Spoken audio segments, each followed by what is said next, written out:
Joe on here.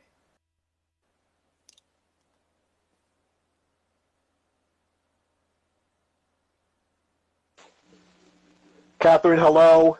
Hi. Hello, hello, and hi. How are you? I'm doing well. How are you doing? I am, that's a loaded question, my dear. That's a very loaded question. I It's an know. incredibly loaded question. Yeah. Yeah, and I don't know what's going on with this screen. Give me 2 seconds. Okay, no That's worries. that's much better. That is Yeah. much better now. Yeah. Cool.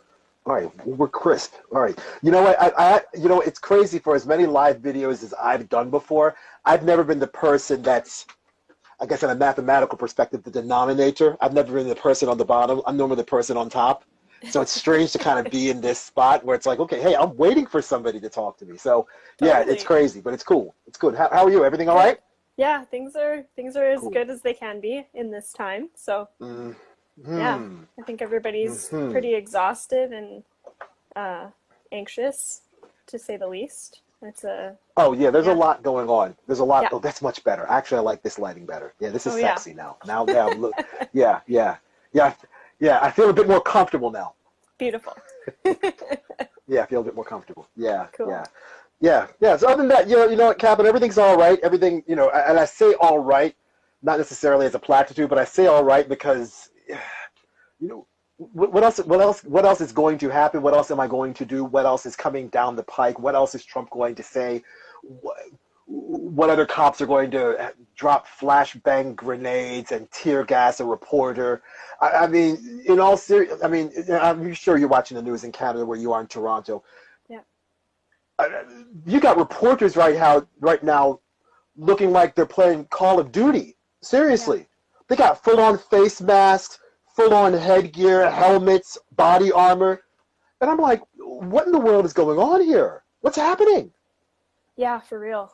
It's it's it's I don't even have words. This is the time I feel responsible to step up because of the skin color that I have, because I have privilege. Mm-hmm.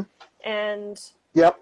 I mean, as uncomfortable as it is sometimes for those of us who are white, man, it's time. Like we've been on the sidelines for too long, I and agree.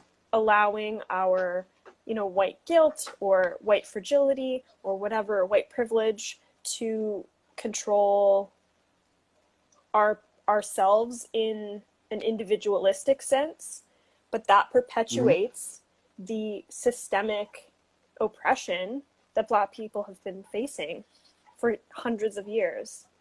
So, man, I just want to thank you initially, like right off the bat, I guess, for Yeah. Well, well, being well, willing to chat about this well. stuff. I know we've had a You dialogue know what? before, but man, Yeah, of course, this plenty is of times, plenty of times. Yeah, yeah, but it's never really been on camera. It's usually, yeah, it's usually. How last time it was with, last time I was at your place with a bunch of French fries at the one place, at one yeah, restaurant right near your apartment. So, yeah. And totally. then the other time before that, it was on the Sunshine Coast over the summertime. So yeah. So, but you're welcome, first of all, and second of all, I don't mind having these conversations because these conversations are part of who I am. Yeah, I am a Black person in the United States, and I understand what it is to be Black and be in America. And I'm saying that, and I'm purposely saying it that way because I don't necessarily understand what it means to be a Black American because my parents are not from the United States, nor am I. My parents are from Trinidad. I was born in England. So simply by basis of my birth certificate and my parents' birth certificates, I am not American. I'm a naturalized American citizen, but I my parents weren't born here, and they didn't have to go through the civil rights era. My grandparents weren't born here, and they didn't have to go through Jim Crow. My great grandparents weren't born here, and they didn't have to go through sharecropping. My born here, and they didn't have to be recently freed slaves by way of the 14th Amendment and the Emancipation Proclamation. So, of I don't consider myself a Black American, and I'm sure, given everything that I just described to you, Catherine, many people I'm sure many Black Americans would not look at me and say, "Oh yeah, he's a Black American," but many white people will look at me and say, "Oh, he's Black. He's got to be a Black American." Right. Yeah, I mean, yeah, all of that being said, though, I mean, there's systemic repression and rooted in colonialism, for all of your ancestry as well. So not to discount that, but right now, I know what you mean as far as right now being an important moment for North America in the Black Lives Matter movement. So yeah, It's breaking up for yeah. I some I reason. mean, how? Oh yeah, mine is a little bit too. Let me see. What? Um, yeah, I don't know. I don't know if we're gonna be able to fix that, but just let me know if it gets worse, I guess. So, yeah, I guess my first question was, you've been talking on your stories about sort of the four fights: the fight for humanity, the fight for freedom, the fight for equality. Oh, I might have lost you. And the fight for survival, which is the fourth one. I don't know. It broke up a bit there. Yeah, it broke up a lot. It broke up a whole lot. Dang. So I was just saying, I don't know if it's still working, but It's I was good just now. It's saying I good now. We're wanted good to now. chat. Okay, good, good, good.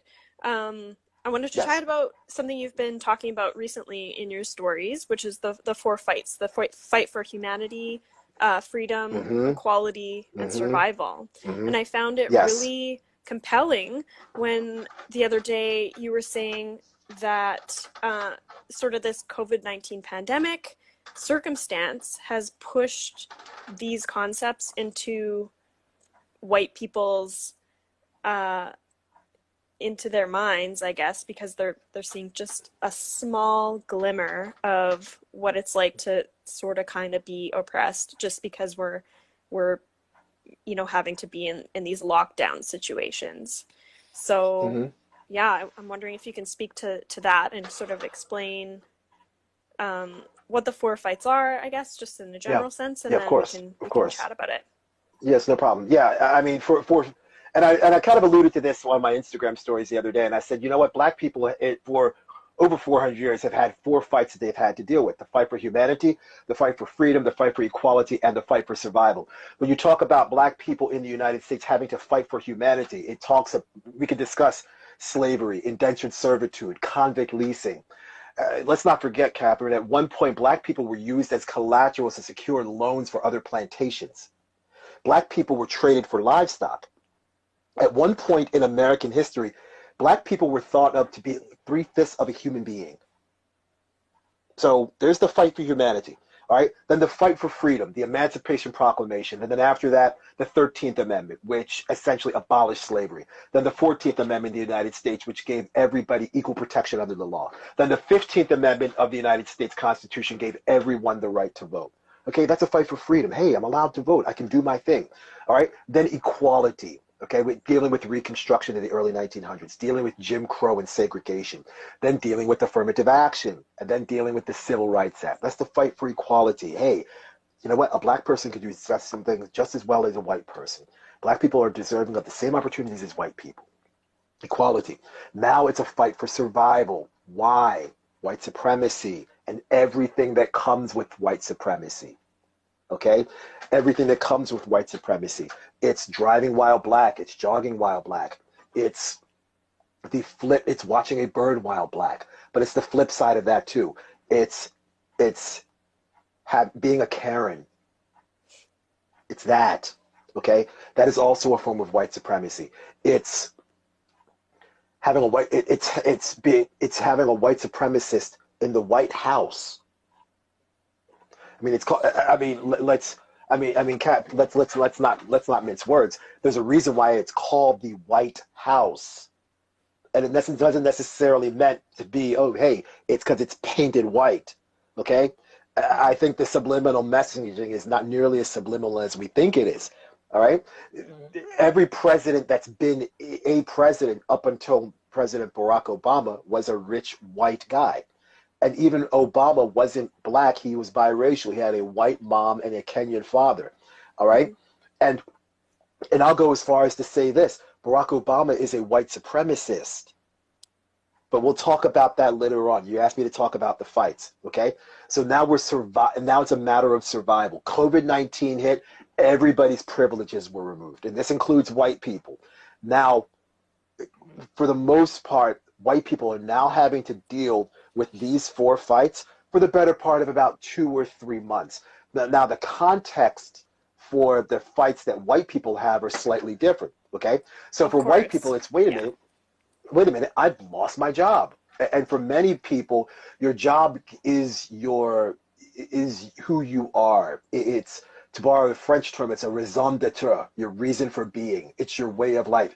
It, a job gives you a purpose and dignity. It's your sense of humanity. It makes up your individual humanity. A lot of white people have lost their jobs. It's not, wait a minute, I used to be a known bartender at the corner. Everybody knows my name. I can't go serve out drinks anymore, or I can't be a waitress at this high-end restaurant. This is what I enjoy doing. This is who I am. People know me for this, and I can't do that anymore. Now what am I going to do? All right? Freedom for white people and for black people. For white people, now it's, you're in quarantine, can't go out for 14 days. If you want to leave your house, you got to wear a mask. And we understand what freedom is. Freedom is the ability to do what you want when you want. And now people aren't able to do that. So you're taking my freedom from me. I don't like that.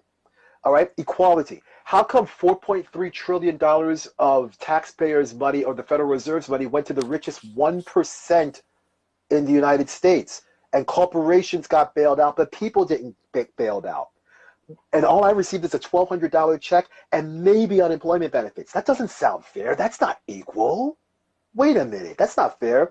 And my uncle told me years ago, I said, you know, Uncle Ansel, that's not fair. And he looked at me in the eyes and said, Jojo, because he used to call me Jojo. Jojo, because my dad's name is Joe.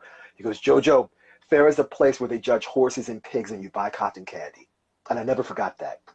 So it's like, okay, well, shouldn't really fair at this point. All right. And then survival. For white people, the survival scenario goes like this. Well, how am I going to pay my rent? Where's my next meal coming from? I used to have health insurance. Now I don't have health insurance. What am I going to do? What happens if I get sick? What if I get evicted? Who do I turn to? Who's going to help me? Okay. So now, do you see the difference in context in terms of the four fights between black people and white people? But now, white people are beginning to understand what it's like to live life as most black people live in the United States. Yeah. And black people have lived like this for centuries. White people, for the most part, have lived like this for about 90 days. Yeah. And white people are just like, the hell with this. I don't like this at all. Yeah. Yeah. Oh, black people, you know what? We should have listened to you when Colin Kaepernick and Eric Reed took a knee in silent protest. You know what? We're sorry. Okay? You know what? Martin Luther King, you know, we shouldn't have assassinated you. Sorry about that. You know what, Malcolm X? You know what? When you said by any means necessary, we didn't quite understand it because you were a bit too militant for us. But you know what? Everything you're saying right now, yeah, you said it 60 years ago. It does make a lot of sense. Okay, this is, you see where I'm going with this. Okay, Yeah. so now white people are now having to deal with this the grips of this pandemic, but it's so closely related to black life in the United States that now people are saying, you know what, shit, this is what it's like to be a black person to a certain extent in the United States. All right, Little but bit. you know what, it's a little bit, but and we're seeing it play itself out now with these protests. Okay, sure, there are some black people being shot in these protests, but there's a whole lot of white people getting shot too. So now it doesn't even matter if you're a black person that's protesting, because it used to be, hey, black people will get shot during a protest, no big deal. It's just another black person that just got shot by a police officer. But now you're seeing white people get shot by police, and you're seeing white women getting shot by police. Okay? And the most protected and most privileged person in the United States is the white woman. So now it's just like, whoa, what the hell? White women are going out saying, well, shit. Look, at this point, white women in the United States can't go ahead and call their manager and have this fixed. You can't say, hey, look, I want to speak to your manager. It doesn't work that way now, okay? So now this is why these protests have become not only considerably more vigorous and more active, but they've become more multiracial and more gender. There's different genders involved. It's no longer just a black person, typically a black female struggle, okay? It's no longer black men standing up saying, hey, look, don't stand up, don't, hands up, don't shoot. There's now white people saying, you know what? I'm sick of this bullshit. I'm tired of this government that's oppressing me, and I've been oppressed for the better part of a season. When black people have been oppressed for the better part of centuries. Okay? So that's part of the reason why I said that, Catherine, because I wanted to make sure that people understand that in years past, and I'm not saying that the racism is over, far from it. It's actually quite worse now than it was before. But people who are now being oppressed, white people who are now feeling the effects of this pandemic and having to deal with these 4 fights that I just outlined and highlighted to you over the past few minutes, are now understanding what black life is about in the United States. And then now it's, wait a minute, how do I deal with this? How do I cope with this? And this is exactly why there are so many white people having more conversations with black people now. Because in months and in years and in decades and in centuries past, white people never had to deal with these sorts of fights because white people were privileged. So that's the very definition of white privilege. You don't have to worry about where your next meal is coming from. You don't have to worry about how you're going to pay your rent. You don't have to worry about health insurance. You don't have to worry when a cop pulls up behind you if you're going to live or die. You don't have to worry about that. You don't have to worry about getting a job because, hey, white privilege is going to make sure that you, even though you might be less skilled than the black candidate, you are going to get that job because you're white. You don't have to worry about these things, okay? And now everybody, for the most part, is in the same boat. It's in the same Titanic that is slowly sinking. But even in the Titanic, there were different levels of service that you could receive. So in terms of that sort of Titanic, this massive ship that represents the United States that is slowly sinking because it hit an iceberg, and the proverbial iceberg is the COVID-19 pandemic, black people are still sort of at the bottom underneath the boat. If you remember the movie Titanic, when the band was there, that band that was playing and the water starting to fill up the drum set, it starts getting a whole lot of water in it, that band is sort of representative of black people in the United States. But guess what? The Asians and the Latino community and some of the poor white people that are on the higher levels of this boat, guess what? That boat is still going to sink and we are all going to drown. We are all going to drown. All right? So I don't want to sound so confrontational when I say this, but I'm saying it for not necessarily for effect, but to explain it further. All right? There was a time, and I think even with regards to this whole white privilege, that white people were in an adversarial relationship with black people. And that, quite honestly, it has been that way. Gandhi years ago once said, "My enemy's enemy is my friend." Okay? So now what we're seeing is white people understanding, well, you know what? I have to fight for freedom. I have to fight for humanity. I have to fight for survival. All right? I got to fight for equality. Well, wait a minute. This is the same stuff that black people have to fight for. Wait a minute. But I used to hate black people because they weren't supposedly working as hard, or they weren't this smart, or they weren't as disciplined, or they didn't have the quote-unquote social skills to survive in a corporate environment. But wait a minute. I don't have a job either. I'm not really that much different than you. So now the perceived adversarial relationship, or I shouldn't even say perceived, the real adversarial relationship that black people and white people had, and I think to a certain extent still have, it's slowly beginning to erode because there's a commonality in the struggle. There's a commonality and an affinity in the four fights that I just mentioned to you. So now when you see that a black person and a white person are now having the same struggles, it's considerably easier for white people to support black people during during all of these protests because every white person can see themselves in another black person that they're standing in solidarity with. Yeah. Yeah, for sure. I think that that's really powerful and truthful to what's going on right now. And I think that that's why one of the main reasons why it sort of feels different this time. Like, obviously, Black Lives Matter movement has been around for several years. Absolutely. And yeah, so yeah, this time I've heard a lot of people say it, and I feel it too. Like, it's different this time.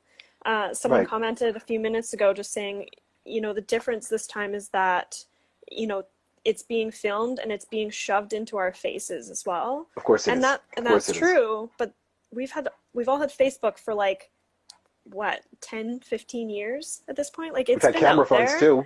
Yeah, We've had yeah. camera phones too. This is not new. Um, and just to speak to when you mentioned that white women are getting fired at protests and getting hit with these rubber bullets, and Yep. I just wanted to, I guess, express that that's how protests should work, because when white people show up for these protests, they should be the ones putting their physical bodies between black folks and the police, because that's what this fight is about. And yeah, I think it's starting to feel real for a lot of white folks because of that. When, like you mentioned before, like when white women, the privileged folks, are getting hit with rubber bullets, it impacts people more, in the sense that other white people start paying more attention, which is messed up and so problematic. But like, man, it's time.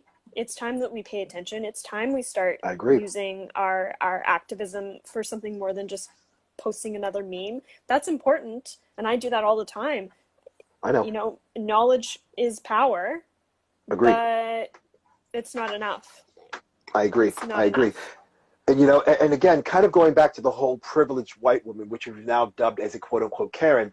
When you think about Karen, and the most recent instance of Karen was Central Park Karen, otherwise known as Amy Oh, yeah. Cooper.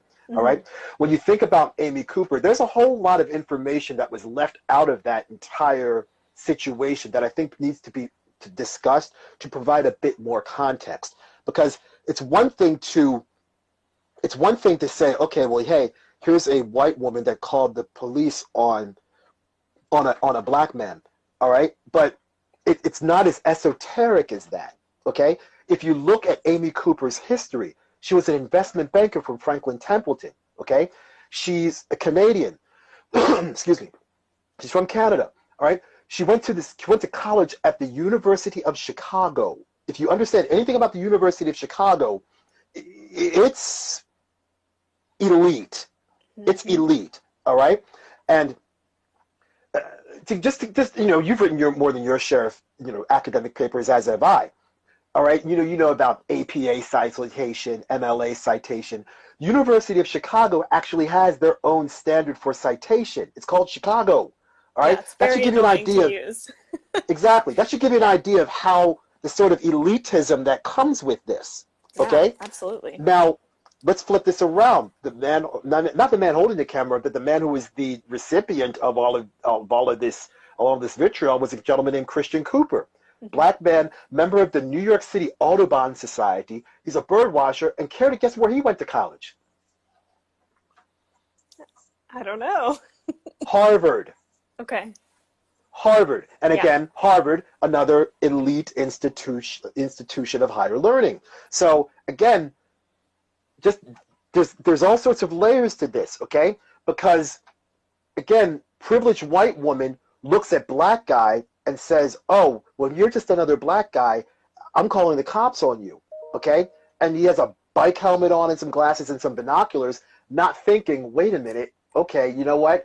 Who's to say if the conversation was, oh, you know what? Oh, you went to Harvard? I might not call the cops on you. Because you know what? That all of the implications and a sense that come with being someone who went to Harvard instantly kick in, and then there's all the stereotypes that come with that might prevent a Karen from calling the cops on Christian. Okay, so let's switch this back to It Karen. starts to Now you look at, unravel. Yeah, sorry, you I see was what I'm going to say saying? it just starts to unravel sort of the assumptions, which are clearly about race in this instance, for sure. Yep. And you know what? And Catherine, it's not even just assumptions. It's a bit more than assumptions. There's stereotypes because Yeah, you have race involved now. Okay, yeah, it's one thing. It's one thing to have an assumption and say, okay, well, hey, you know what? It's one thing to assume and say, okay, you know what? President Trump is a racist. Well, we don't really have to assume that because he actually is a racist. It would be a stereotype to say, oh, well, hey, Joe's black. He must be good at playing basketball. When I'm terrible at basketball. My jump shot is horrible, and I can't dribble worth anything. All right? So, again, assumption, stereotype. And stereotype is an assumption where race is attached to it. And it's an right. unfair, you know what I'm saying? So we're going to go with Yeah, that. But with Central Park Karen, well, wait a minute, how did she become Central Park Karen? I don't know where she went to high school. I don't know where she went to middle school. But I would be willing to bet you that Karen in Central Park, that was her first time she's ever done it. That was the first time she's ever done it. I think the conventional wisdom would say, well, wait a minute. She knew it so well. She must have rehearsed it. She must have done this before. I think it's the other way because she grew up around people and went to institutions that foster this sort of line of thinking. That yeah, she went to institutions that create Karens. Okay? She's just another Karen off the assembly line. Okay? So Ford makes pickup trucks. Apple makes computers, and places like the University of Chicago and institutions where she worked at, like Franklin Templeton, they make Karens. She's just yeah, another Karen off the assembly line. for sure. And that She's is no different something. than Barbecue Becky or Permit Patty Yeah, or Corner Store Caroline. There's really no difference. All yeah, right, the circumstances might be different. There might be, hey, I'm a white woman and I'm gonna call the police on these brothers having a barbecue. Or wait a minute, you're illegally selling bottled water and candy. Okay, really? Okay, but the methodology, the techniques are the same. Okay, yeah, it's just different applications based on location. But what we need to do is really examine, how does a Karen become a Karen? All right, it's not a matter of saying, hey, what do we do to stop privileged white women calling the cops on black people? No, that's putting a Band-Aid when you need reconstructive surgery. How do we get Karens? How do we create Karens? What are Clearly Karen has a mom and a dad. What about mom and dad? Where did they go to school? What members of civic groups are they from? What institutions did they belong to create this sort of culture that creates a Karen? Who mm-hmm, does Karen hang out with? mm-hmm. Is Karen one of these white women that says, hey, I'm not racist, I have a black friend? Hey, I'm not racist, I listen to Jay-Z.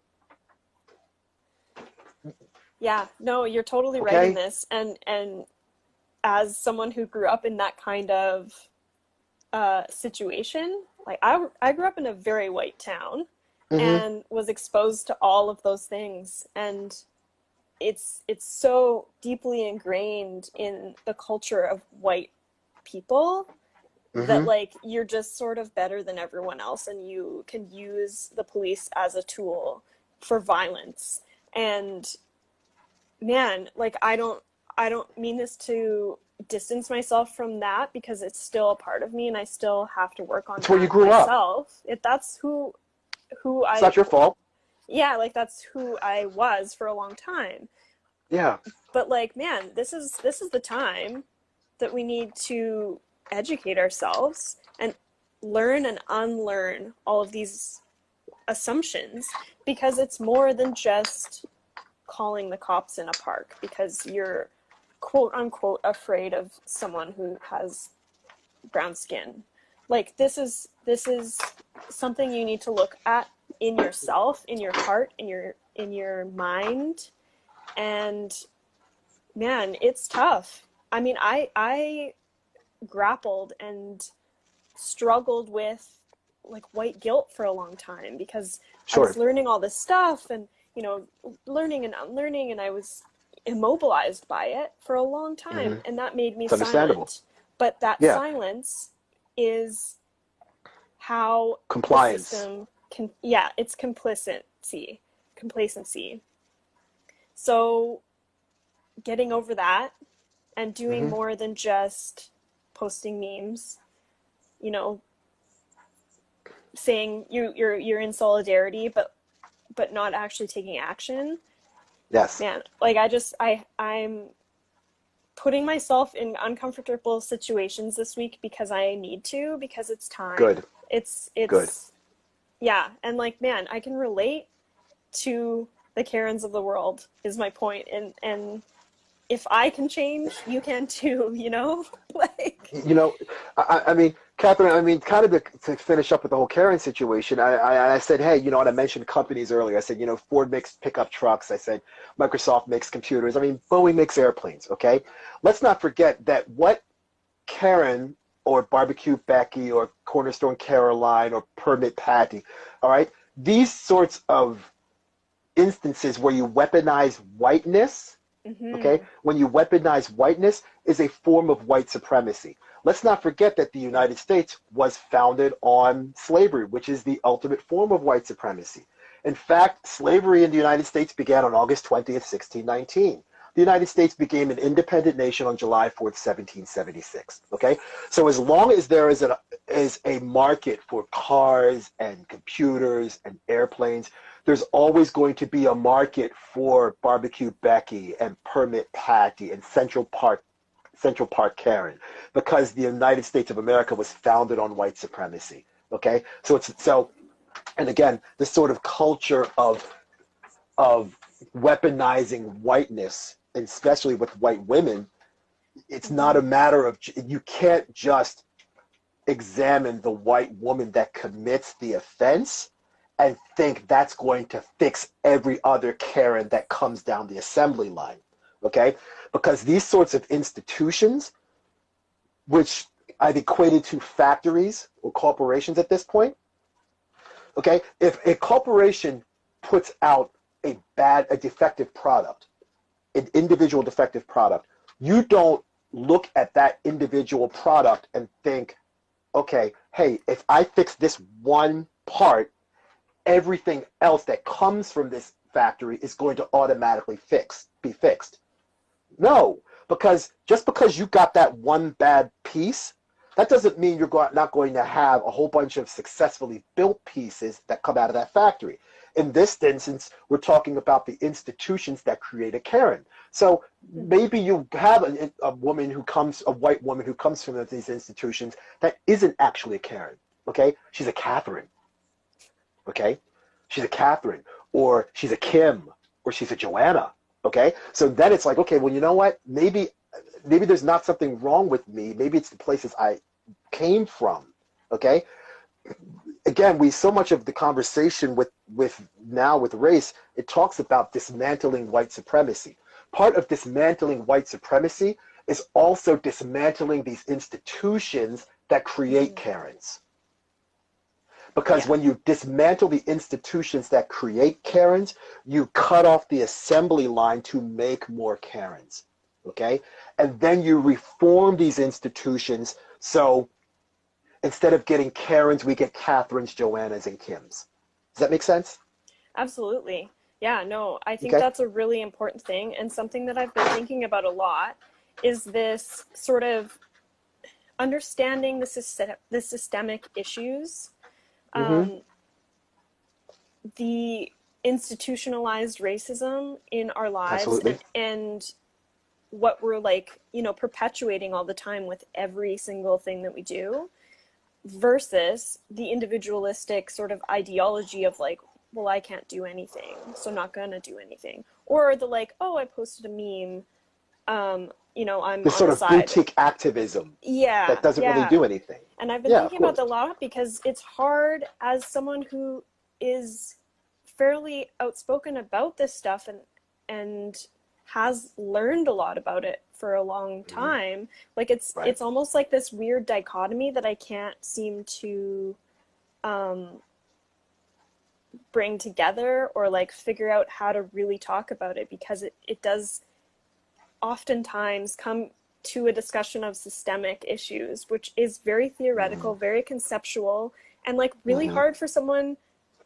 to get how they can help in an individual way, versus like a conversation about the actual like Karens and like the whatever she is doing in Hmm. whatever situation, you know, like, Right. yeah, and the barbecue Becky's and all the things. So Of course. yeah, so I don't know if you have anything to say about that, but Well, I've well, been well, grappling with it.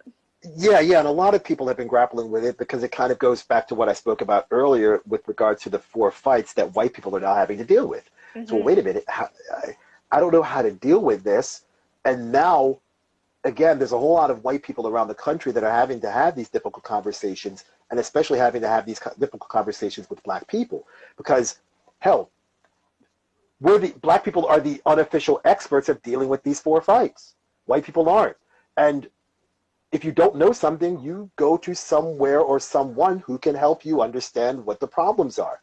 Yeah. So that's part of the reason why I mean, I've been in conversation with so many more people this week, more than I normally am, because there's a whole lot of white people that are like, they're just messaging me, hey, Joe, how do I learn more about this? How do I learn more about this? Are there any resources or any books, right? 4 months ago, I did an entire book series on my Instagram highlights that talked about, in honor of Black History Month, that talked about a lot of these issues that 4 months later we're all now having to revisit. It's like, Mm-hmm. damn, how come black people don't get the same opportunities for jobs that white people do? Well, if you read the book when affirmative action was white, you would understand that. Well, wait a minute, how come black people all live in these poor areas and ghettos in the United States, and how come white people live in the nice suburbs? Well, if you read, The Color of Law or Black Banking and the Racial Wealth Gap, you would understand the history of redlining and blockbusting in the United States and how the federal government endorsed and approved these racist housing policies and jacked up the prices for loans and home mortgages and home insurance for black people, but for white people, those prices actually stayed stagnant or lowered. Okay? You would learn about this stuff. So, Catherine, racism is a learned behavior. Nobody comes out of the womb. All right, and I'm 44 years old. I certainly did not come out of my mom in Southampton, England, and say, hey, you know what? I feel like being I'm going to grow up to be a racist. You know what? I'm going to grow up hating white people. I'm going to grow up hating Asian people. No. And I'm sure when you were born, you didn't come out and say, you probably asked for some milk. And then it was like, you know what? You didn't say, I feel like hating black people the rest of my life. You know what? You see these Indian people down the street? I don't like them either. And I'm going to hate them too because you know what? That's what I feel. No one does that. All right? No. Racism is a learned behavior. Okay? And for these Karens of the world, racism has gone beyond a learned behavior. And for white supremacists, that sort of racism has gone beyond a learned behavior. It's become a habit. It's become a way of Yes. life. Okay, Absolutely. and because it's a habit, it takes more than just retraining. It takes more than just education. Okay, it is quite literally a cultural shift that must take place. There's a wonderful book that a gentleman named by the name of Charles Duhigg wrote years ago. It's called The Power of Habit. Okay, Mm. and I'm going to essentially summarize this book in about 45 seconds. All right, habits can be broken and change into good habits. The habit, habits come in what's called a habit loop. There's a cue, a routine, and a reward, okay? The cue is the actual trigger that forces a particular activity. The routine is the activity performed as a result of the cue. The reward is the feeling that you get from performing the routine, okay? Then there's an external factor that fuels the habit loop, and it's called a craving, okay? So if you change the cue, you by default will have to change the routine, and then you change the reward. So, for example, smoking. All right, most smokers like to smoke simply for the social interaction of smoking on their work break. It's not necessarily because they like the taste of nicotine. Some people just like having something in between their fingers. All right, so you see it's 10:30. Okay, time for my smoke break. Okay, here's the cue. 10:30. Ding. Time to go outside to smoke. Instead of going outside to smoke, how about you just go outside and eat an apple? You change the cue. You change the routine. The cue stayed the same, change the routine. All right, what's the reward? Well, the first couple times, withdrawal. Okay, but later on, you're like, you know what? I don't really like the taste of nicotine in my mouth anymore. But wait a minute, I'm still getting to hold something in my hands, but instead of a pen, it's a Granny Smith. Wow, I've lost some weight. I can walk up and down a flight of steps and not have to breathe heavy. My teeth are white instead of yellow. Wow, I've changed. I've evolved. Okay? And now this craving, that's the external factor, is, wow, you know what? I actually like having white teeth. I actually like not smelling like a pack of Newports every time I walk into a room. You know what? I have a little bit extra money because I'm not spending $8 every 2 days on a pack of cigarettes. I can really buy that nice pair of Jean Fluvog shoes that I've always wanted with all the extra money that I've saved. Or I can buy that tent so I can go camping in the summertime. You see where I'm going with this, okay? So, again, racism and white supremacy for a lot of people has become a habit. So you have to change the habit. So if you're Karen and you see a black person, it's, well, wait a minute. Your first instinct is, oh, he's black, must be doing something fucked up. Let me call the cops. Instead of that, ask a question. Hey, can I help you? Is there something you need from me? What's happening? Okay? And this whole conversation, this whole situation in Central Park could have been avoided if all she had to do was put the dog on a damn leash. That's all she had to do. But instead of that, she didn't even say that. She said, you're harassing me, okay? You're harassing me. Because the cues that have been implanted in her mind was, okay, black man, threat, okay? So we have to go ahead and now change the paradigm of when white people look at black people to have us not be a threat, okay? Because if we're not looked at as a threat, we won't take the necessary actions to eliminate the threat. And the elimination of that threat in terms of black people is the police. Look at what we've been talking about for all of this time, okay? So now the routine. Okay, black person, white woman, in the past it's been, oh, I'm threatened. Maybe not, don't be threatened this time around. Be conversational, okay? Be engaging. Be welcoming. Be friendly without necessarily being their friend, because you still don't know them. But be friendly without being their friend. Because if you're not perceived if you don't perceive a black person as a threat, the chances of you taking action to eliminate that threat will be reduced and eliminated. Okay? So now you've changed the routine. Instead of calling the cops, you'll say, hey, look, what's happening? Is there a problem? Did I do something wrong? Let's talk about this. The reward. Okay, hey, guess what? I didn't lose my job. I didn't lose my dog. I don't have to be the butt of national jokes and a bunch of memes around the internet, and I still had some personal and human dignity because I didn't stoop to as low as to be a steaming racist. Okay? The reward also for Christian Cooper is, oh, wow, I'm alive. I didn't get shot by the cops. Okay? Now, the craving in that sort of habit loop of trying to dismantle a Karen, the craving is, well, wait a minute, if I feel this good about being able to keep my job and keep my dog and keep my way of life and not be embarrassed around the world, all because I was willing to have a conversation because I didn't view a black man as a threat. You know what? Maybe I can do, maybe I don't have to do, maybe I can do this with Asians. Maybe I can do this with my Latino brothers and sisters. Maybe I can do this with Jewish people. Maybe I can do this with people. Maybe I can do this with the First Nations community.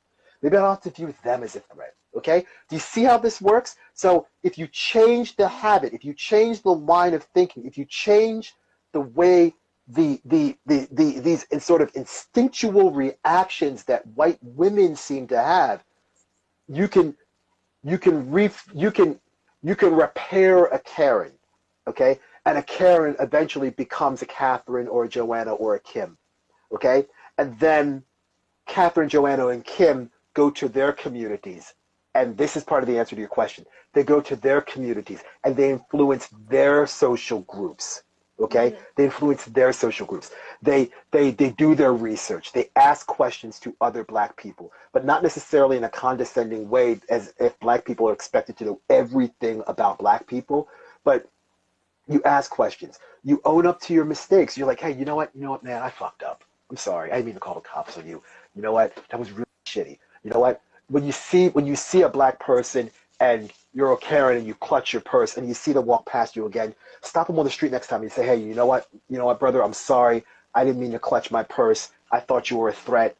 You're not a threat. You're just going to work just like me. I'm sorry, and I'll do better. I won't do this again. Okay? If you had kids, teach. Okay? Again, this whole sort of, these Karens don't start because and they ask mommy and daddy to borrow their Porsche for the weekend. Okay? It doesn't start when they're 16. It starts when they're 4, 5, and 6. They're taught early, and that's how these habits get formed. In the book, The Power of Habit, they talk about the 10,000-hour rule, where if you practice a particular endeavor for over 10,000 hours, you become proficient and then evolve into becoming an expert. Okay? Mm-hmm. So if you practice these sort of behaviors that create a Karen, or if you're in an environment that produces Karens, naturally you're going to be a Karen. It's going to be easy for you. So when the moment comes to be a Karen, it's instinct. You don't have to learn it. You don't have to think about it because it becomes almost as easy as breathing. And it's ironic I say it's almost as easy as breathing because George Floyd died and his last words were, I can't breathe. And again, it's that white supremacy, again, is this sort of virus that it's killing America. It's killing America. It's killing America. You know? Yeah. It's killing America. Absolutely. And it's in Canada's not too far behind. Okay? You know, some other things that white people can do is acknowledge your privilege. You did a wonderful job of that earlier, Catherine. You were like, you know what? Hey, I know that I'm a privileged white woman. What can I do differently? Okay? And one of the things you do, again, is ask questions. What can I do differently? How can I get help? All right? Keep an eye out when you see other acts of racism. Okay? When you see other acts of racism, you know, if you see something, say something. Yeah. It's that easy. Sure. It's like when you go on the subway, it's like, okay, well, whoa, that guy, there's a suspicious package on this train car. Wait a minute, hold on. I could talk to somebody about it. If you see something, say something. If you see an act of racism, say something about it. And then when you say something about it, do something about it. Okay? Do something about it. Try to understand that other person's experience. Okay? And earlier on in this conversation, I talked about the 4 fights. Okay? Part of the reason why I thought about those 4 fights is because white people need to understand what black people have been dealing with. And if I could relate the current white struggle to the already pre-existing black struggle, that will help white people understand black people's struggle. Okay? So if you understand someone else's experiences, it helps you understand how you can, I don't want to say be better because that's a qualitative statement and it's not about being better. It's about growing and evolving. Mm-hmm. Yeah, absolutely. There was a lot there and it was so fruitful and I really appreciate that conceptual sort of tool of like routine and practice, and I can't remember all the It's words you cue, mentioned, but routine, reward. It's yeah, the thank name of the you. book is called The Power of Habit, and it's I mean I just gave away the book in 45 seconds, but it's cue and three-letter Q, not five. Cue, routine, reward, and it's the habit loop, and the The external habit loop, factor right, right, that habit loop, and the external factor that fuels the habit loop is a craving.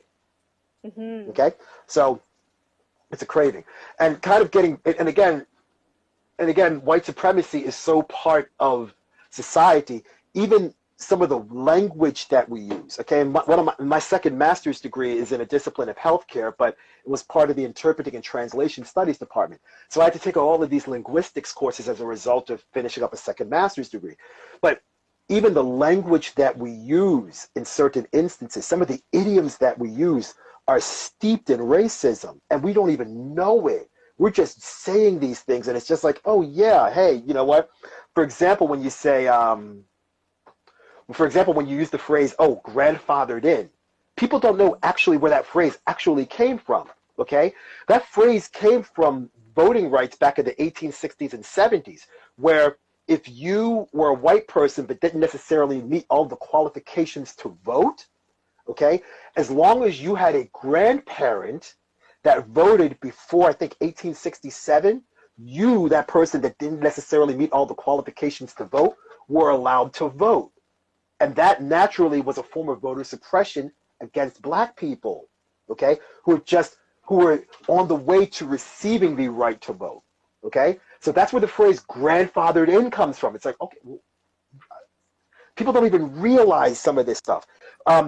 Tipping point, Malcolm Gladwell book called The Tipping Point. The tipping point is from one side to the other, okay? It's basically, look, there's a whole lot of black people moving into this white neighborhood. We white people gotta move out.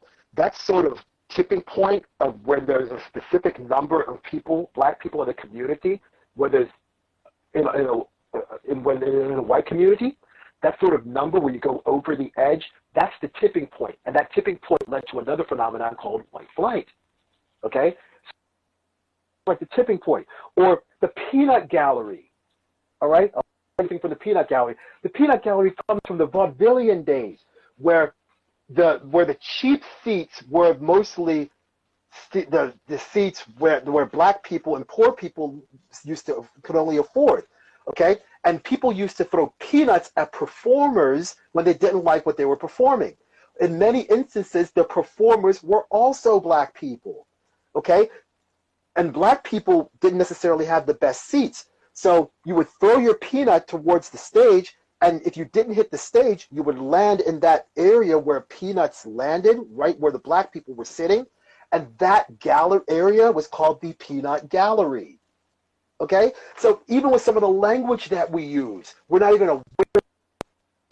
Got to take it within from a white feminism point of view. Okay? The phrase rule of thumb. Do people understand where the phrase rule of thumb actually comes from? Care to take a guess? I don't know that one, but I'm sure it's racist in Okay. its roots. Yeah. It's sexist, because here's what happened. It's again an example of male patriarchy. You know, this toxic patriarchy. Okay. Here's what happened. Years ago, it was legal to beat your wife. Mm. Okay, it was legal to beat your wife with a stick, as long as it was no thicker than your thumb. Thus, the rule of thumb. That's what happened. So women were getting beaten with sticks, and it was legal to beat your wife as long as you know if you beat your wife with a lead pipe. Okay, no, that's wrong. Can't do that. But if you beat your wife with a stick that's not wider than this, okay, it's all good. That's where rule of thumb came from. Again, people don't even understand some of the fucked up language that we use that oppresses people. And when it applies to black people, the phrase "sold down the river" was like, hey, if you were an inferior slave or you wanted to swindle somebody out of out of money, you say, hey, you sold them down the river. Well, some slaves were literally sold down the Mississippi River to other plantations. That's what that means. That's what that phraseology comes from. And people don't really understand how language affects obviously it's an important part of communication, because communication at its fundamental level is the transfer of meaning and understanding of meaning. And the words that we use convey a certain meaning and a certain understanding. Okay? So we have to make sure that we are using different words, because the words that we speak and eventually become the actions and intentions that we manifest.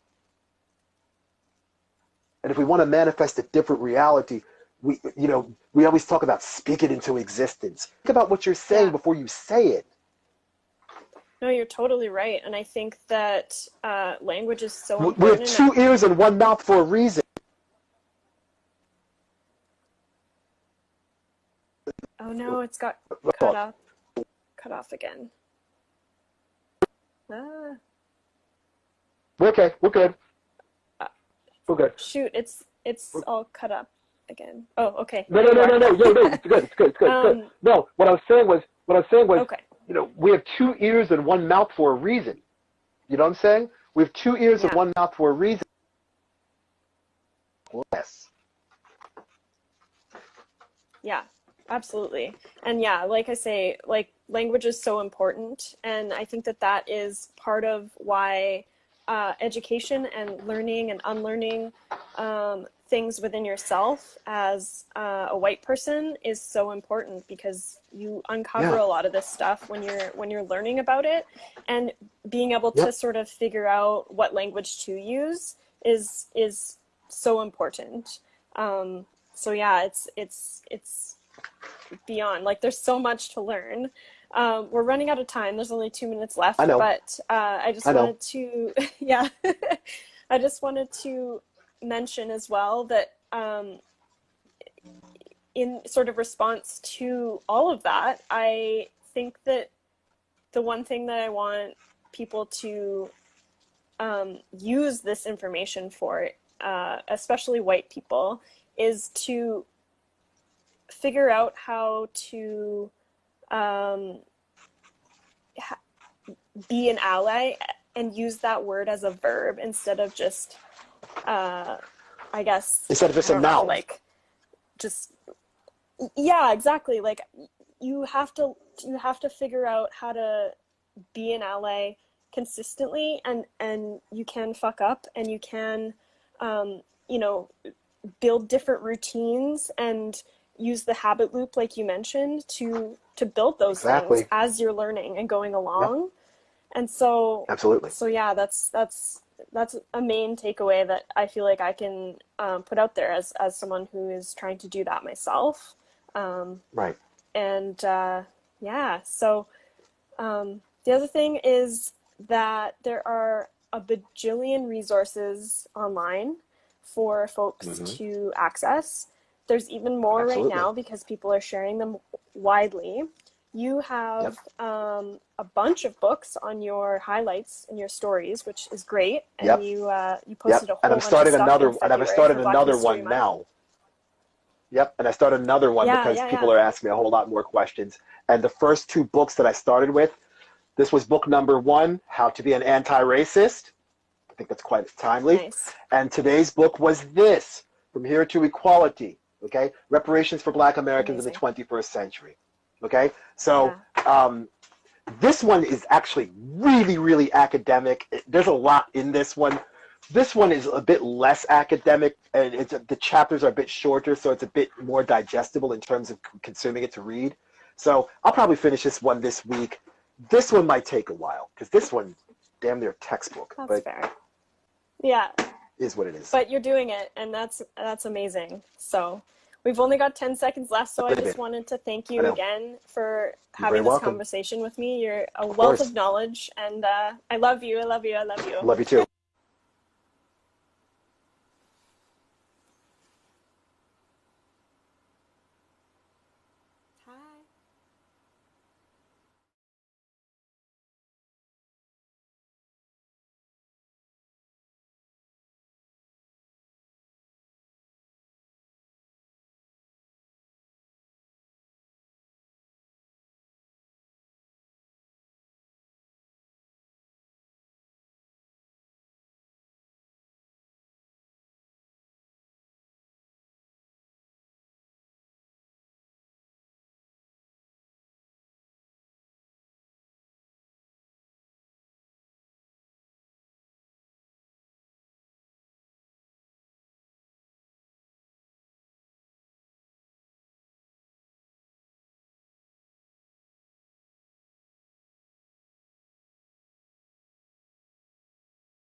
My name is Brennan Galley, and I work for SFM.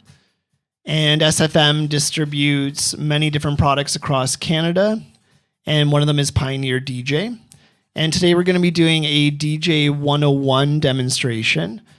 And really, it's going to take a look at the features of the entry level to step up controllers and players. And we're going to take a look at how to set up a system. We're going to take a look at track preparation. We're going to take a look at mixing in key and in time. And we're going to do a comparative of Rekordbox versus Serato. The goal of this demonstration is to provide you with the information that you'll need to go out there and make an educated purchase. This slide gives you a really good overview as to what different products are available on the market right now and kind of where they sit in features and functions. Starting out, we have DDJ 400. This is a Rekordbox controller. So the buttons will control the software on your computer. The DDJ SB3, this is going to do the same, but with Serato. And we're going to talk again about what the differences of those are. We then have the CDJ 350. So this is a CDJ, a CD player. We have the XDJ RR. This is a multimedia player where you have the ability to have content on a thumb drive, have content on your phone, or even have content in your computer if you want. Now, the piece that we're going to be doing the start of the demo on is the DDJ 200, and that sits right about here. I say that because the DDJ 200, it doesn't have a sound card on it. And we're going to discuss what is available to still help you navigate and be a good DJ in that situation. We then have the general DJ equipment up above here. And so we have things like the RX2, step up from the RR. And we have DDJ 1000, so the full platter controllers. Gives you that club feel. It feels like a CDJ, but now it's on a controller. And there's the one that we're going to look at today. It's called the DDJ 1000 SRT. The DDJ 1000, it works with Rekordbox. The DDJ 1000 SRT works with Serato. Above that, we have the pro level gear. So PLX 1000, we have one of those today that we're going to take a look at, the record player. And you have the 900 Nexus there. And above that, you have the tour stuff. So really, this is like the layout, but we're going to begin here because this is where we start. And this is a DJ 101 course. And really, we have to start within our budgetary needs. We start with what we need as far as features go, but we also have to respect how much money we have to spend. And if we're aware of the other products that are out there, then we can make a move when it's actually like appropriate to do that. So DDJ 200, it will connect with your phone. It will connect with an iPad or an Android tablet through the Bluetooth. It also behaves as a Rekordbox dongle. What that means is that when you plug the DDJ 200 into your computer, the software will recognize it and know that you have a full license to use the performance mode inside a Rekordbox. Rekordbox 6 just came out, and that introduced all Rekordbox controllers to unlock it. So that's available now. It's a free download. So yeah, definitely like check that out if you already have a Rekordbox controller. As I mentioned before, there's no audio in or audio output on the DDJ 200. And what they do is they include a splitter cable to sort of get over that. And what the splitter cable does is it gives you a headphone feed and it gives you a main output feed as well. There's no booth output because there's no sound card on it. It relies on the sound card of your iPad or of your computer. But because it's within that environment, if you use the WeDJ app and some other apps that we'll look at today, you have music streaming service available with it. So that means that pretty much all the music is your library. And that is definitely a huge cost when you're starting out being a DJ, is just collecting the music that you want to play with. So this is a great way to start to think about what you want to play, because everything's there for you, which is incredible. So again, getting back to the splitter cable, what does it do? It creates a headphone feed and it creates an audio out feed. So you can still listen to the tracks before you mix them in, and you can still have something feeding into a system. And again, it's an audio output, so it works on a phone, an iPad, a tablet, or a computer. If you're using something without an 1/8" audio output, you'll need an adapter cable to get that connection to work. So let's take a look at using the DDJ200. The DDJ200 is a great controller because you can use it with your iPad or you can use it with your computer. The software that Pioneer DJ makes to work with it is called WeDJ. Let's open that up. And I disconnected the WeDJ just so I can show you how to set it up. Right now I can see on the unit the Bluetooth MIDI light is flashing, so that means that the connection has not been made yet. That's a good quick indicator for when you get one. So let's go up into the gear, and I'm going to go connect the DDJ200. It's identified this DDJ200, so I'm going to select that one. There we go. And it's going to do a little blink and open up or show the WeDJ logo there. So I'm going to go to done, and now I can see that the light has gone solid where it's the Bluetooth MIDI, and my pads are now lit up. It's synced. It's working now with the software. Let's play back this Dwight Shank song using a hot cue. And what a hot cue is I can set markers in the song, and then I can recall that playback position later. Once I set it with the song, it's set with it. So every time I load in that song, I'll have that there and available again. The DDJ200, it gives you a pad mode select on the device that you're using as opposed to on the actual controller. And if I want to change the hot cue setting, if I want to move on to something else, I can push the loop button. And now with loop selected, I can either be in my manual setting where I set my in and my out, and I can exit from there if I want to. Do another in, another out, and now I can make it double the length if I'd like by pressing this pad, or make it half the length.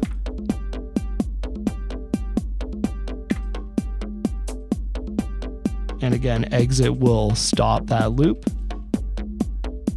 If I go to auto, then every time I hit a pad, it will loop it for that many beats. Let's start with 8.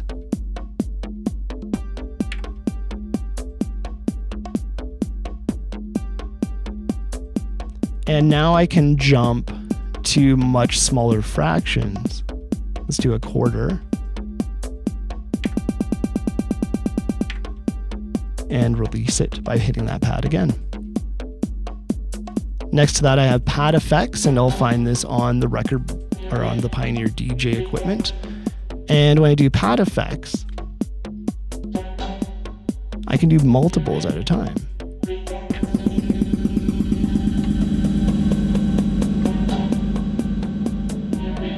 Which is, of course, a lot of fun.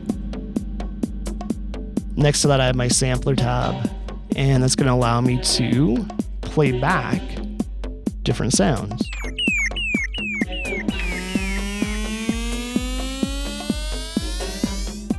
And I have that duplicated for the other deck as well. Let's go back to hot cues.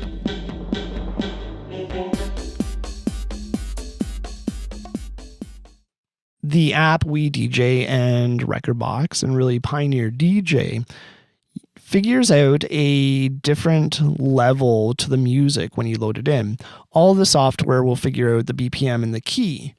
And what WeDJ and Rekordbox does is it figures out the different sections of the song. And it does this by taking a look at the dynamics of the music. What that means is that I can have a track playing back over here.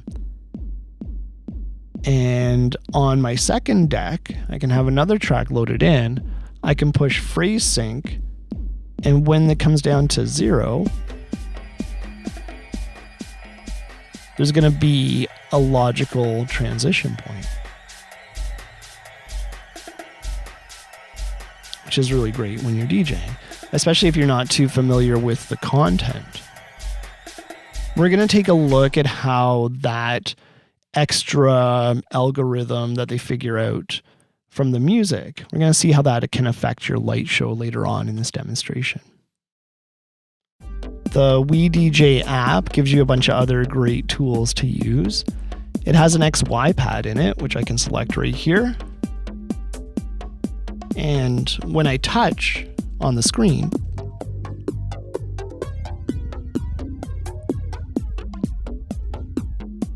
you can hear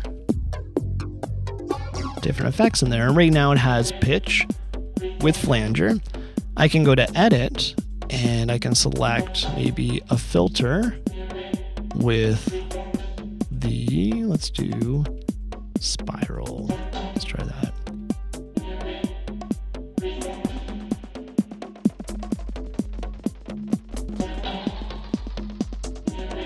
It's a lot of fun. Underneath the XY effects, I have slip mode, and this is really common on controllers. What it means is that I can stop the song using the jog wheel or the pads, and it will play the track in the background. When I stop whatever it is I'm doing, it will start playing back where the song would be had I done nothing.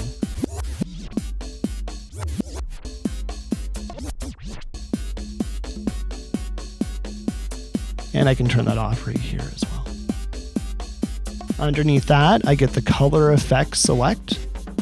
And this will change what this knob does. It's really common to have it as a filter, which is set for right now, but I get other functions as well. It's the jet sound, crush, and you get the idea. I'm gonna put that back to filter.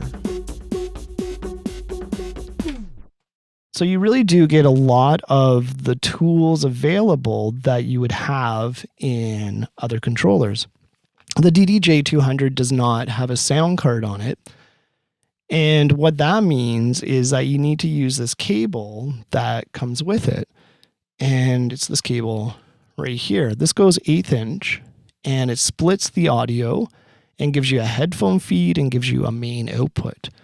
So that means that on the controller, I can push Q and I can listen to the track with the volume fully down. And that means I can get the timing all set up ahead of time and then turn up the volume when it's sounding good. Now with this iPad, it requires this adapter cable. So I'd put this adapter in. This is sold separately. And then I'll take this 1/8 inch cable.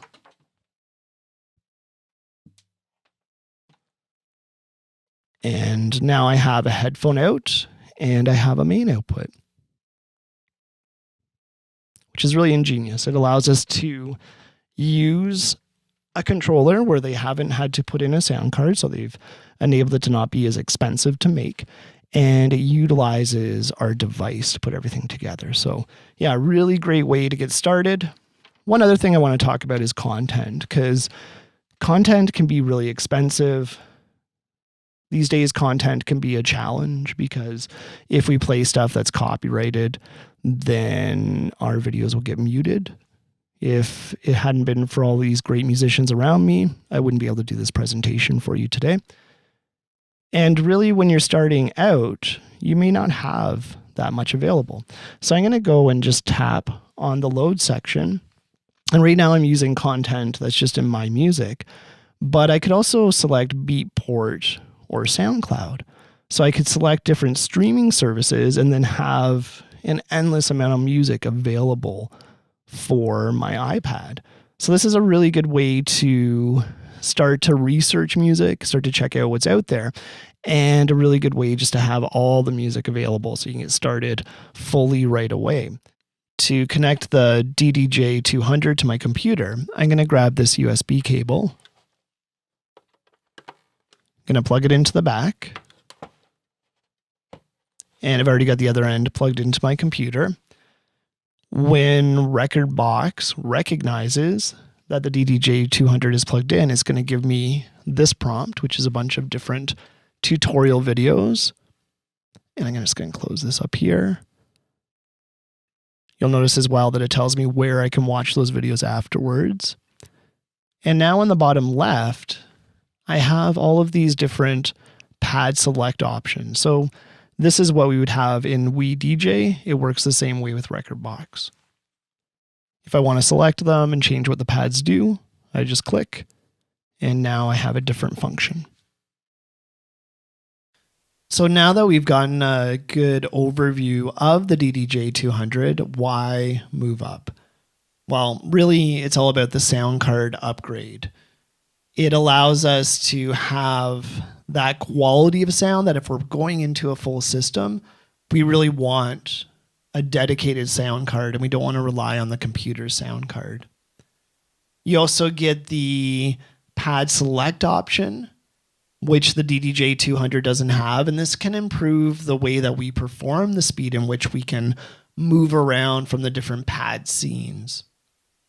You get your headphone cue controls right on the hardware, so you can turn up and turn down the volume without having to dig in too far into the hardware.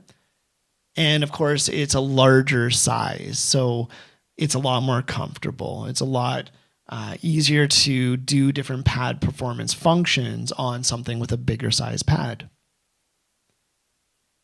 Let's take a look at the DDJ1000 SRT.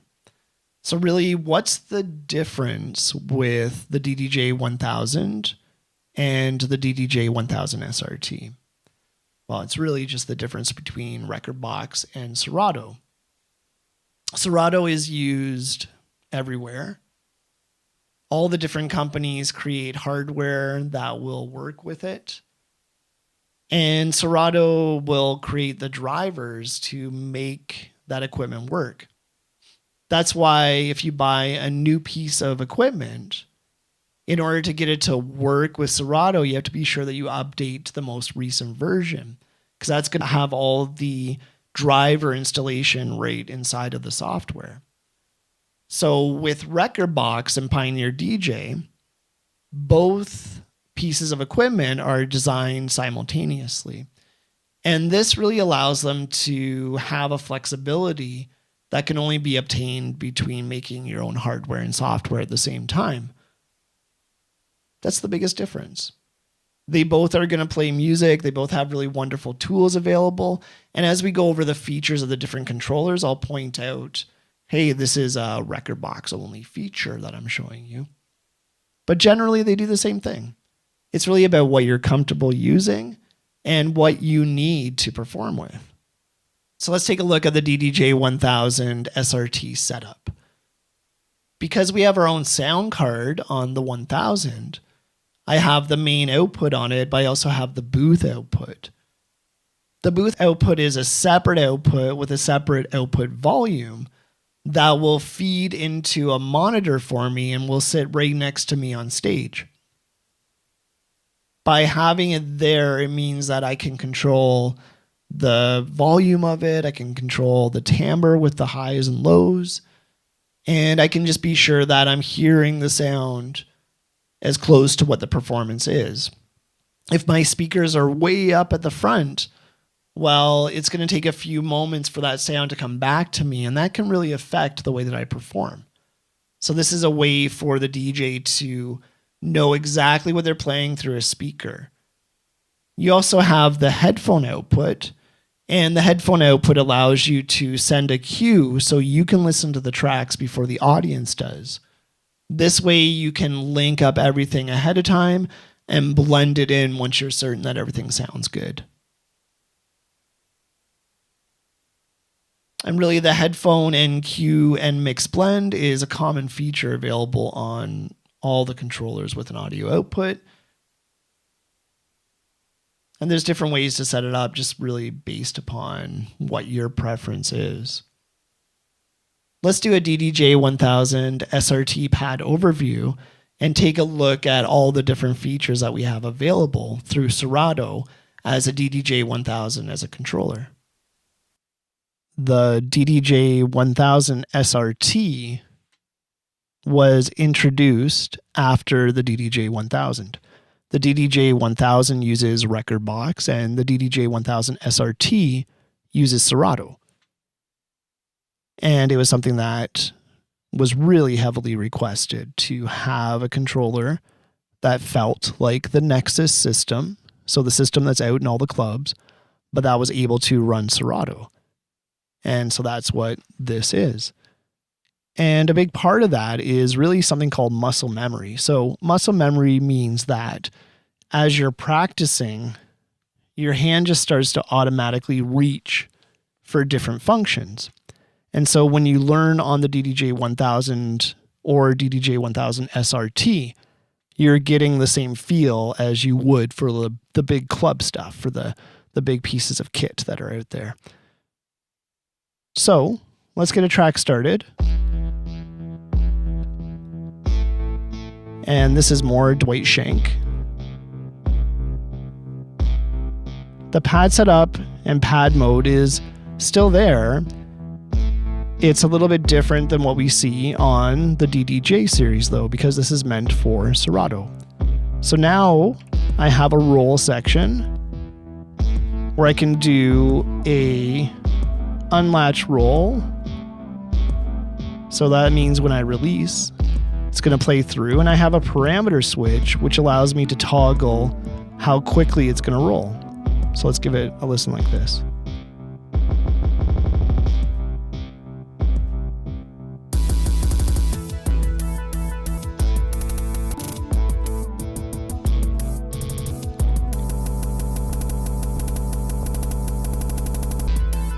And when I release, it's going to play back the song as if I had done nothing. Down below, this is for jumping back and forth, so I can go back to the left with the track or to the right, and I can change the size of the jump right here.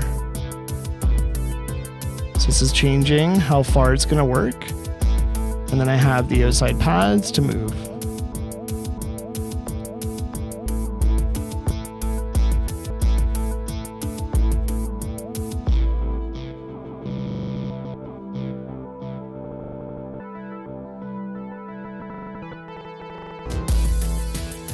So you can have a lot of fun with that functionality. You also have slicer mode, which is a Serato feature. And my parameter button is going to change how quickly the roll is. And the idea is that when I hold down a pad, I can revisit any part of the song that was playing through.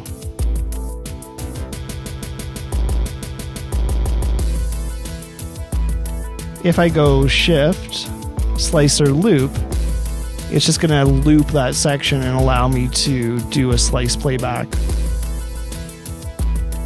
when I want to.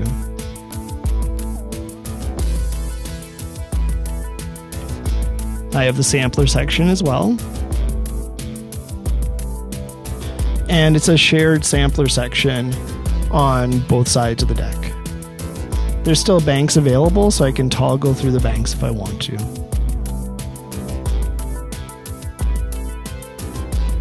And that really defines a big difference in how they work. It's still pad modes. There's some subtle changes, some subtle ways that you'd perform with it. You have the classic Pioneer DJ effect, the color effect system, the sound color effects. So I can select and then apply that to any of the channels that I want to. I have the effect section over here as well. So I can say, okay, channel 1, and we'll put on a little bit of reverb, and now I can hear the reverb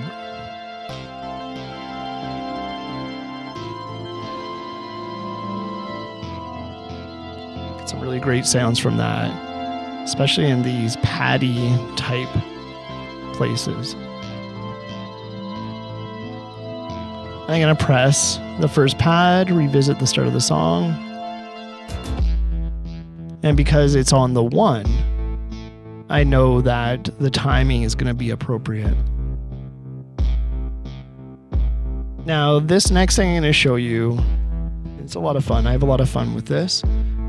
And what I'm going to do is take the Mobius effect, which is a endless sound, and this is available on the DDJ 800 as well. You'd have it in the effects section, and the 1000, but it is something that you find on the Pioneer DJ gear.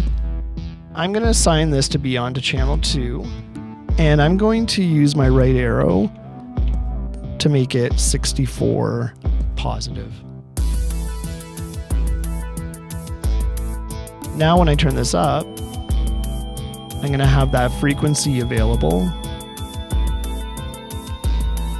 And I'm going to go pitch on my color effect. And now I essentially get a synth. And let's move that to crossfader A.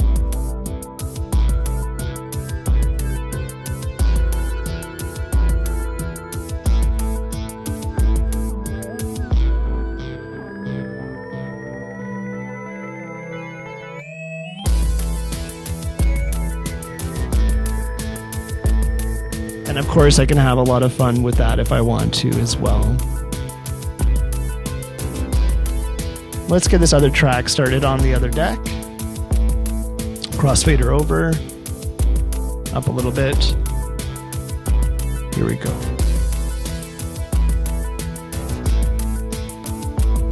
And again, for how I do it, I press it a couple of times. I use my visual indication by touching the outside of the jog wheel, and then I introduce.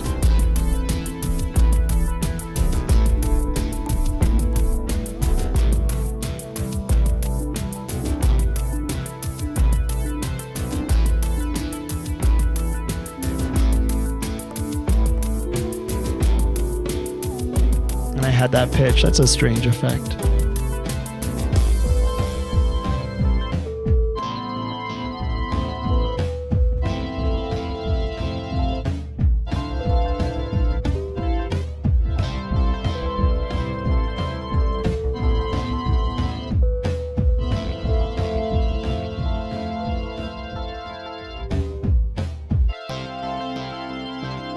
Back we go. And of course, on the DDJ 1000, I get 4 channels available. I also have dual USB, so I can run 2 computers simultaneously and just change which computer I'm grabbing from. And you can see that that's available on the channel strip up top. I'm either grabbing from USB-A or USB-B. I have a booth output. I have the same headphone output with all my headphone controls on it.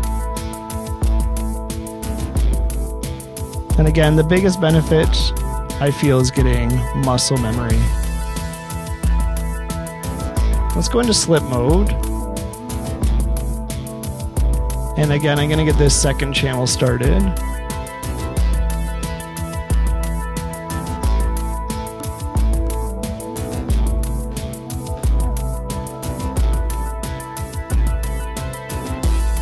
The way that the deck works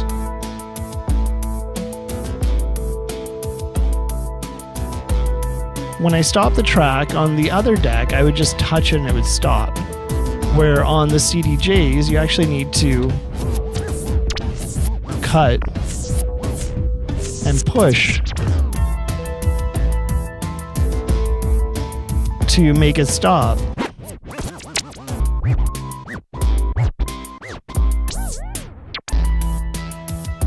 And of course, with slip mode engaged, I can do different fun things.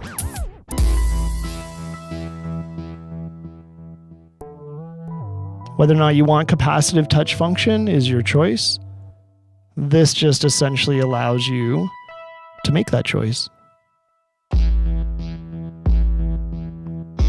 And just a quick summary of what capacitive touch is. On other pieces of equipment, usually with a metal top to it, when you touch it, you break the electromagnetic field because you yourself have a bit of electricity in you. And when you do that, it stops the deck from playing. But on this CDJ style, it actually requires a push. So let's go slip mode so that it doesn't jump around too much. Or actually so that when I release, it's going to play it back where it'd be had I done nothing. And we'll cut.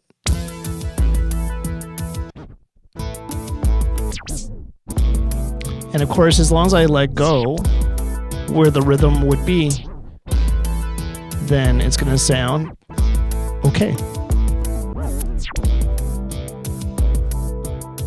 I can also play with the pads as well in the slip mode.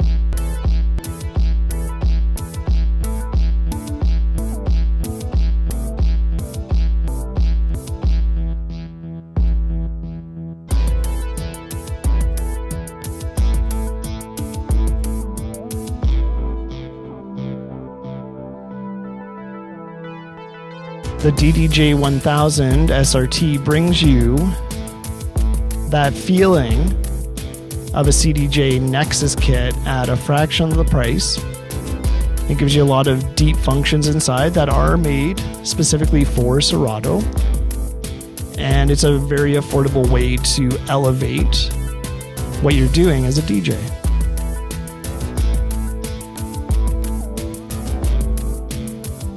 When you're making a choice whether or not to be on one platform or another, just remember that there's this software called Record Buddy. And Record Buddy is going to take all the information, like your hotkey position and your BPM and all this stuff, and it's going to translate it to work in other DJ software. So that means that you can move very easily from Serato to Rekordbox and have both rigs running, which is often the case. Another difference with Rekordbox 6, to talk about it while we're talking about Serato, is that Rekordbox 6 integrated all this wonderful technology to allow you to transfer your content from your computer to your phone wirelessly. You can transfer the content from your computer to Dropbox and have the content shareable. So if you're working with a bunch of different people, this is a great way to have all the content available.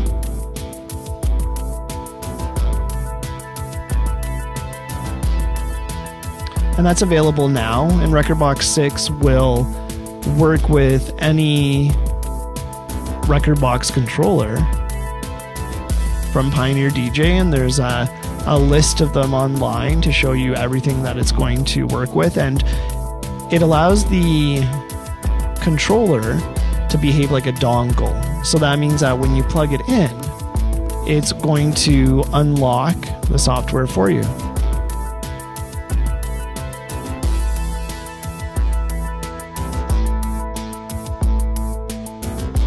When you're thinking about getting content, especially nowadays that we're all doing a lot of online stuff, think about the artist that you're getting the content from. If it's truly a unique discovery, then use this platform to promote them. The music that I've shown today has been made by Dwight Shank, and by myself, and by Ian George Light. If you want to watch other videos I put together, I'm available on YouTube as Brennan R.K. Galley.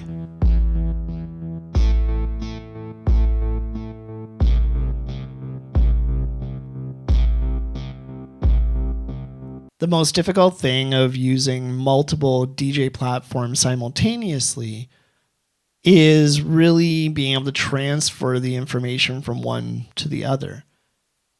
There's this bit of software, it's called Record Buddy, and it's a metadata translator. So what that means is that it will take the work that you did in one DJ platform and make it work in another DJ platform. If you're moving in between Serato and Rekordbox, this is a great tool just to take care of all of that work. You don't want to have to do that work again. So this is a way to sort of relax and not have to redo your entire library over again. You can buy it online, and it's spelled Rekord, Buddy, as you can see on the slide there. So let's take a look at track preparation, and let's talk a little bit about key. And we'll talk about the Camelot analysis versus the key analysis. On this slide here, you can see that I say that the key analysis, 8A equals A minor, and 8B equals C major. What does that mean? Let's take a look at it a little bit more with the actual Camelot wheel here. And really what this wheel is referring to is that if you have a key, so when I load software into Serato or into Rekordbox, it's going to analyze the track and it's going to figure out what key that track is in. Once it figures it out, I can use this wheel to decide what track is going to sound good without even hearing that track ahead of time. For instance, if I have a track that's selected as 8A, I could go to 9A, which is E minor, or I can go to 7A, and it's going to sound good. The reason why is that it's something called a perfect fifth. And what a perfect fifth is in music theory, if you go up 5 notes from your root or your first note, then they're going to sound good together. And you'll hear this throughout music. This is just a very common thing, and it's really a giant basis on how chords are built. The 1 and 5 sound good. There's a lot of other notes in between that can change how that sounds. Using the Camelot wheel introduces that kind of theory into your DJ set and creates predictable ways to just to know what is going to sound good. Now, you can also see that something like 8A, like I said, it also works with 8B. And this is something called the relative minor or relative major. I'm going to go over one more slide, and I'm going to show you this, the circle of fifths that we were talking about. Now we can take a look and see just the note values and the different key signatures for those note values. So you can see that with A and C, A minor and C major both do not have any sharps or any flats. So they're using all the same notes in the same scale. Therefore, they're going to sound good with each other. And a major sound is one that's happy sounding. A minor sound is one that's sad sounding. And so this is now introducing our ability to emote or change our expression. And again, we can do that just by looking at how it's been analyzed. So that's really the difference between the key signature and the Camelot. And really, as a brief overview, what does that mean? So 1 digit up or 1 digit down is a perfect fifth. And we know that in chord structures, a perfect fifth sounds good all the time. But you can also use this to experiment further. You can use this to pick other distances and hear what that spacing sounds like. You can make your own judgments on how that sounds, and then you can use that as a tool in the future. This knowledge is just going to add to your expression as a DJ, and it will introduce some music theory into what you do as well. Next, we're going to take a look at mixing in time. So really it's about keeping the rhythm going by selecting BPMs that are close to one another. BPM equals the speed of the song, how quick or how slow it is. And BPM can also work within the idea of fractions. So I have an example here. The 60 BPM will work with a 120 because 120 is just double the speed. You can play with these fractions as well to find some unique rhythms and unique ways to play with DJing. So with all this in mind, let's take a look at the DDJ 800.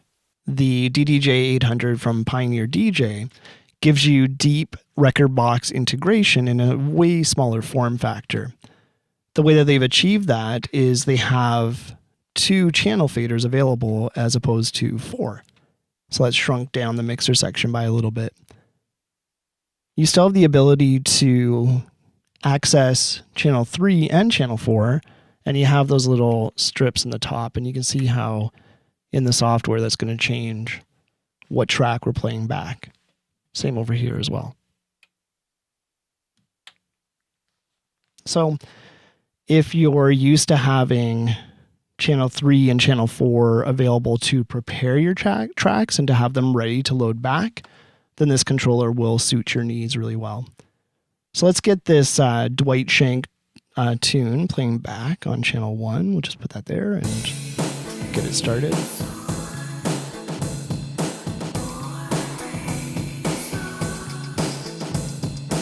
I have pad mode with the DDJ 800, similar to the 200. But instead of having to use the computer or the tablet to get into the functionality, I actually have like a little button section here for my pad mode. So I can go to pad effects and have effects available. I can change through those effects with my pad.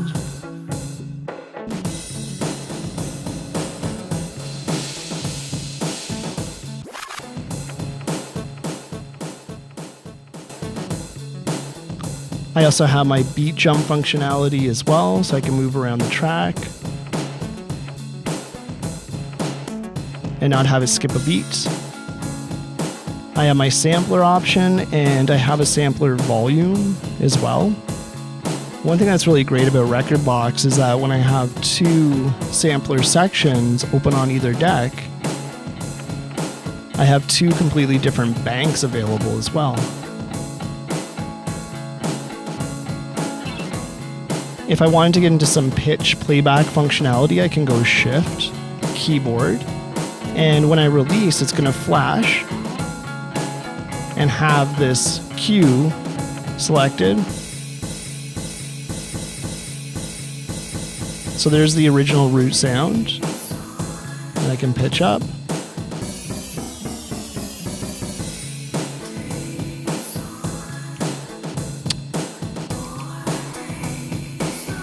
So if I go Shift Hot Cue, like I did just there, then I can select other pads.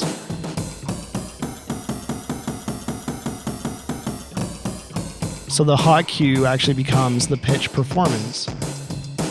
If I want to change the sound while it's playing back without jumping around the track, I can go Shift, Key Shift, and now I can push the root. And I can use my page to change the range. And it will flash the root, it will have the root as a white pad. So I know that that's where I go to if I want to return it to its original setting or the original sound.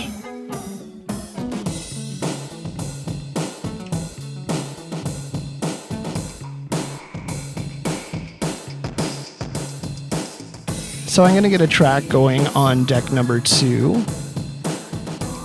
I brought my crossfader over, and I'm going to press the pad. And for me, I do it multiple times to feel the rhythm. And when I feel like I have it, then I stop tapping.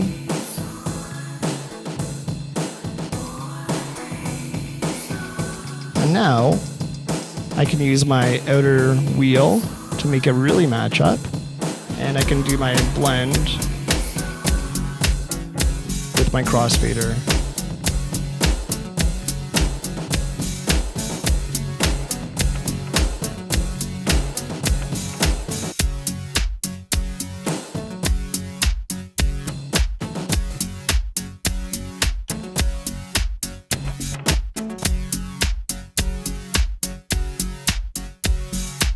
Now, if I wanted to do that and be able to listen ahead of it, then I can use some headphones to do that. So with these guys, the HDJ S7s, I think you can see those there. These are great headphones. They just are nice and compact. They fit on my ear okay. And I'm going to take them and I'm going to plug them into the front of the unit here. Because the way that I showed you how to mix there is more of a visual way of mixing. And also it takes knowing the tracks that you're playing as well to know how they're going to sound together. And that's just because of doing the video production, how I'm putting this together today, that I chose to do that. So now I have my headphone mix. So I have the cue buttons on each deck available here. And I can only listen to the cue, or I can listen to the cue and the full output. And then I have my master control here. So I can listen to the tracks ahead of time. And then I can know that everything sounds good before I press play and let other people hear what the sound is. So right now on channel 2, we have this filter effect. I can also go and select things like dub echo. This is a really great Pioneer DJ function. Little pitch play. I also have an effect section right here, and I can select whatever type of effect I want. And right now we're on channel 2, so I'm going to say channel 2 for the effect. I'm going to turn down the level. I'll turn it on, and now I can introduce that effect.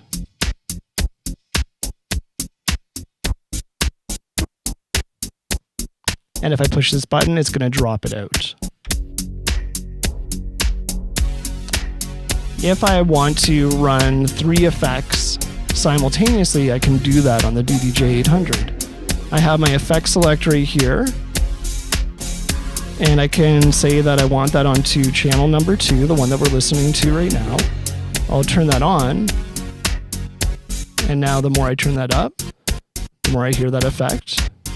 Over here, I can take the sound color effects and apply that to it. And then on the deck, I can go to my pad effects section and apply other effects to it as well.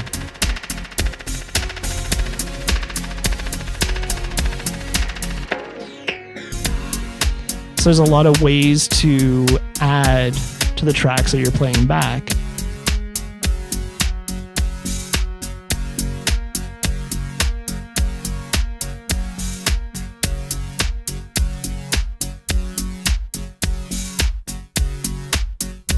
The DDJ 800 has a sound card on it, so it has the headphone output, it has the main outputs, and it also has a booth output as well. So I can take an audio output from the back of the unit, and then I have a volume control right here to change how loud that is. That allows me to change the volume of what I'm listening to. So I'd have a separate speaker next to me as I'm DJing, and then I would be able to make adjustments over the course of the night as volume changes.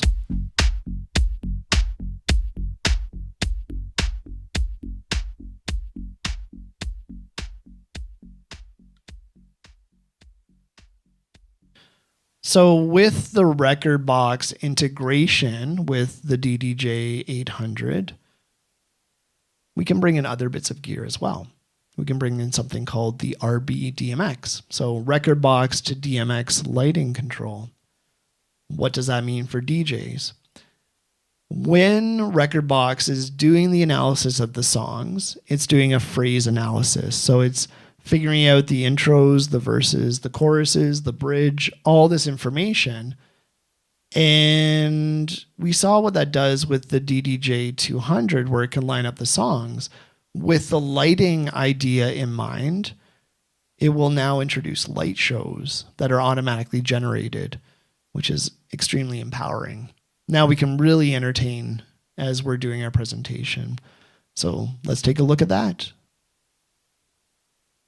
When Rekordbox analyzes a track, it looks for a third parameter that you don't find in other software. Let's go and just right click on this track here, and I'll take a look at the Analyze Track option. And right here you can see it says Phrase Analysis. I'm going to cancel because I've already analyzed that track. And what phrase analysis will do is it will take a look at the dynamics of the track, or the strength, the power of the different parts of the song. And when it does that, it's going to figure out the intro, the verse, the chorus, the bridge, like all these other parameters. And when I have something like the RBDMX, this is going to take that lighting control from Rekordbox and feed that into a lighting rig. And I can have these customized light shows. So I have a couple tracks loaded up here that I've prepped ahead of time. And again, the analysis is automatic, so it's going to build light shows, but then you can go in and do changes. So let's press play over here, and we'll listen to this track. This is by Ian George Light to myself. The album is Galley Light Galt Life. So we're going to press the first cue, get that track playing. And what I've done is I've set it up so that the light show starts right there. And as I move through the song, there's going to be different parts of that song with different light shows that's already been pre-programmed. So every song can have its own light show to it. Now that combined, I'm going to go into Rekordbox, and I'm going to click on this tab. And this is Rekordbox 6. So if you pay the subscription, you'll get the video option as well. So now I have video in my computer, and I have a light show that complements. So let's go back to the start, where I can turn off the lights. And I'll press a pad, move into another part of the song. And on my second deck, I have another song that's also from the same record. The record was made for DJ sets, so there's a lot of similar keys, a lot of similar ways that it integrates. So I'm going to push the first pad, and I'm going to have this other track.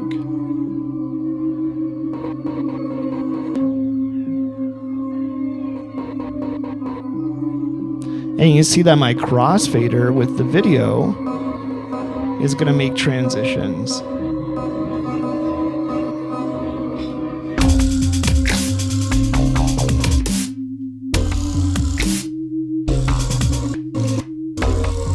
And now the light is going to move with the crossfader.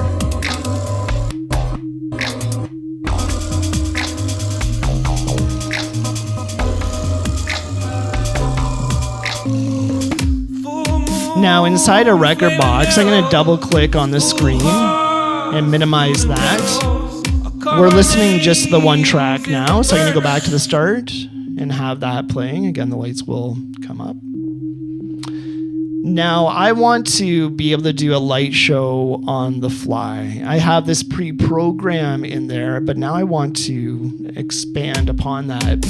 So I'm going to go up into Rekordbox, and I'm going to click on this pad option.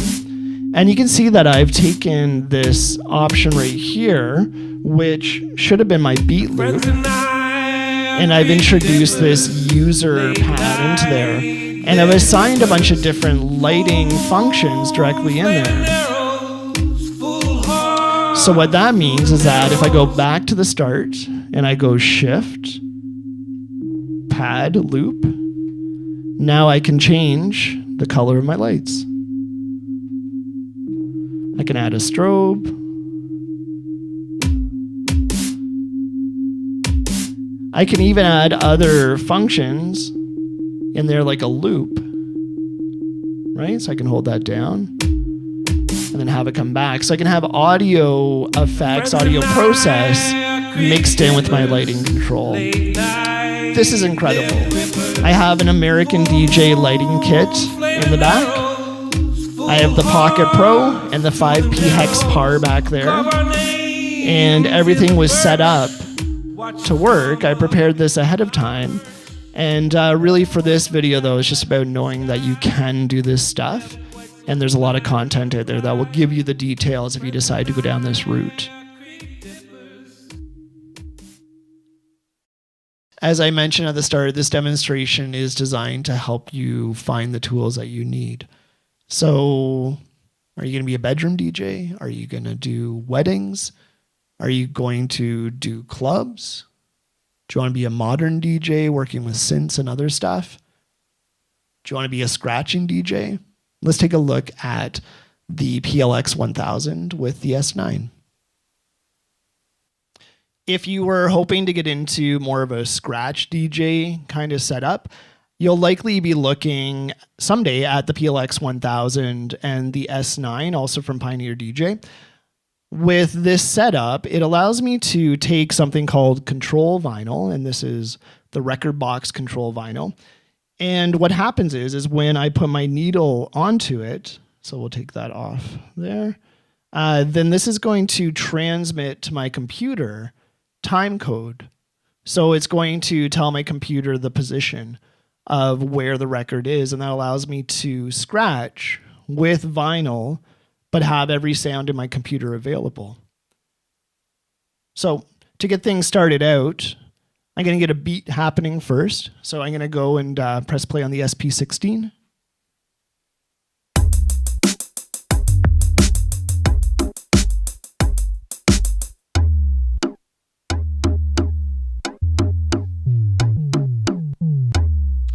And this is just a loop that I built ahead of time.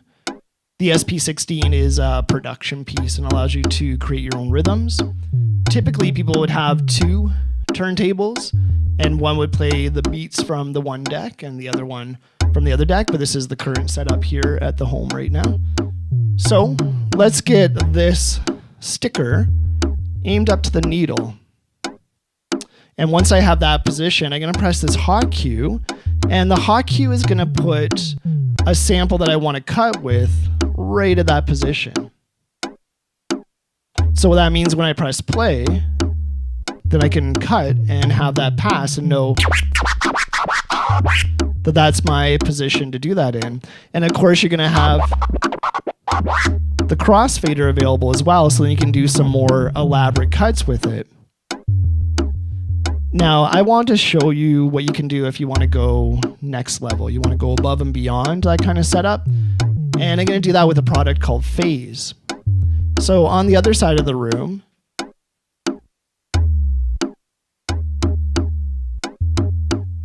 I have the Phase setup plugged into the DDJ 1000 SRT. I'm going to put that right onto the record and give it a second just to sort of settle in. And then on the DDJ 1000 SRT with the Phase plugged into it, I'm going to set this as the hot cue for a sample over here.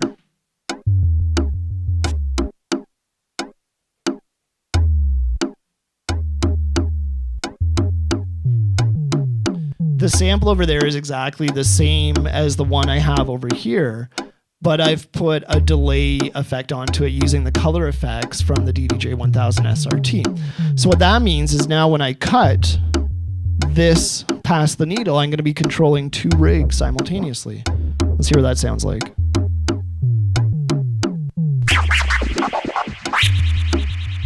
And of course, if I put my crossfader all the way over, I'll only hear the sample playing from that rig. And then if I go into the middle, I'll hear the dry signal as well. So that gives me a new way to sort of do my DJing and my cutting, which is a lot of fun. And of course, with Phase, It's got a magnetic strip that goes onto the record. So I can take off the record and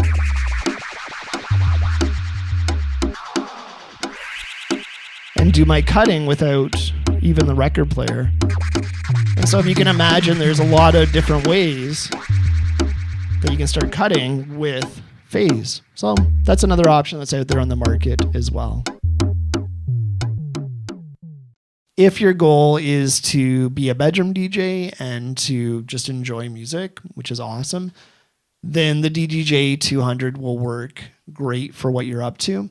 You're going to have an endless supply of music through streaming services, through your iPad and through WeDJ and other software that's available. You're going to start to learn the tools that are going to elevate your DJ game and create that muscle memory so you can start performing. And of course, as we mentioned, you have the speaker on your phone just to listen to at the start, or you can plug that splitter cable into headphones or into powered monitors or really any source so you can grow and adapt as you have more needs. If you want to be a wedding DJ, having a talkback mic is super important. So you want to start looking at things like the DDJ 800 for that. You also get the monitor out control, so you'll be able to listen to a good balance when you're at the venue. And of course, you're going to have a proper sound card. So when you're playing back through a full PA system, it's going to sound really great for you. Once you start integrating in the lighting stuff with the RB DMX, you're really going to have these shows put together. Maybe you want to be a club DJ. Well, the DDJ 1000 or DDJ 1000 SRT is a great way to get into that. The starting cost for a club kit is really expensive. So the DDJ 1000 layout is going to give you the exact feel that you would find in the club. You can gain muscle memory for way less of the price and then really perform properly once you hit the club. If you want to be a modern DJ, well, there is a ton of tools available out there to do that. You can add synths, you can add sequencers, you can add a ton of stuff. And if you check out my YouTube channel, you'll find a bunch of videos that go over how things like the squid works, or really just a ton of different bits of gear there. My YouTube name is Brennan R.K. Galley, and you can see that there on the slide. If you have any questions, now is a good time to kind of wrap up those questions because the video is going to end soon. I've been here for the course of the day just sort of answering the questions as they come up. And yeah, please add any questions here. I'll be sure to answer as much as I can. And yeah, there may be about a 1 minute delay in the feed. So put those questions in now just to be sure that I get them before the end of the broadcast. I want to thank you for watching this presentation. You can connect with me on LinkedIn or on Facebook. I go by Brennan Galley. There's not really anybody else. Well, there's one other person out there with that name that I've found, at least. There might be more. Hey, if you're Brennan Galley, send me a message. That would be really cool. Thanks for watching this video. I hope that it has helped you make an educated purchase on whatever your next piece of gear is. And I hope that you stay safe, and I hope that you stay healthy. Take care.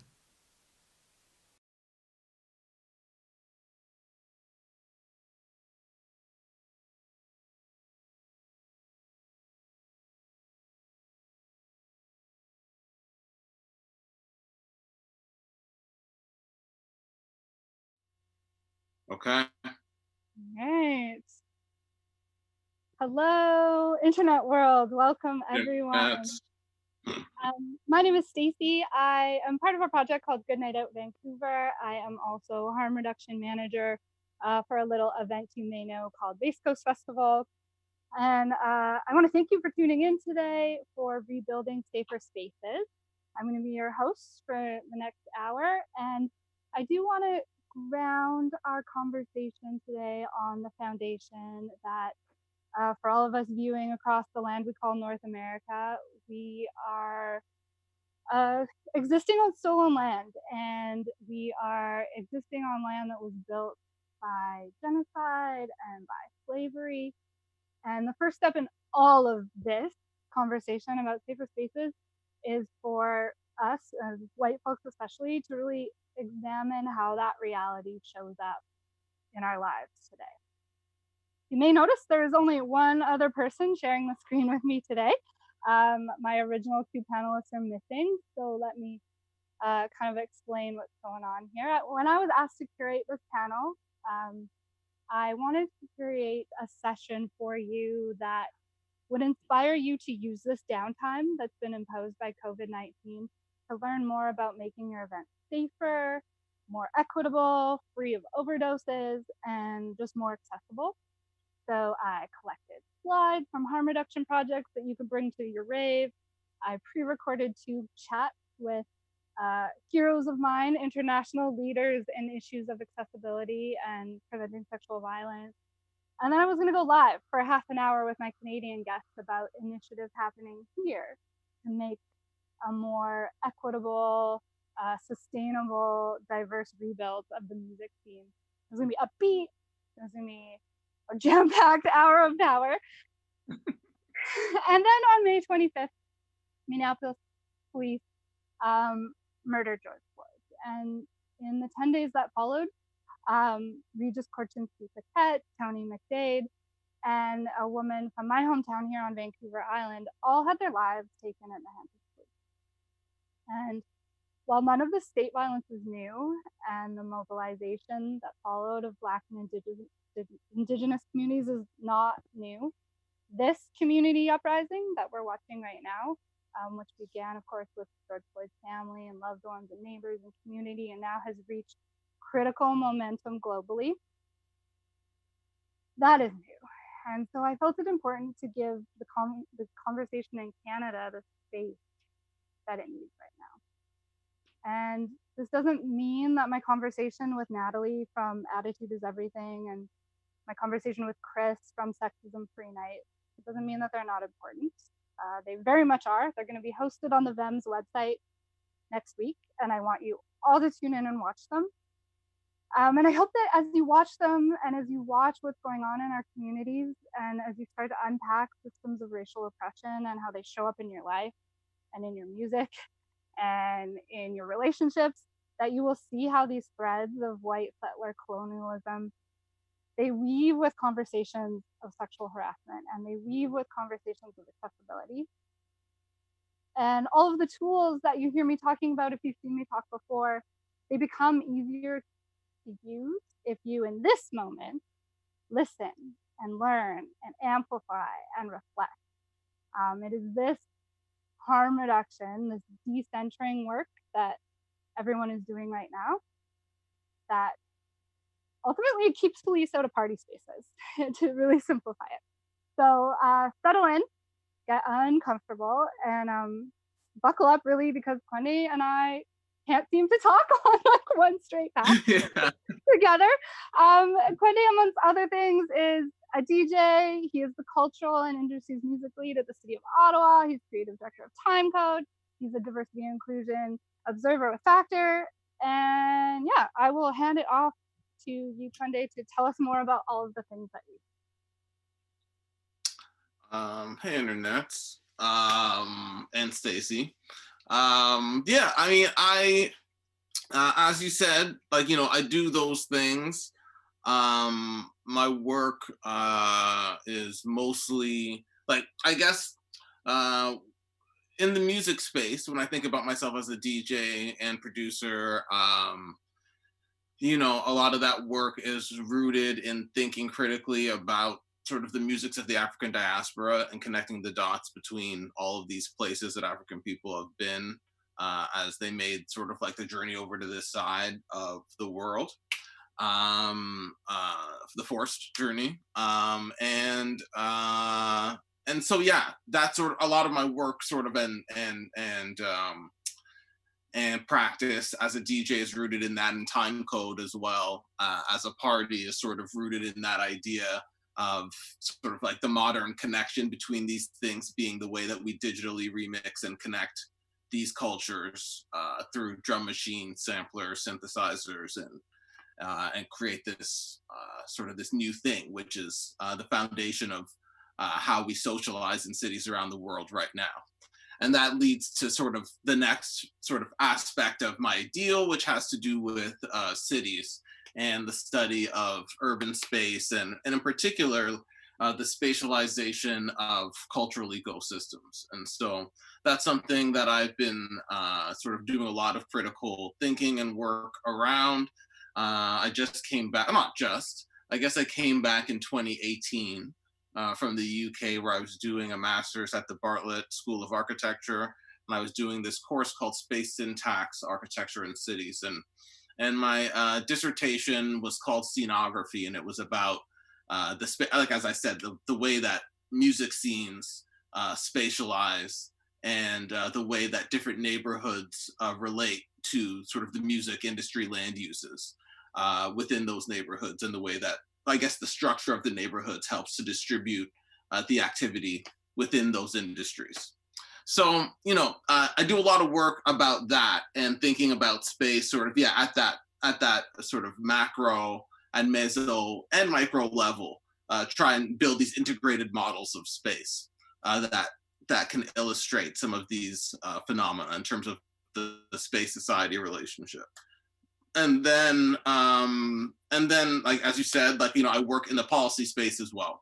So working at City Hall, sort of behind the scenes, working with the Arts Heritage Development Unit, and doing a lot of work focused on the for-profit side of arts, culture, and heritage, and in particular, looking at the music industry, and doing research and development into other cultural industries and sort of and sectors within the cultural industry space. But a lot of the development work that I've done has been focused in the music space, and developing the Music Industry Coalition, music strategy, and a whole range of activities that have emerged out of that.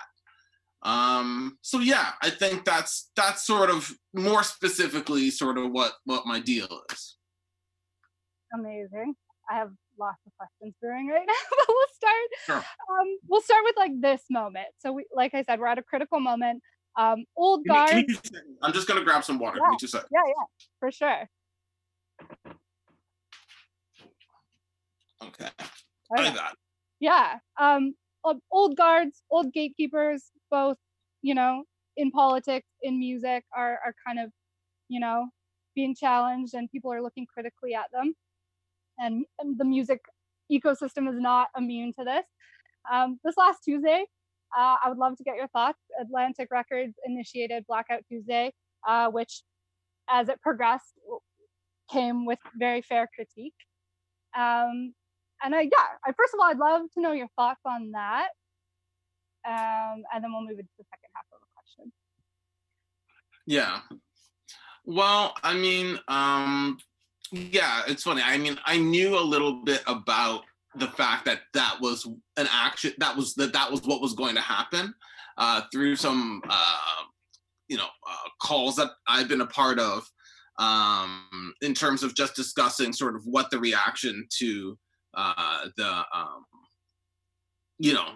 to this sort of inflection point was going to be.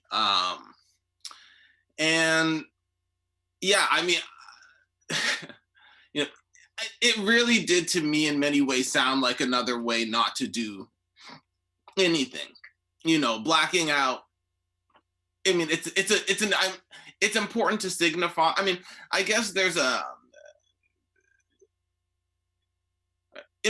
for whatever value there is in signaling, I guess that was what the value was.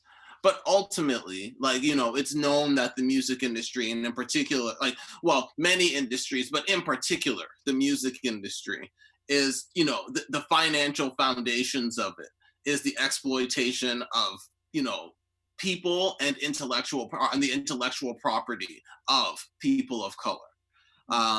And so, you know,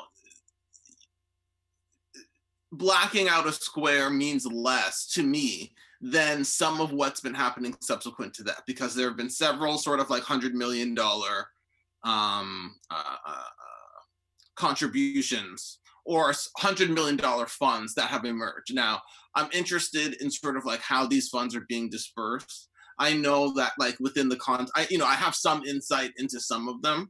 I know that like at least within the context of like an organization like we saw Warner with their 100 million, put $100 million out, and they're working through their local reps to try and find, organizations that they can put that to.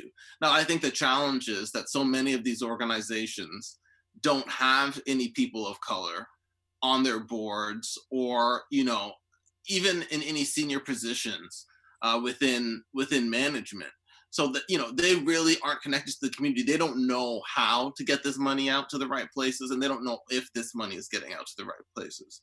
And so ultimately, like there's still this challenge where even if they're putting up this money, ultimately there's gonna need to be structural change to be able for them to be able to understand, how to appropriately spend it.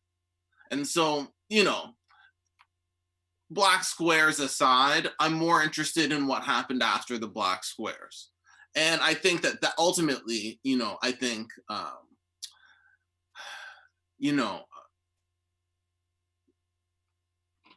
yeah, I think, let me back up and say this. Like, I had a conversation with a friend of mine, a white friend of mine who lives in Atlanta now. And, we talked about he was asking me, what is the right thing to think right now? Like, how should we be, processing all of this? And he told me at some point, I subscribe to what Morgan Freeman said about like, there's no point in even talking about this, and talking about it doesn't help anything. And I said, well, I disagree, like that, and that, in this moment, it's important to understand the way that silence can be confused with complicitness. And you don't want to be in anybody's silent majority or silent minority or silent anything.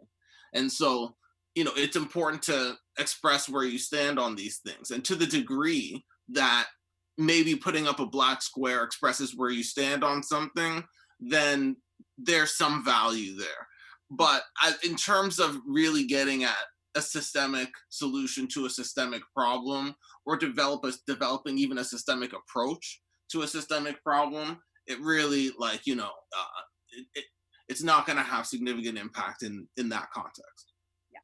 Yeah, it's kind of like gateway activism. Like it opens the door for you to be exposed to things, and that is something I noticed that many promoters, and I think even small festivals and events, who at least on the outside never really talked about these things. It was the first kind of gesture I had seen of them. Yeah, so for sure. Yeah, on a practical level, because we know with no events happening this summer, maybe next summer, maybe, we know that promoters and festivals ideally should be doing the work with all this downtime. We're like, okay, let's like take a good hard look at our lineups, at our executive, at our boards. But I'm wondering from you on a practical level, what does an event, and maybe you do this with your time code events, like what does an event or a space that is safe and healthy for Black people and Black culture, like what does it look like? What can practical things people can do?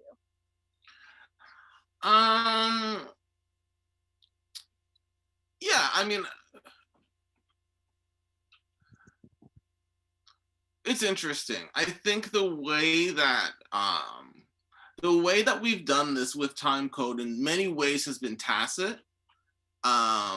I think that there's been, we've expressed these values among ourselves, but have not necessarily, gone so far as to codify them in any way to publicly codify them. But, one way that I think in particular that we do this is to ensure that there are, Black people in positions of authority in this space. And so that's more than just me as sort of the DJ and creative director or whatever. It's also the people who own this space or who operate this space are Black people, and when people come to this space when we're not there, you know what I'm saying? Because there's that as well. We also do it in places where um, uh, there's both often like daytime and nighttime activity. And so people can become familiar with this space in a range of different contexts. So it becomes less of a threat. You know what I'm saying? People go there for lunch and they say, oh, this is this place where we have this super fun party, you know, once a month on Friday nights. And so that helps as well. And then I think, you know, there is, you know, the first impression is important in terms of the manner of the door person, and that door person understanding their responsibility as sort of like setting the tone and sort of like a yeah, establishing the more than, I guess, even more than the tone, I guess it's like it's the tone, and there's also sort of like a familiarity component to it as well.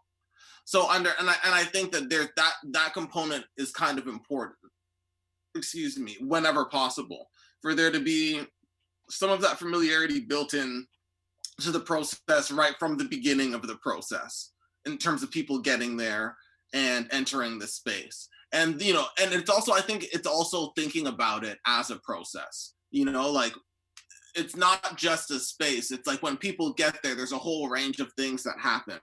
And as all of those things happen, they get brought into what's going on there.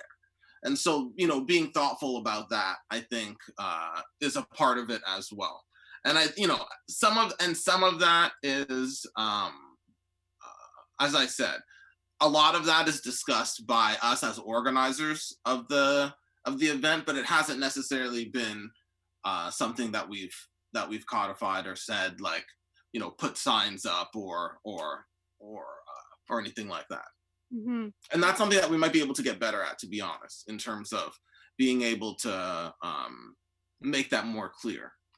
Yeah, it's interesting. I always think that posters or communicating your values are kind of the last thing you should be doing, which is contrary to people's instinct. I think when people start on this conversation of making their spaces safer, they want a poster. Like they default to a poster that says, you know, no racism, no sexism. And I always try to nudge them to the fact that, like, the average person reading that poster does not think they're racist. So they don't register with anything on the poster, right?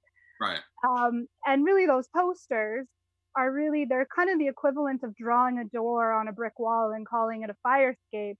If, like you said, the security guard isn't also in line with, you know, analyzing how things like bias and, you know, sexism show up in their role. And so, so posters are kind of the last, in my opinion, the last kind of part of it.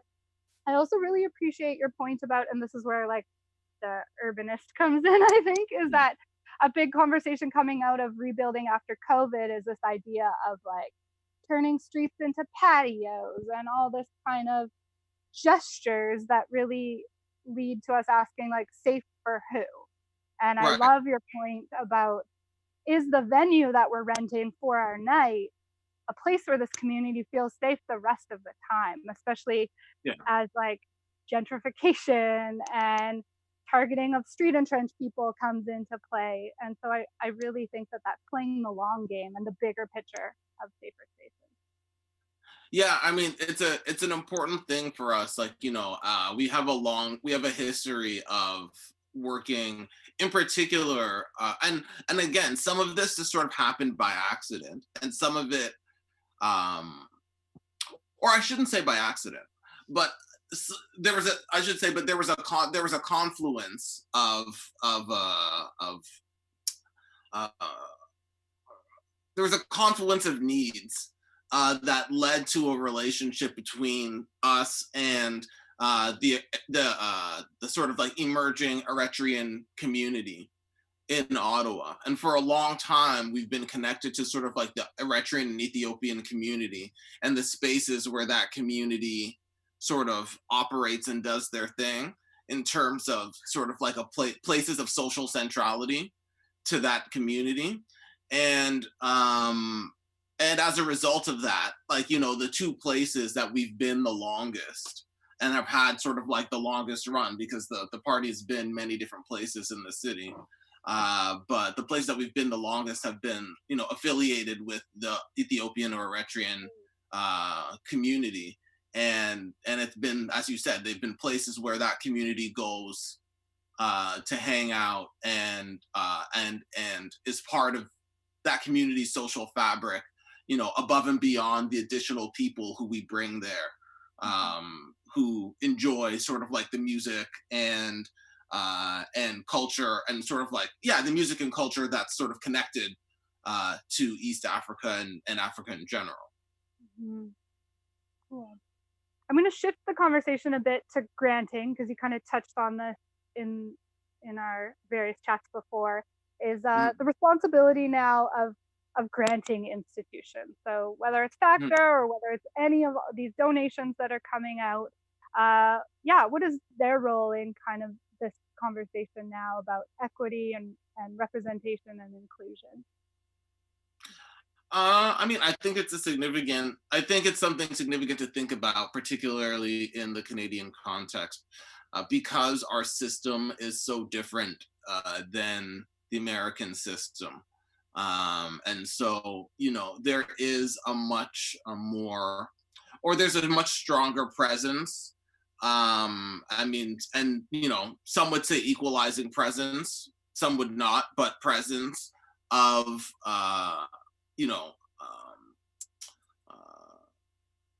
not just of government bodies, but of sort of quasi-governmental organizations like Factor and the Canada Council, and even at the municipal level, when you think about some of these funding organizations within the municipalities who are, doing basically long-range development work, using dollars. It's important to think about the way that these policy tools can have really strong effects on, can have really strong positive or negative effects on the way that programs end up rolling out on the ground, and ultimately the way they end up affecting communities. And so I say all of that to say that, like, in the US, for example, particularly in the space that we're operating as it relates to culture, music, etc., it's not like there are government bodies that can set, policies that say, organizations have to be representative of this group, that group, whatever, or that it's important to even value diversity and inclusion when you're thinking about the way you compose your boards, your decision-making bodies, etc. And so as a result, like, some foundations can do it in terms of the money that they'll grant to other organizations, but ultimately, that isn't there. So to your point, in Canada, I think it is really important. And like, there are many examples. I know that, like, there's some stuff that within our municipality that's in the process of being developed right now. And, that's an important conversation in terms of the way that we think about COVID relief and sort of like rebuilding funding is, how do we, beyond the relief component, it's really the rebuild component, and rebuilding in a way that, that prioritizes these values and really sort of thinks critically about what the future of this conversation is going to look like, and who those future players are going to be, and maybe start putting them in position from now. Mm-hmm. Yeah, and I've been reading a lot how really, like, the whole conversation about diversity and inclusion. So if grantors set targets around making sure that lineups for festivals or lineups for music related businesses have to meet, that's such a small part of the conversation, because if the institution or the festival itself hasn't done the work, then it could actually create more harm than good. And so I think that there is an opportunity for grantors to pick up the slack there. It's like, it's not just about targets, it's also about refining your values and bias training and all of those kind of things that could put historically marginalized communities at risk. Yeah, but then I think it's that, but I think it's also, as you said, it's sort of like developing a kind of pipeline of engagement within all of within the community, within the localized communities that you're in, and figuring out sort of like at what points in our process can we be engaging, these various communities, such that, they're actually a part of our decision-making process. This isn't like something that we sort of reach out once there's a crisis and say, oh shit, okay, well, who do we know? It's more like, okay, like these people are a part of our community. So actually, when these things happen, you're going to be reflective because, you're actually part of this community. These people are actually part of your community. Mm-hmm. And so I think that there's that as well, and really thinking, about, and again, I think it's not just about engagement, but it's also, critically about power as well. And, about the nature of that engagement, and if it's putting sort of those communities in positions of power to be able to make decisions, or to be able to just even to be able to have clarity about the landscape of decision making. You know what I mean? Yeah, for sure. Related to this, could you maybe, because I feel like Factor is a thing that people know about but don't really know about, and so I'm wondering what your role, I know you're chair, but also as a diversity and inclusion observer, like what does that entail? So, I mean, it's a very new role. And so it's something that came about, I guess, it would have been maybe about a year and a half ago. Although it was in the works for a while, and it came from an evaluation that Factor did, understanding that they need to address this in some critical way and serious way. And so, should I back up and describe what Factor is as an organization? Sure. Yeah, I wasn't. Yeah. So, for those who don't know, or for those for whom it isn't clear, Factor is a public-private partnership between the radio broadcasters and the federal government. And essentially, the private radio broadcasters contribute a sum of money, and the federal government contributes a sum of money, and that money is distributed by an organization called Factor, which is called the Foundation for Assisting Canadian Talent on Recordings. And these funds are distributed to support the development of the Canadian music industry, such that the broadcasters will then have enough CanCon to be able to play and meet the standards of the CRTC, basically.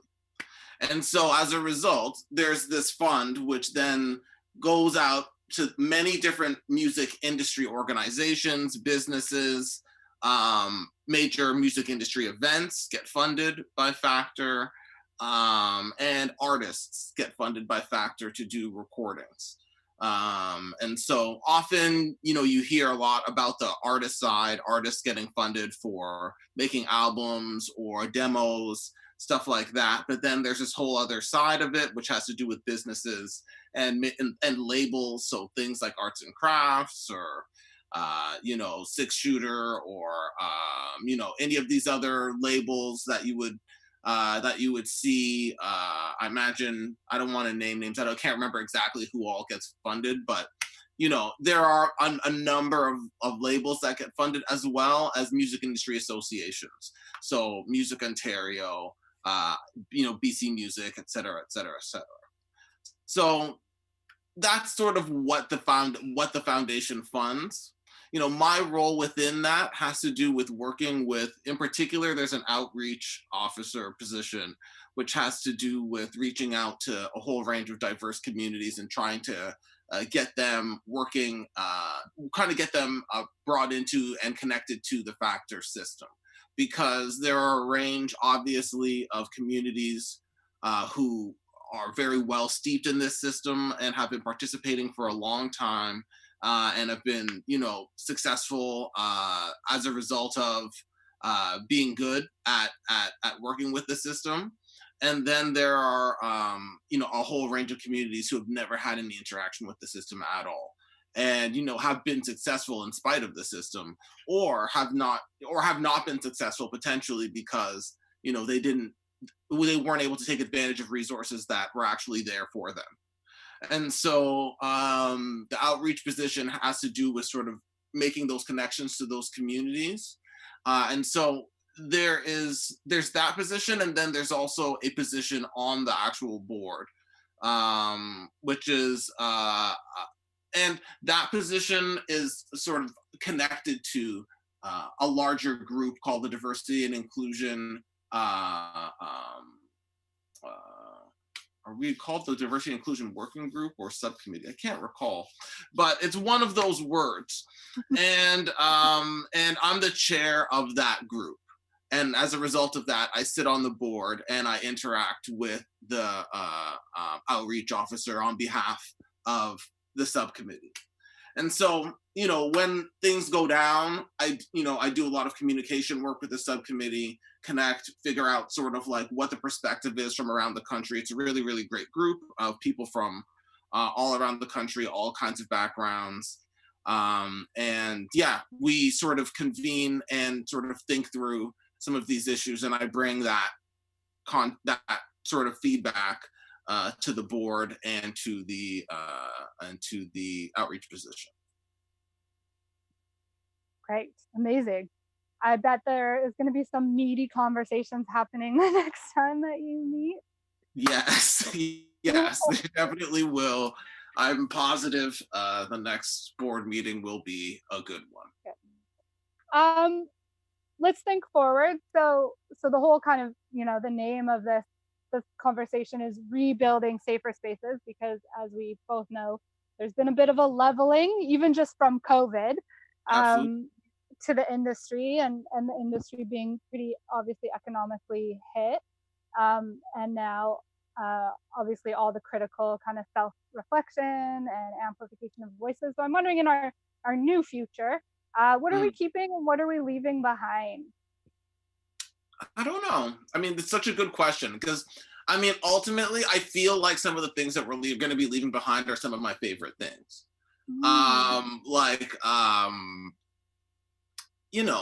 I worry about the kind of cramped, intimate experience that like we do at Timecode. Like that's sort of like our thing, like, you know what I mean? And so when I think about that, I'm like, oh, like that's what's fun about it. Like is the exact thing that's super dangerous.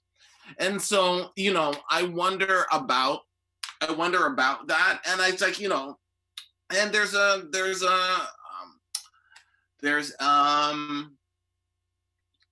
how do I put it? There's a consequence as it relates to, or a consequential effect as it relates to the sort of the equity discussion that we're having, because ultimately it seems like the trend is moving towards either much larger scale of spaces. So it's like, this whole drive-in trend and other things like that, or sort of like operationalizing much larger spaces as kind of some sort of like a loss leader for some other kind of way of capturing revenue by bringing, whatever that number of people into the spaces. Regardless, it's it's going to tip towards those who are able to manage and hold on to very large spaces. And so like our whole thing about working with new Canadian communities, or people who own these kinds of spaces where we can generate and sort of work at a profit scale that works for both communities and is generative. Like I wonder how much of that's going to be possible in the new reality when ultimately things are going, if this, let's say that, let's say we get to a vaccine even sometime in 2021, ultimately, I think it's going to favor people who can, who are able to hold on to larger spaces, so that, and make them more flexible to do sort of more things. And that, and that's going to be challenging to the whole, startup side of nightlife culture. And it's going to, increase the amount of overhead necessary to do something safely, which is going to be, a challenge. Yeah, that makes me think of another question for you. But first, yeah, I'm in full agreement. I know that in BC we are kind of leading, not that it's a competition, but we have the lowest infection rates right now.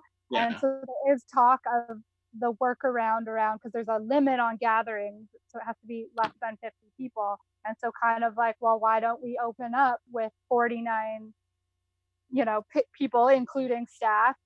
And that to me makes me so nervous, because you would have to pre-sell tickets. You can't have tickets at the door for an event like that, which means like the quickest friend group to purchase those tickets is going to fill up the space. And then that's really kind of against a lot of the ethics, or the kind of values of the underground community party of having for sure. for everyone. So that makes me nervous for sure. And then there's another point around who even owns the spaces they throw parties in anymore. And if they did, those spaces are probably in jeopardy due to having kind of no revenue. And so something I value that's happening is the discussion around repurposing spaces and repurposing liquor licenses. Like in BC, if you have a liquor license, you can't, a liquor primary, so you're a nightclub, you can't be open in the day for something that might have all ages. Right. And so relooking at some of those things to allow us to repurpose space so that buildings can, pay the rent, I think is a positive outcome of all of this.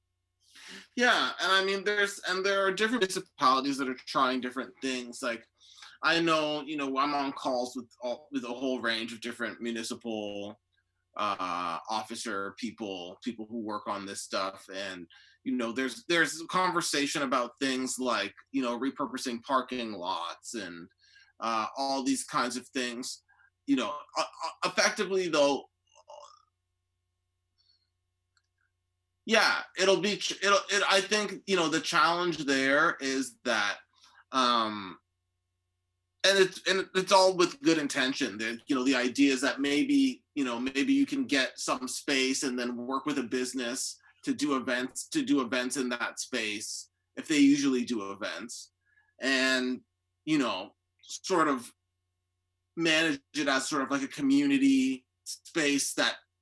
But yeah, I mean, there are so many challenges to that. The spatial challenges notwithstanding, in terms of the idea that part of the reason that things are where they are, or why there's this sort of relationship between or how that relationship between space and society ends up working out, is that these spaces are chosen not only because of availability, but because of appropriateness, because there's some degree of centrality, that not just social centrality, but spatial centrality as it relates to those communities.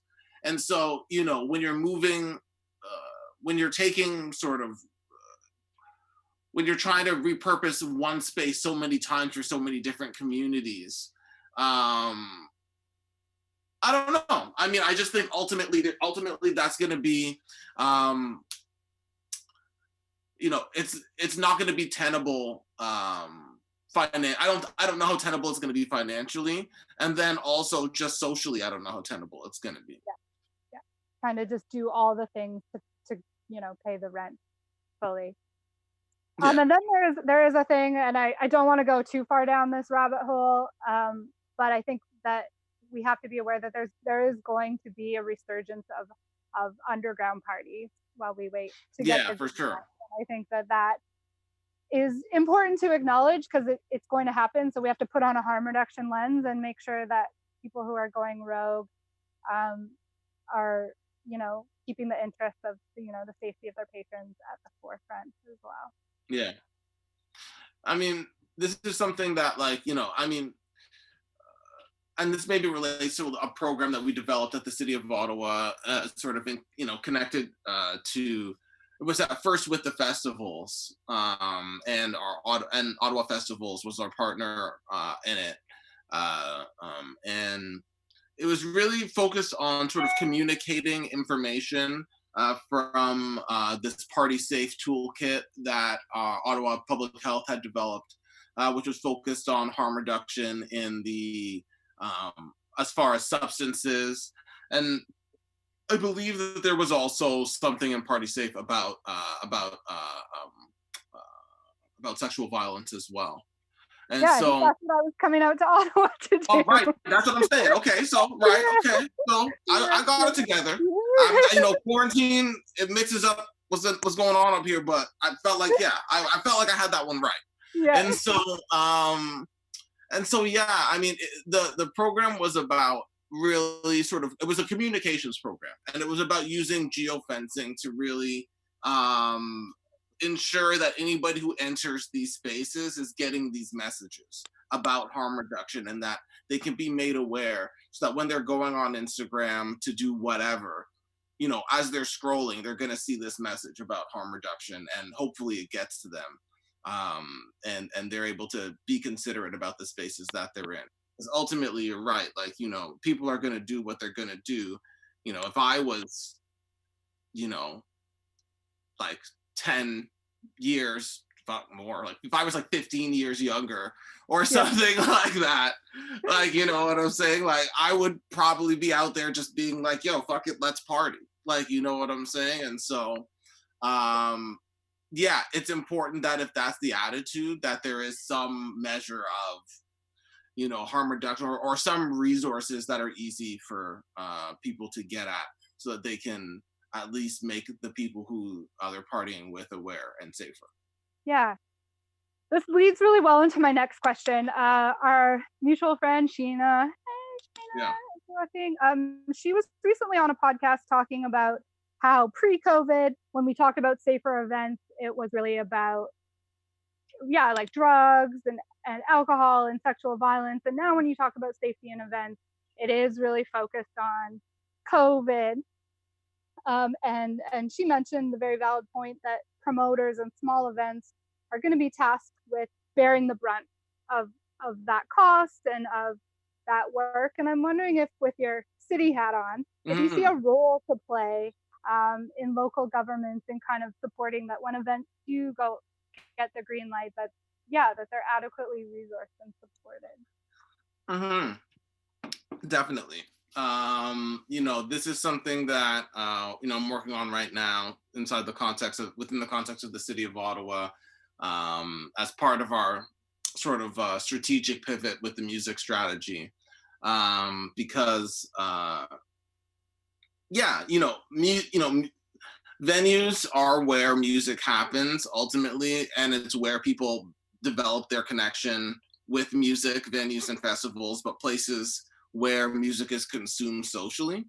And ultimately, those are going to be the kinds of places that are, going to be most difficult to open, because, they are, effectively the exact scenario that you want to avoid from a epidemiological perspective. And so, there is this, there is this real challenge there. And so, there's a group that I work with actually in the States called, oh my goodness. Well, there's a few, it's sort of put into a few groups. There's Music Cities Together. But ultimately, that's a subgroup of a group called Music Policy Forum. And Music Policy Forum, we've been working together for a while now, since I guess 2016, 2015, maybe back then. And I've been putting on conferences in DC and bringing together a lot of the independent music sector in the US, and connecting that with sort of what's going on in Canada. And through that organization, we developed something called REVS, which is called Reopening Every Venue Safely. And it's a program which sort of deals with developing the relationship between, public health, your special event staff, your sort of cultural staff, economic development staff, and the venues in the given city, and developing, just sort of like a sort of a point of communication, such that the venues can understand through each step what's going on from a public health perspective, so that they can adjust the way that they're planning. And then at the same time, there's a capacity for, at the various stages of opening, to develop some sort of networked strategies around, okay, well, what's working, what's not working, what can be done, what can't be done. Not just in terms of, the cities that are working on this kind of thing in Canada, but then also there's a whole bunch of cities that are working on this stuff in the States and in the UK as well. So it's both sort of a localized strategy for developing networks of communication, networks of communication and facilitation between the sort of public health side of things and sort of the economic side of things and the venues, and then also sort of like a broader network across the US, Canada, and the UK of cities that are working on this stuff to sort of collate, what's working, what's not, what strategies are emerging, and all of that sort of, it speaks to the idea that we really do think that there is a role for municipalities to play. Because ultimately, all of these venues and all of these spaces, are critical in creating the vitality within sort of the localized communities that they participate in, be it like a main street or or a district with a stadium. You know what I'm saying? Like all of these land uses, all these music industry land uses have a really critical role in creating sort of the capacity for these spaces to be, for these neighborhoods, these main streets to be vibrant places. And so I think there's a lot of incentive for municipalities to get in the mix and figure out sort of how to get these spaces engaged. Because I think also there's, I think even though they're going to be probably some of the slower places to come back, they're going to be the places that will give people ultimately the most confidence that you actually are back. Yeah. When people are able to safely convene and sort of consume music in that same social way, or maybe not the exact same social way, but in some kind, within that same sort of social context, or within a kind of social context. And a big part of it too is also going to be about communication and communicating to patrons about like what to expect from a post-COVID nightclub experience, from both, again, a public health perspective and then socially, being able to say, okay, well, this is what it will likely be like, because I think that will be important too, is sort of calibrating expectations for people who do want to come back. Yeah, exactly. I think that that's for sure a positive aspect of all of this, is that the average patron now is asking, what is this venue going to do to protect me, which is maybe a mindset that they had a bit of privilege of having a bubble around not really asking. But I think that that's going to be a very important part of things start going up, is your patrons want to know what you're doing. And from the patron side, I encourage patrons to pay attention right now to which promoters and which venues are really pushing to open before it's safe, and which ones care about your well-being right now, so that you can give them your money when things open up. We have just a few minutes up. Oh, and I wanted to say too, it's funny that you say like the bit about communicating, because I actually asked a similar question of the other two panelists whose videos are going to be posted on the website, and that was one of their number ones as well, is communicate what you're going to do on the website ahead of time. So all three guests called that out as important. Yeah. So I am going to kind of start to package our conversation up, I would love to know. Initially, I was going to ask you your top 3, but now I'm going to make it top 1. What's your top wish for the new future of nightlife?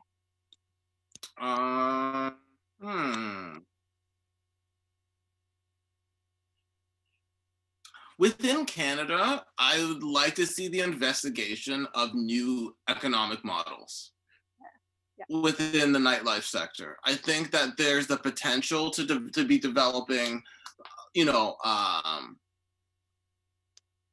I think that part of the challenge that the sector has experienced and the disruption that the sector has experienced as a result of COVID is partially as a result of the fact that for the most part it's the same economic model since the beginning of exploiting the interest in music to sell merchandise, or in the case of the venue, concessions, like, what I'm saying. And there has to be new thinking about the financial modeling of how we do nightlife and how we do music presentation at the local and regional levels, I think. And so that's sort of like that's one of my wishes. It's like, and some new financial model and some new thinking about the way that we do that part of the music industry. For sure. I think that AIMCON organizers take note. I think Quende has the feeds of a panel for the next AIMCON. I just wanted to give you a couple minutes to promo anything you got going on. I would love for you to be able to share if people watching want to get involved with Revs specifically, like. Yeah. Yeah. Of course. Man, should I post the link? I feel like I don't have the link like right off the top of the dome. It's at the Music Cities Together website. There's also a Revs link to that, but the website is not right. It's not hovering in front of my eyes right now. Yeah, post it in the event after for sure. I'm gonna post it in the event after. I gotta obviously shout out Time Code. You can check us out. We did a crazy run of streams, 20 streams. We got in before May 31st, and so those are all up on archive. You can go to timecode.tv. That's timecode with a K. And you can, check out that archive on YouTube. A lot of mixes of the musics of the African diaspora on 2 turntables. So that's going on there. What else? I mean, I was unprepared for the promo. I'll acknowledge that. I don't know. I mean, I'm sure I'm gonna kick myself, and that there's stuff that we got going on. Bandcamp Friday already passed, so I was gonna say Bandcamp are on there. We got records and stuff like that. But ultimately that's it. Check out Revs, definitely. Music Cities Together. I think .com/Revs. I think that's it, but I'm gonna put it in the chat afterwards. And then also timecode timekode.com. We're all over the gram and the Twitter and all the other forms of social media, Twitch, etc. Amazing. Thank you so much. I do want to do a plug. If any of you promoters, festivals, event organizers are looking to kind of expand your knowledge of harm reduction, bystander intervention, my project, Good Night Out Vancouver, thanks to a grant from the government of British Columbia, now offers our training for free. So until February. So if you do have this downtime, we are hosting sessions online. So please reach out to me if that's a conversation that interests you. And then to the viewers, if really anything resonated with you today, I encourage you to maybe show your appreciation for that, for donating to the Black Lives Matter Fund that VEMS has going on. And to keep learning and keep listening and keep amplifying. And thank you to my guest, Quende, so much for joining us and all of your insights. My pleasure. That hour went really fast. No, it always does. Yeah, thank you. Okay, bye. Bye.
Hey everyone, how's it going?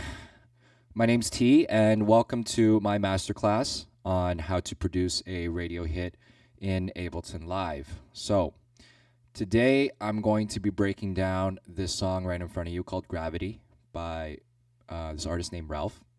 It's her dance single that recently charted number 20 on Top 40 Canadian radio. And I'll basically be going in depth with the songwriting, production, mixing process from start to finish, how I did all this in Ableton Live, certain techniques I used, my mindset, my approach, just everything that went into bringing the song to life.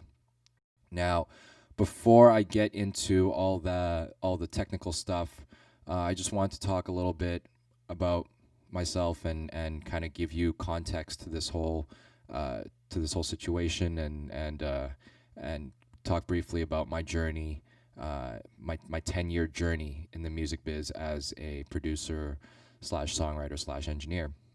So it all started in the very beginning. Growing up, I was very drawn to music, just based off of my curiosity as to how it was made. I was always interested in making beats and just like how things were recorded. So it definitely helped that I played piano growing up for over 15 years actually. So that helped a lot with my understanding of chords and theory. And my first kind of, I guess, venture into this world was downloading FL Studio back when it was called Fruity Loops version 2.5. So that kind of dates me a little bit back, but that was back when Fruity Loops wasn't even that cool. So yeah, that was just where I started with, making beats and kind of diving into this world of production. And I didn't really take it seriously until 2010. That was after graduating university. I enrolled into an audio engineering school called Metalworks Institute to learn more. So that was kind of my first experience being in the studio, using consoles, and kind of learning proper recording techniques, production, mixing, working with vocalists, etc.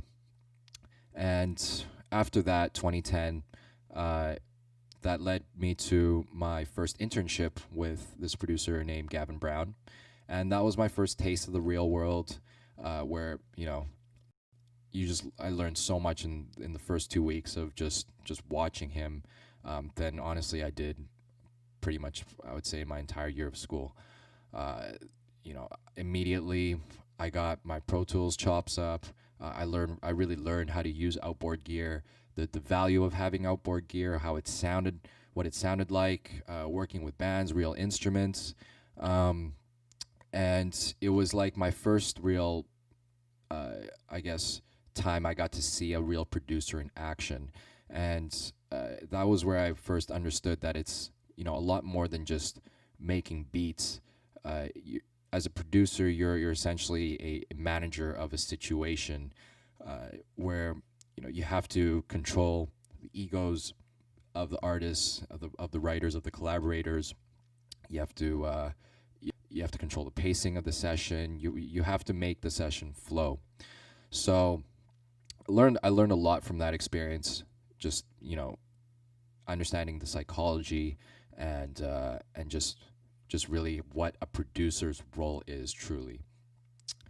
So after that, I had an internship with Kuya Productions, a pop urban production group based in Toronto.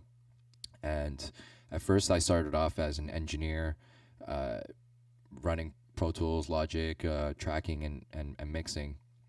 But eventually, that grew into a creative role with them, where I was actually involved in their songwriting sessions, and doing the productions with them, and eventually I was finishing songs for them, finishing the production of songs for them.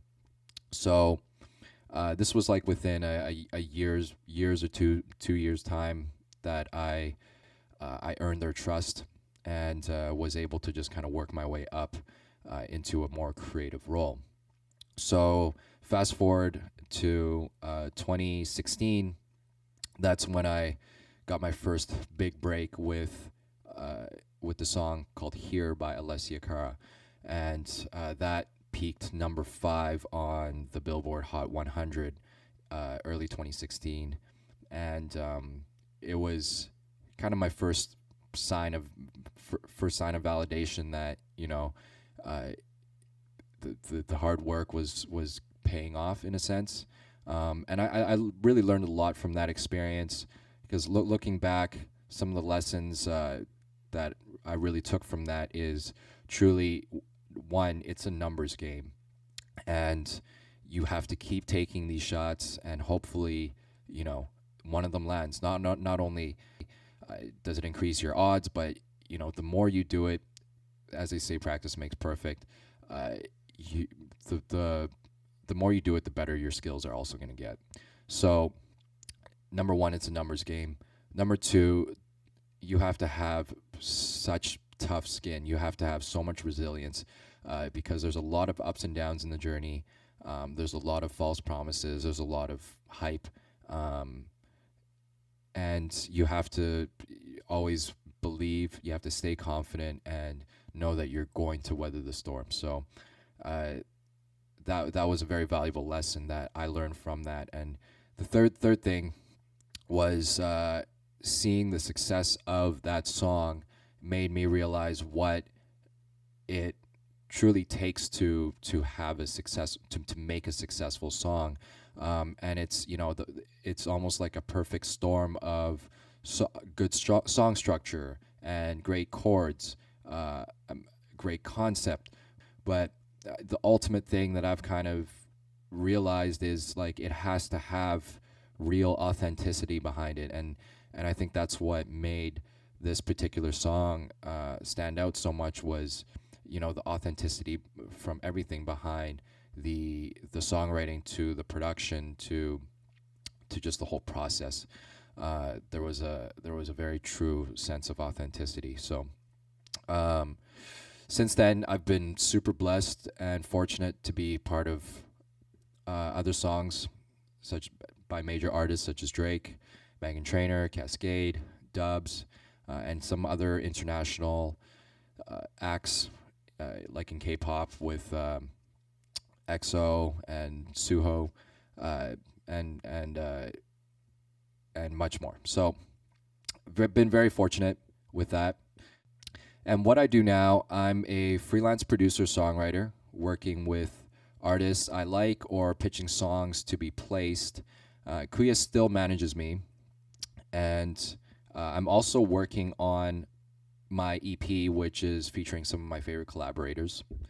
And I'm very passionate about teaching as well, which is why I'm doing this masterclass. And trying to give back to the producer community, the music community in general. And lastly, I'm also focused on building a platform called Promu, which is a marketplace featuring some unique products that I'm really excited to launch for music producers, especially Ableton Live users. I've been working on this platform for a couple months now, so really excited to get that out very soon. And make sure you guys stay tuned for that. It's Promu, Promu.io. All right, on to the good stuff now. So, Gravity by Ralph. Why I wanted to talk about this song and chose this one in particular to break down was, as I mentioned before, it had a bit of success on Canadian radio.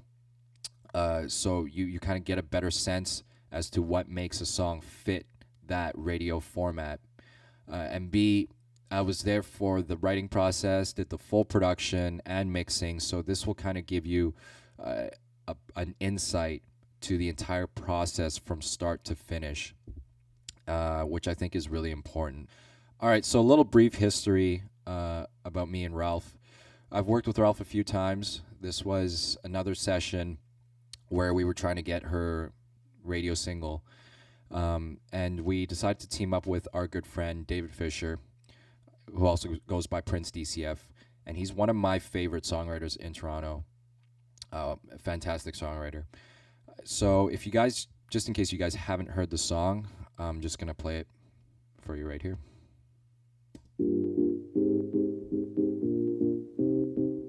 Didn't think I was ready for love again. Every time I fall, I get my heart broken. But you've been making me rethink everything. This feeling you've created is oh so complicated. Should I let go? Ooh, let go. And lose control. Ooh, lose control. Should I let go? Ooh, let go. Will you catch me if I float? Cause I feel gravity, gravity, gravity. Rolling you to me, you to me, you to me. Lose my breath in the atmosphere. No oxygen up here. Must be gravity, gravity. Will you catch me if I float?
So that's Gravity by Ralph.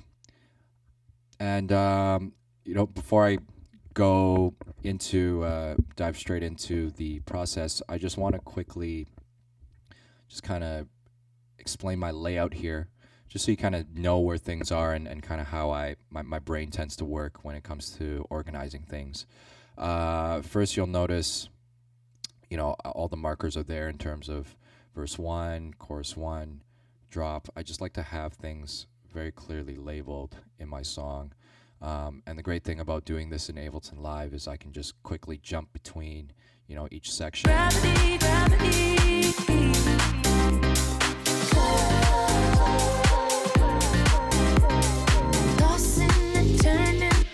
So I usually like to do that pretty early in the songwriting stage, just so I mentally know where everything is, and it helps me structure things properly.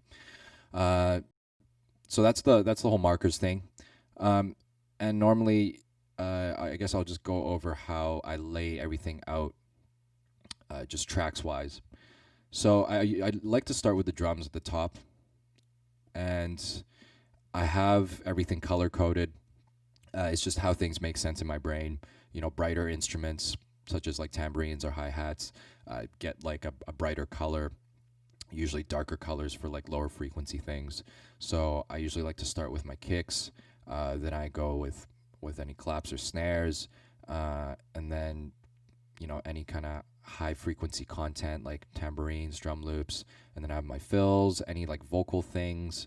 Effects are next, and that's kind of the color I have for effects. So these are universally the colors I use all the time for any time I'm I get into the organizational phase.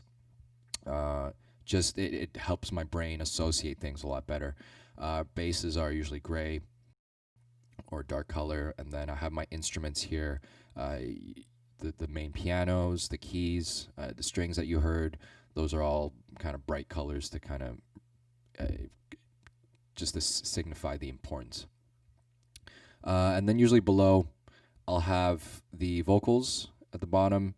It's usually my main vocals, so you could see this is my entire lead vocal, and I usually like to separate them by verse, pre, chorus, just because sometimes I like creating different textures between verse, pre, and chorus. So I'll separate that, and then this is just this is a group for all my vocal effects. So there's like a lot of like these little flow things that you hear at the end. So I'll group all that into one group, and make sure everything is in there from delay throws to all those effect things. And then I'll have ad-libs here at the bottom. And below that will be any background stacks, which I have here, sound like this. Gravity, gravity, pulling you to me. Okay, and then any other like vocal stacks. So I have some ooze here. My feet, yeah. Or some harmony things in the back. And then this is the ooh. Let it go. No, I think this might be the ooh. So yeah, as you can see, just like a lot of different layered, textured stacks that I've created groups for. So yeah, the key thing before I ever get into a mixing stage is always, this is the mixing session, by the way, so the key thing before I get to this stage is always organization. I can't stress that enough. When you know where things are and you're able to just kind of just visually identify where everything is, it helps with the process so much more. So, yeah, usually, like I said, everything is arranged by color coordination and usually by importance, and I know chronologically where things are going to come in because, I've arranged it so that it all makes sense in my head. Now, how did this song start? So, usually when I start a session, we get together, there's a bit of small talk, and but then when we get into it, it's always the artist talking about certain references they're thinking about, how they're feeling during the day. So that particular session, she really wanted something up-tempo and wanted the same kind of energy as Electricity by Silk City, which I thought was a great reference for her because Ralph likes Ralph is a very synth poppy artist, and I think going that more, I say, disco, like dancey route was I thought that was a good take for her. So to capture that vibe, I first identified from Electricity what really gave it that vibe, and it was the piano. So the first thing I started with was this piano, and it's right here, the piano original. And I like to, some people like to start with the beat, some people like to start with the chords. I'm, being a keys person, I always like to start with the chords first. So I came up with this chord progression pretty quickly.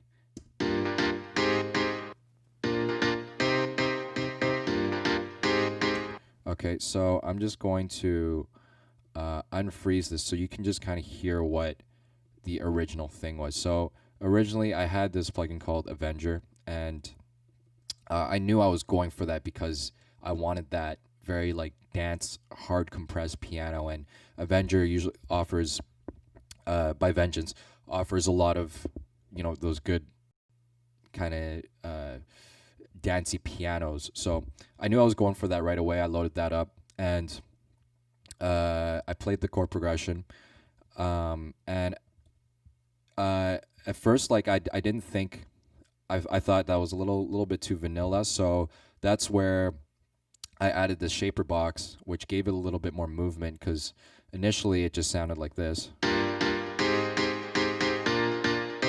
I'm just gonna unmute these things here. I'm just gonna unmute those little blocks there, because that's actually what was originally played.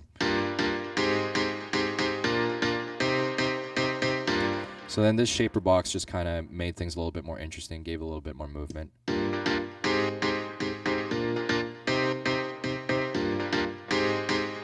That's without it. So it just gave it a little bit more movement, which, sometimes these little details, subtle details matter, because it's like little ear candy things that really make your track stand out. And I'm a huge fan of like really rhythmic kind of pumping things that elevate a sound. So we started with that, and then after that, it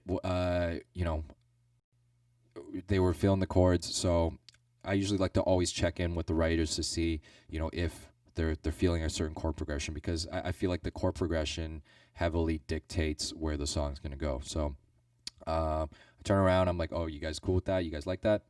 They were vibing with it. So then the next thing, to really give it that like funky dance vibe that you get in Electricity, I added the bass, which sounds like this.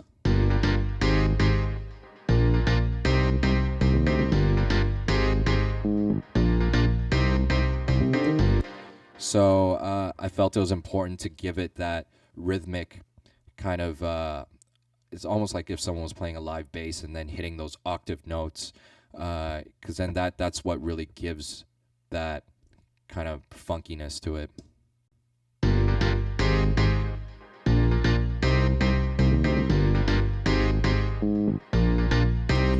So once again, I used the Avenger bass, and I combined it with an Omnisphere bass just to kind of give it an extra low end here. This was the Omnisphere bass. And this was the Avenger bass that kind of felt more, it was kind of the top end bite that I needed. So I just layered those, and then the next thing I started doing was just building a beat around this, and keeping in mind, like, I like to work really fast, because I think that's one of the most important things is you have to work fast when you're working with songwriters, because a moment of inspiration might hit, but you might lose that moment really quickly if you're fumbling for sound for like 10 minutes. So I laid the piano down. I knew the bass that I wanted to go for, quickly put that down within like a couple minutes, and then I just to kind of progress the groove, I knew I wanted to put a Vengeance loop in there, because that Vengeance makes really good house loops. So just to even get the idea going, I knew I was going to pull one of these Vengeance loops from my library. And the great thing about using Ableton Live for this is it's just so easy to browse for these loops and audition them at the same time. So, you know, as I'm doing this, listening to the piano, as I'm listening to the piano and bass,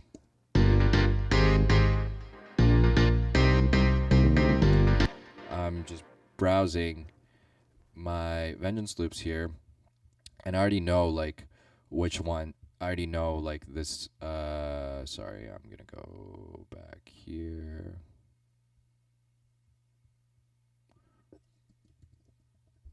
Let's be a little bit more specific here.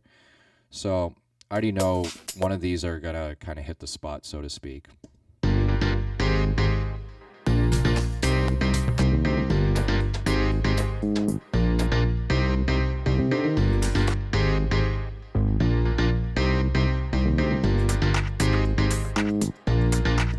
So I just love that feature in Ableton, that I could just preview all these loops at whatever tempo it may be, and just kind of have that so quickly accessible.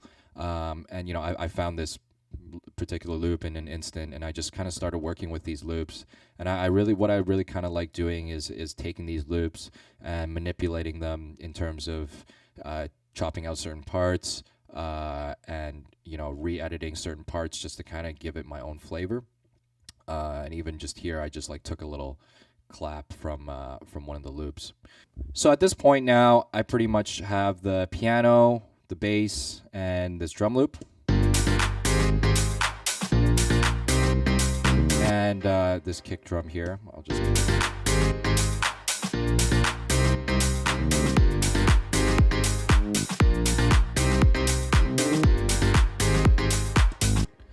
That's pretty much what got the idea going. And, you know, knowing DCF and Ralph, they like to work really fast.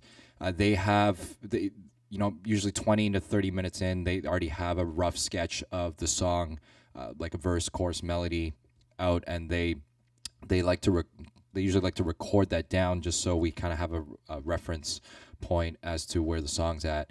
Now, one of my favorite features in Ableton Live is that I could just pull up one of these templates on the side here.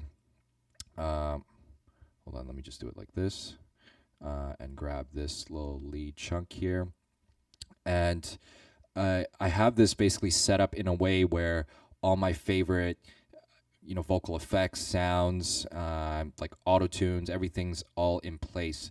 So you can see just from me dragging this little leads thing here, I have this whole group of, you know, effect tracks over here, delay throws, harmonies, a low and a high track, and then, you know, my leads, my record track here, and then all these little take tracks. So, you know, this is just kind of set up in the way I like to work, but I just love being able to grab that, instantly put it in, and all I have to do is arm the record track and then record and start dragging them down to my take tracks here, and then start fleshing out the song by, you know, dragging whatever part goes to where. So, you know, if something needs to be in a delay throw just to have an immediate effect, it's all there.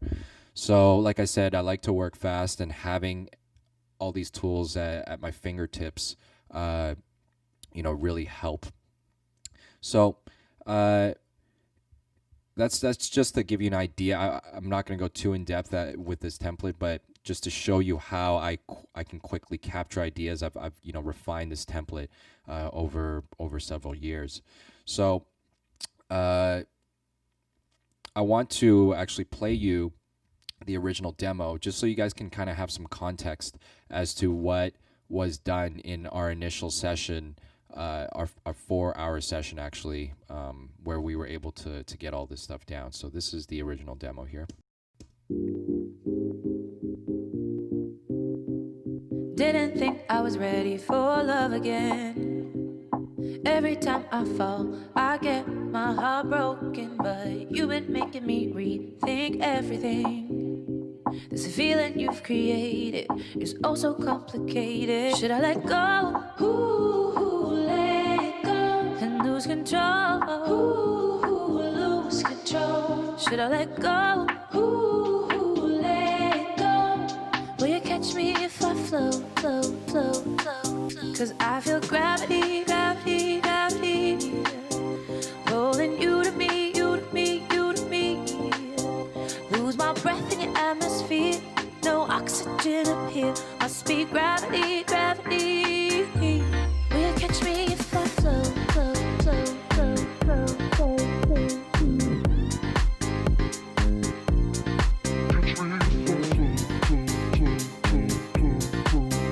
Must be gravity, gravity.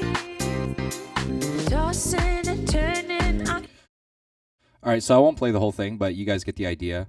And like usually, within this first session, the first songwriting session, I try to get a bounce of at least the foundation of the song, and you could hear that for the most part, it's already there. It's just missing all the production garnish, obviously the final vocals, and the mixing that really brings it to where it is today. But I find that if I'm not getting the foundation there in the first after the first session, then the song 9 times out of 10 isn't really going to amount to anything, because I just find that the best songs do come they come quickly, and they come almost like in an effortless way, so to speak. So it was great. We were able to kind of bang that out in the first 4 or 5 hours of our first session. Now, the first thing I want to kind of touch on as to the before and after is the vocals, and give you an insight as to like how I treat these vocals. So this lead here. Just let me take off this rough demo. So going through these vocals here. Didn't think I was ready for love again. Now you can hear obviously the quality is a lot higher. I recorded on a different mic, but I also go through a very, very extensive comping process. So you can see almost every other phrase is Didn't think I was ready for love again. Every time I fall, I get my heart broken. Just getting the spinning wheel here, you've but been making me you can see that like certain things I might even like comp just this little breath here, or this little consonant. Everything. This feeling you've created is also complicated. So yeah, I definitely go a little crazy on the comping, but I truly think that's what it sometimes needs for it to have for the vocal to really be perfect. So I do this extensive comping, as you can see throughout the song. And then, I created, as I kind of highlighted before, I created all these vocal effects here in my vocal effects group. So, thing that I really love. So, just to kind of give you a little under the hood thing, I have this this channel strip here that I think you might have seen consistently on a lot of my tracks. It's this one thing that I absolutely love about Ableton Live is you can kind of customize your own macro racks. So this is almost like my go-to Swiss Army knife a channel strip effect device, whatever you want to call it, where I have some low pass, high pass, some overdrive, some digital distortion, some delay, and some reverb. And here you can kind of see I just automate my low pass and do some crazy automation with the reverb as well. So you're gonna see this is a very consistent theme in all my tracks, because I have another effect rack here, and it's just these are all just littered with automation. So that's kind of how I was doing these effects. Just how that slowly kind of gets a little bit more verb.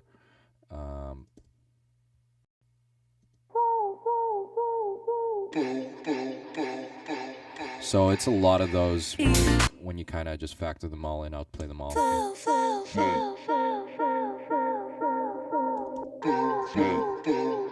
So that's what kind of makes this chorus a little bit more interesting, is I have all this flow.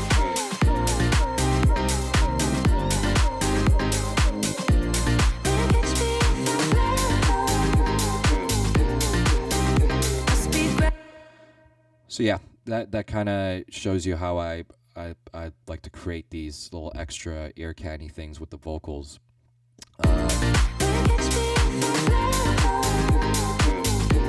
So yeah, even these like little delay throws, they add a little something.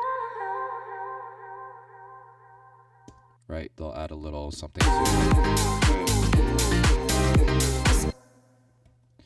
So yeah, it's all these some of all these little parts here. And yeah, and then all these backgrounds, as I kind of showed you before, with all like the harmonies, the oohs, right, and then just just a lot of volume automations as well as I'm mixing, just to make sure you know, everything kind of gets highlighted at certain sections. So there's a little volume automation here. Off my feet, yeah. It's pulling you to me and I can't breathe.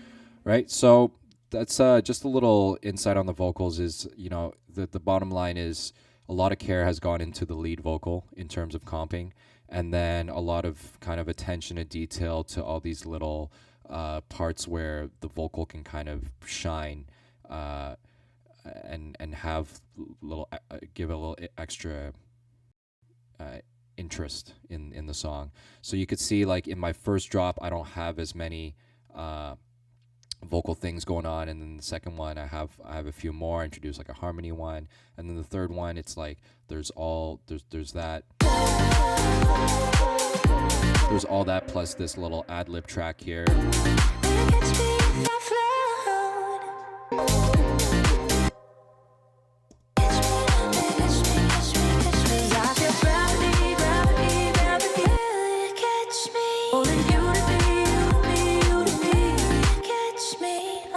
So like you could see there's like a progression of vocals, and that's how I normally like to think of structuring the song, just to keep things vocally more interesting on top of just the production of the instrumental. So yeah, that's more or less the vocals in terms of the before and after from the original demo. Now, in terms of the production, you know, obviously I've taken a lot of care into making sure each section is engaging. So, you know, in the original demo, there isn't really anything going on, even in this first chorus, when this first chorus comes in. 'Cause I feel gravity rolling you to me. You know, I had that high string come in, but I realized I wanted a more dramatic kind of entry of instruments. So the way I felt that was going to happen is if I added a few more percussive elements, and the first thing that I thought about was bringing in like a clap loop here, right? And then the second thing was making sure I had like some effects to kind of signal that it's a different section, right? So if you put that all together, 'cause I feel gravity rolling you to me.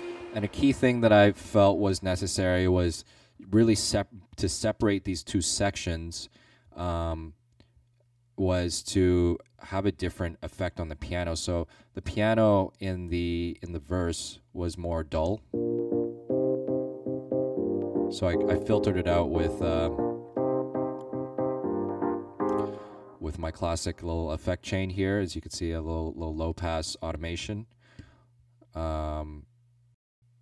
And once again, I just love the automation in here. It's so easy. I just click on it and the lanes just show up. So it's just a little low pass automation. And then it kind of goes into the full-fledged piano here. 'Cause I feel gravity. So if you just listen to just the instruments themselves.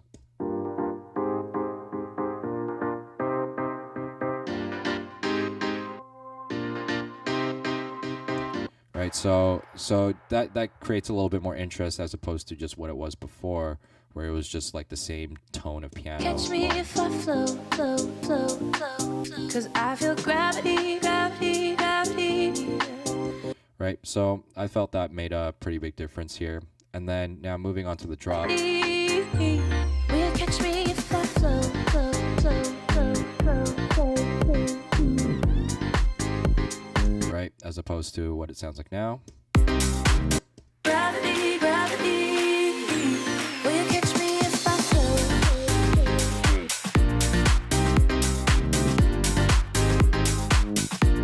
Will you catch me if I flow?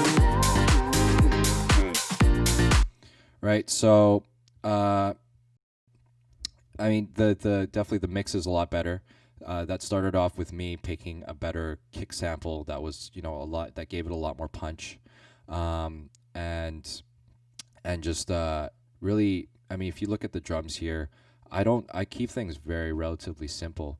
I don't think you need to do too much to a certain sound. Like the sound should already be 70-80% of the way there. You could see my mixing style is very, very simple. I usually do EQ, compression, and I have my channel effects rack where, you know, I'll do certain automations here. I use an LFO tool, but I keep things very simple. It's just a lot of tone control and you know, so in this one particular thing, I use a different rack. This is kind of a special rack that I've designed to create phasing and stuff like that. So I use it for this little fill. So that's like a combination of several different like phasers and pans. This auto pan thing here. So as you can see, I'm a huge fan of just like having these racks that I've like kind of custom designed that give me like the 8 controls that I know that I need. It's just a very efficient way of you know, mixing, and it just keeps things very quick. So the main thing that I felt made this a little bit more interesting was doing these hard cuts on the instrumental here. So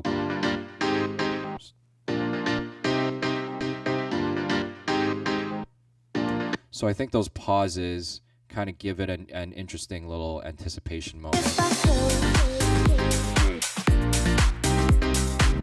Combined with like this little low flow vocal. So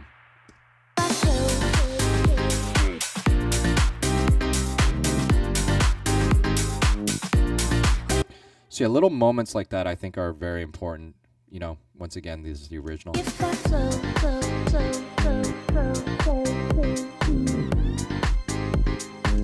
I'm a huge fan of silences, so I think anytime you can kind of create a moment of silence that just creates that extra anticipation is huge.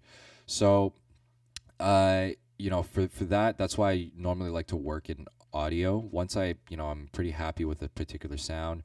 So for example, the piano, then I export it to I freeze the track, and then I'll drag it into another track, so you can kind of see I have these 2 piano tracks, which I think I use 2 different piano sounds from the same MIDI, but I pan them left and right just to give it a little bit more, just to thicken it up. So now, before it sounded like this.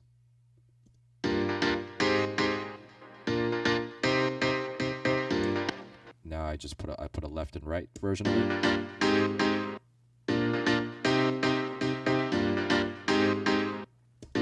So yeah, kind of bouncing it to audio allows me to do these things like hard cuts and whatnot, and like sometimes I like reversing things. So I just find I have a lot more, in a strange way, control and flexibility when I'm working in audio. So yeah, that's and I save myself on CPU as well, right? Because sometimes these things can get pretty crazy. So yeah, that's a little thing I did here with the hard cuts. And yeah, so just throughout the song, I just kind of sprinkle these little things here. It's the original demo. I'll just keep going here. Being with you is my favorite mistake. Should I let go? Let go and lose control. So I felt like in that moment there, something interesting could have happened. So that's where I... Being with you is my favorite mistake. Should I let go?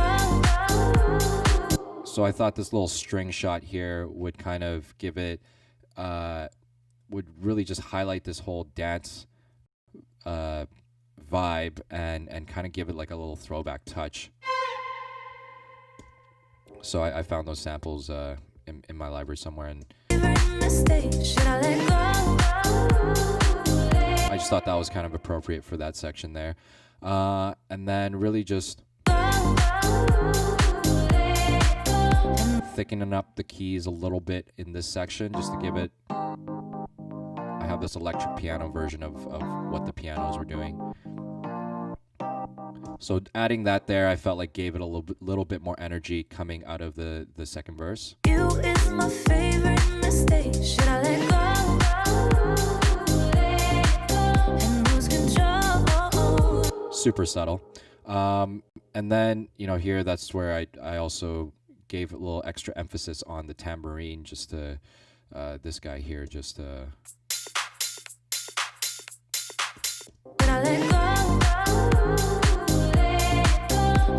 make that section a little more exciting.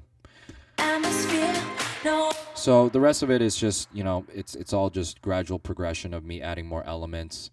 For example, I just try to always keep every section a little bit different than the other. So, you know, in this chorus, I gave it this little snare build here, just to separate it. Must be gravity, will you catch me if I fall? And that's slightly different than the first one because it didn't have that snare build, and yeah, it didn't have that snare build. So, you know, every section is just subtly different than the other. I just like keeping things engaging all the time.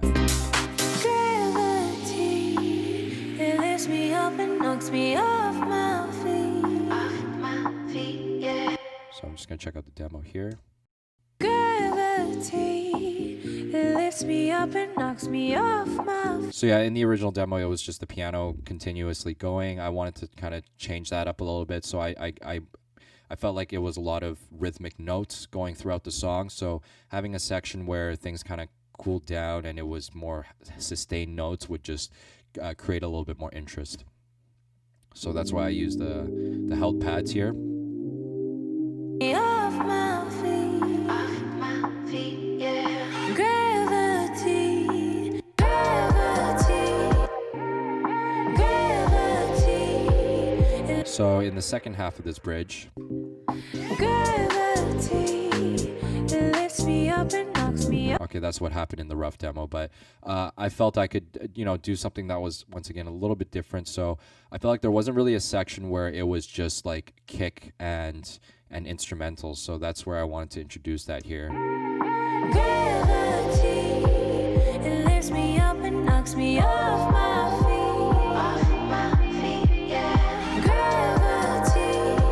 And that way, you know, there's a slight progression, but it's still kind of low key, and it's not like fully in your face. And then obviously going into the last chorus, last drop.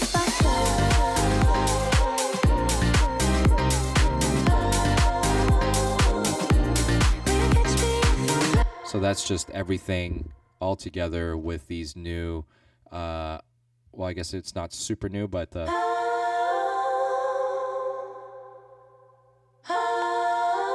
so those were kind of borrowed from the bridge because they happen here in the bridge. So, you know, sometimes I like to use these like oohs and ahs that happen in the bridge section into the last chorus, and that creates a subtle kind of difference. That's usually pretty effective.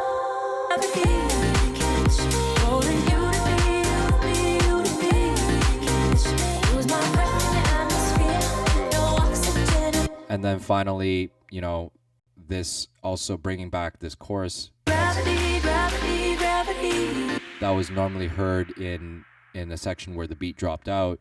Now having it come back with the full beat feels like a different section as well. Gravity, gravity, gravity,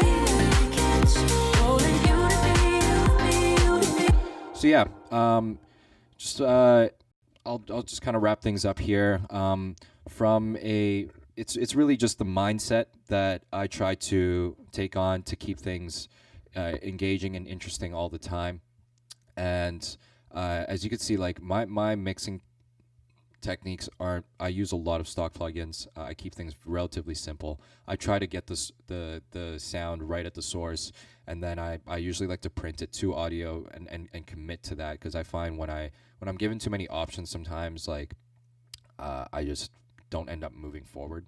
So I like working with audio often, and I'm in love with the rack that I have here, because it's almost like I said, a Swiss Army knife that just it just works on everything. So some kind of general things, like I'll use some glue compression on my drums, and then I'll use that on my master track as well, and a bit of isotope ozone. And I love on the isotope ozone. I believe I have 7 here. Yeah. So I love the multi-band dynamics on here. It just kind of does a good job, even with the learn function, on capturing the peaks in a very subtle way. So that's one thing I love using on the master chain. But yeah, I keep things relatively simple, and yeah, for the most part, it's just focusing on the on the arrangement and keeping things interesting. So hopefully this helped you guys, and hope you guys had a good time watching this. And if you guys have any questions, I'd love to hear them. Thanks for tuning in, guys.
Okay. So this is a live one take that we're doing for our contest draw. That's right. The winner of the Ableton 10 full suite. We wanted to do it live, and I just wanted to take a little minute to say thank you to everyone for attending VEMS this weekend. It's been such a powerful and emotional week, and it was just amazing to connect with you all in the chat. So we're gonna do our contest. Someone here is going to win one of our prizes. Okay, right. Help me out. Help me out. All right. We gotta make sure they're all not fluffed together. Okay. Mix the bowl Mix up. the bowl. No cheating. It's out of the screen though. That's okay. The bowl is there. All right. And the winner is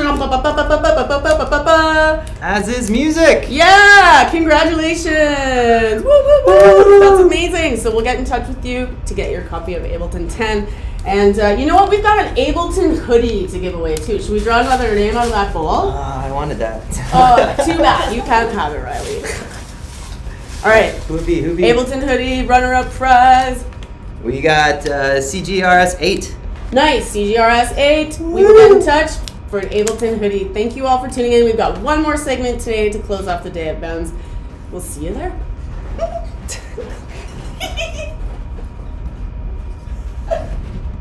Good afternoon, everyone. Thank you so much for joining us today.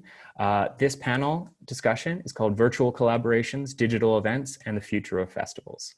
From Twitch streams to Minecraft concerts, this festival circuit looks very different from last year.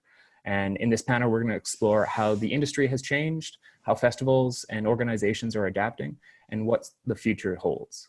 The last few months have been filled with many long sighs, probably quite a few tears, and plenty of uncertainty. But alongside the disruption, events in the music industry has done what it does best, adapt, evolve, and experiment. And with me today are 4 music industry innovators who each bring a very unique perspective to our current times. Please join me in welcoming Jaron Fontaine, Sarah Spicer, aka Lioness, Richard Sparvier, aka Blackfoot, and David Sikorsky. Woo! Claps all around.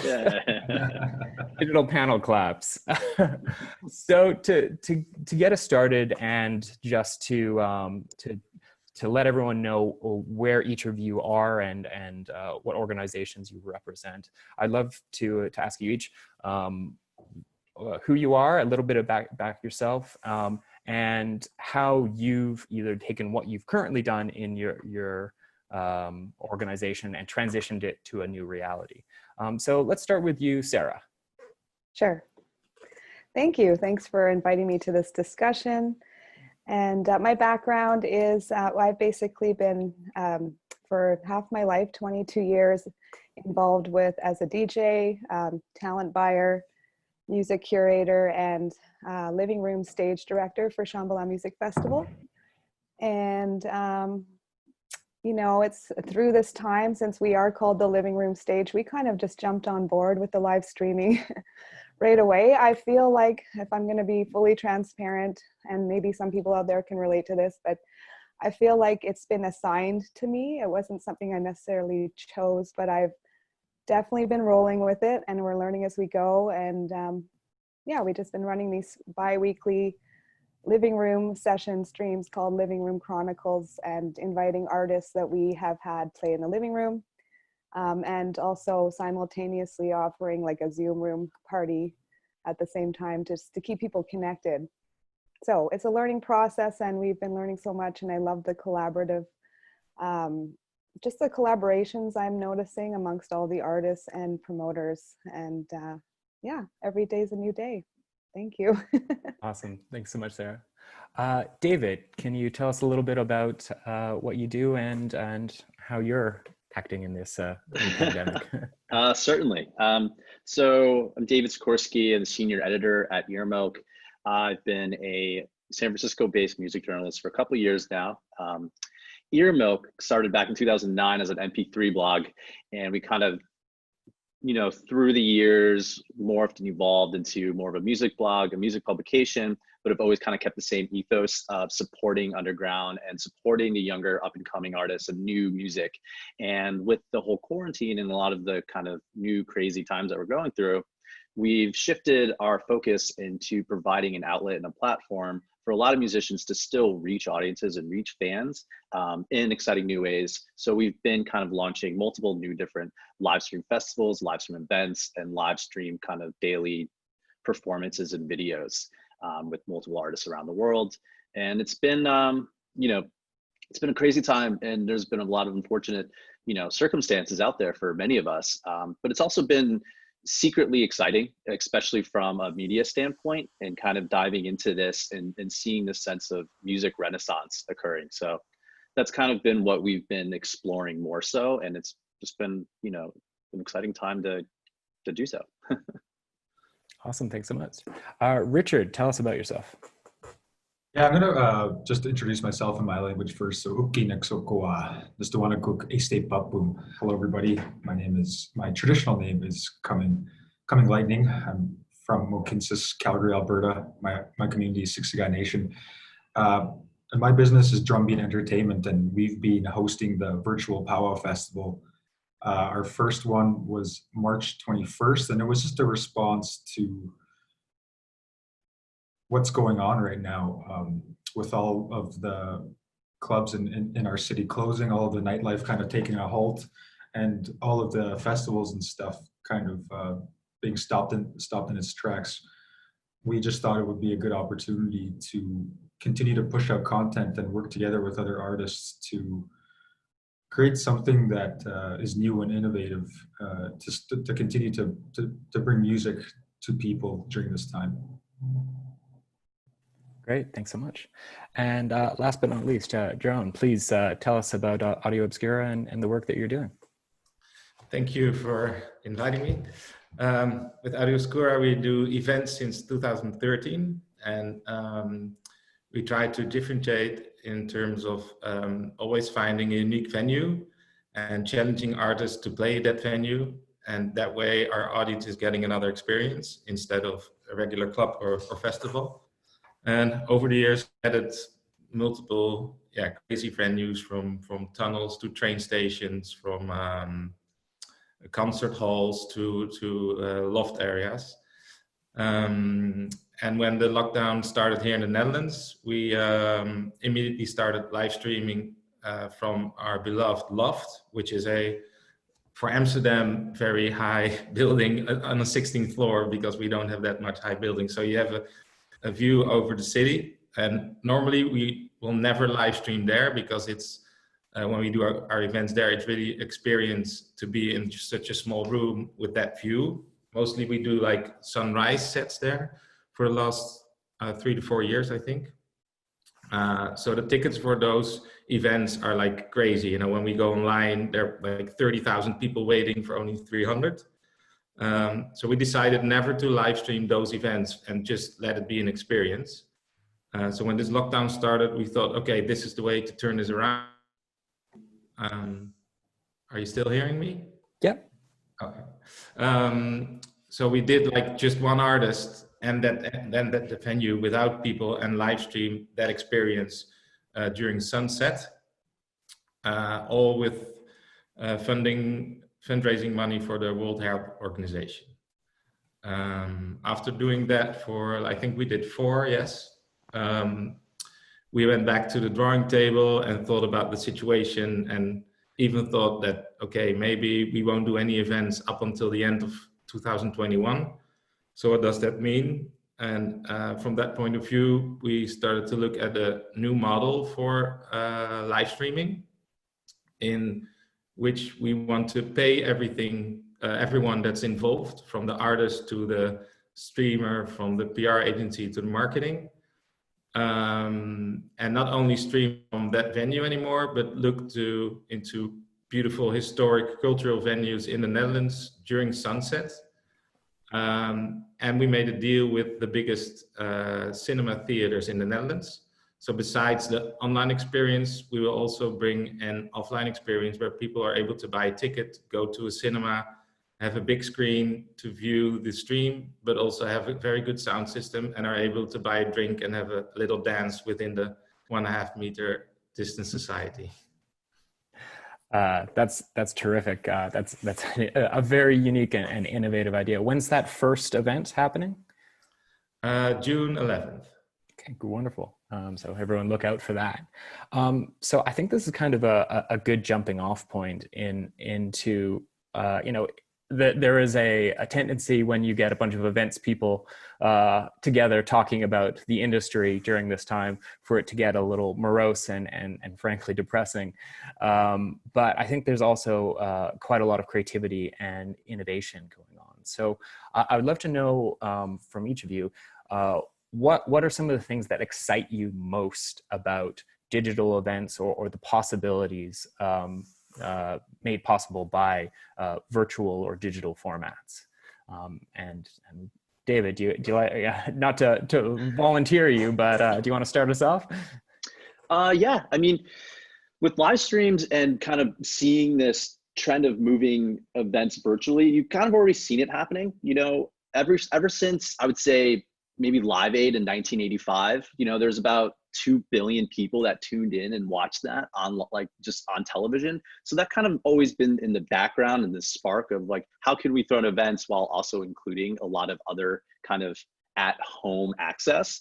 And I know the Coachella festival last year, there was about, I think maybe 500,000 people tuned in to their YouTube live for Beyonce's set, which is pretty incredible when you think about like maybe only 100,000 people actually attend the festival physically. So this whole opportunity has kind of allowed us to expand our audience and our reach. And how can we create an event where we're still not limiting the potential in the fan base? You know, you're never taking away the intimacy, and I don't think any of that's ever going to lose. I think the physical presence of dancing with your friends and hearing the music and feeling the music will never leave.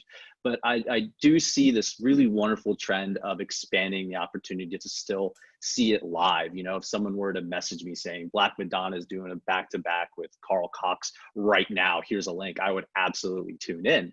I would also see them live. I wouldn't not see them live too.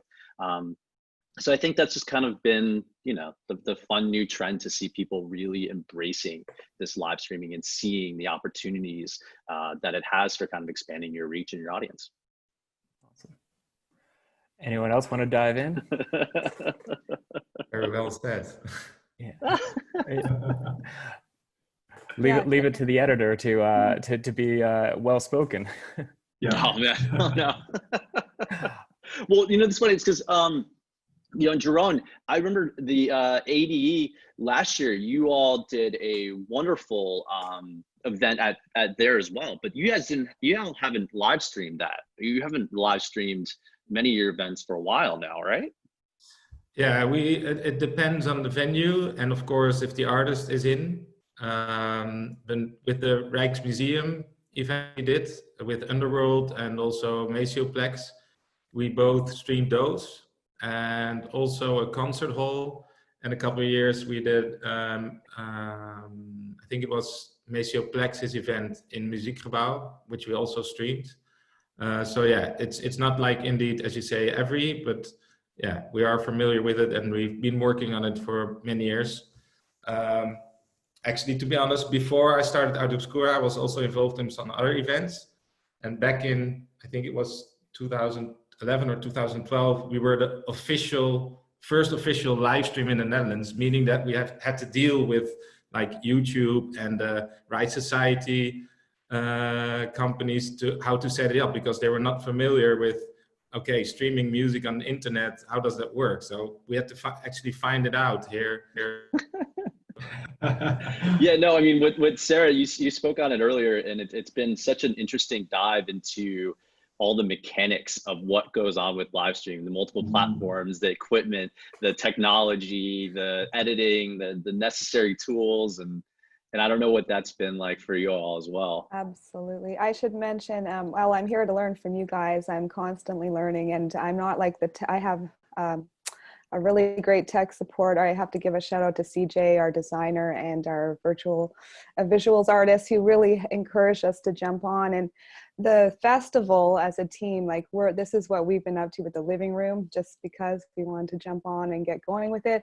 But the festival is working collaboratively as a team to create a professional stream that will be launched sometime this summer. And we're actively working on a pre-party, and all of that will be pre-recorded. We just don't want it to be really glitchy. We don't want any glitches. So pre-recording and working out all the different ways that it'll look like a live event, but it'll be pre-recorded and offered as a package to our patrons. And the pre-party will have all of the stages involved, and then we're looking at how to be able to pay artists and get the funding and a budget to pay the artists when we do our big event sometime this summer. So absolutely. And I'm learning things like the other day we did our last Living Room Chronicles, and just little things on how to market and grow the followers. Even I learned about rating streams. You can actually like go in and find out when your friends are streaming and ask their permission to, if you're done, can we raid your stream over to ours? And even hosting events while not online, like auto host. These are all things I just learned about yesterday. So a day at a time. You guys know a lot more than I do. I appreciate all the information. I think that this time is very interesting. Like you had mentioned, David, live streaming has been around for a while. Ultra Music Festival does it. Coachella does it. EDC also does it. It's really awesome to see all those ways to communicate with fans on different platforms. But I think what's really interesting about this time, especially, is seeing all the grassroots organizations come together. Local DJs, local acts in your city that maybe you didn't have the opportunity to go out and see them pre-COVID. Now you can, tune in from the comfort of your own home while still supporting the scene. And like you had mentioned, Sarah, in the technical side, we've been doing this for 2 months now, I think. And I think every time I stream, I'm learning something new. And even today, like with the microphone issue, like we're still going through the motions. And I think it's good when you collaborate to be able to support other people on the technical side of things and build the community up in such a way that not only are you streaming, but other people are streaming. And other people are getting content out there for people to enjoy during this time.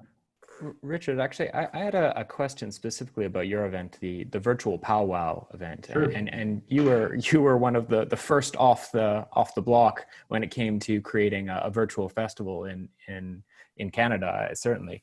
But one of the things that really struck me about the virtual powwow event is, you had Indigenous artists from across Canada, cross-programmed in different time zones. And I was wondering, would that type of event be possible, maybe from a financial perspective, but even possible at all if it was done in a traditional way?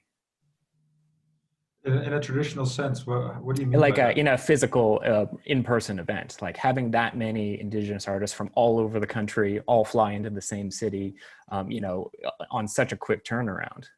Oh yeah, since the beginning of this, the whole virtual powwow festival, it's been on my mind that I want to eventually bring everybody together and have a festival here in Calgary or in Alberta somewhere, to bring people from all those different parts of the country together here in Calgary. And it hasn't only been in Canada.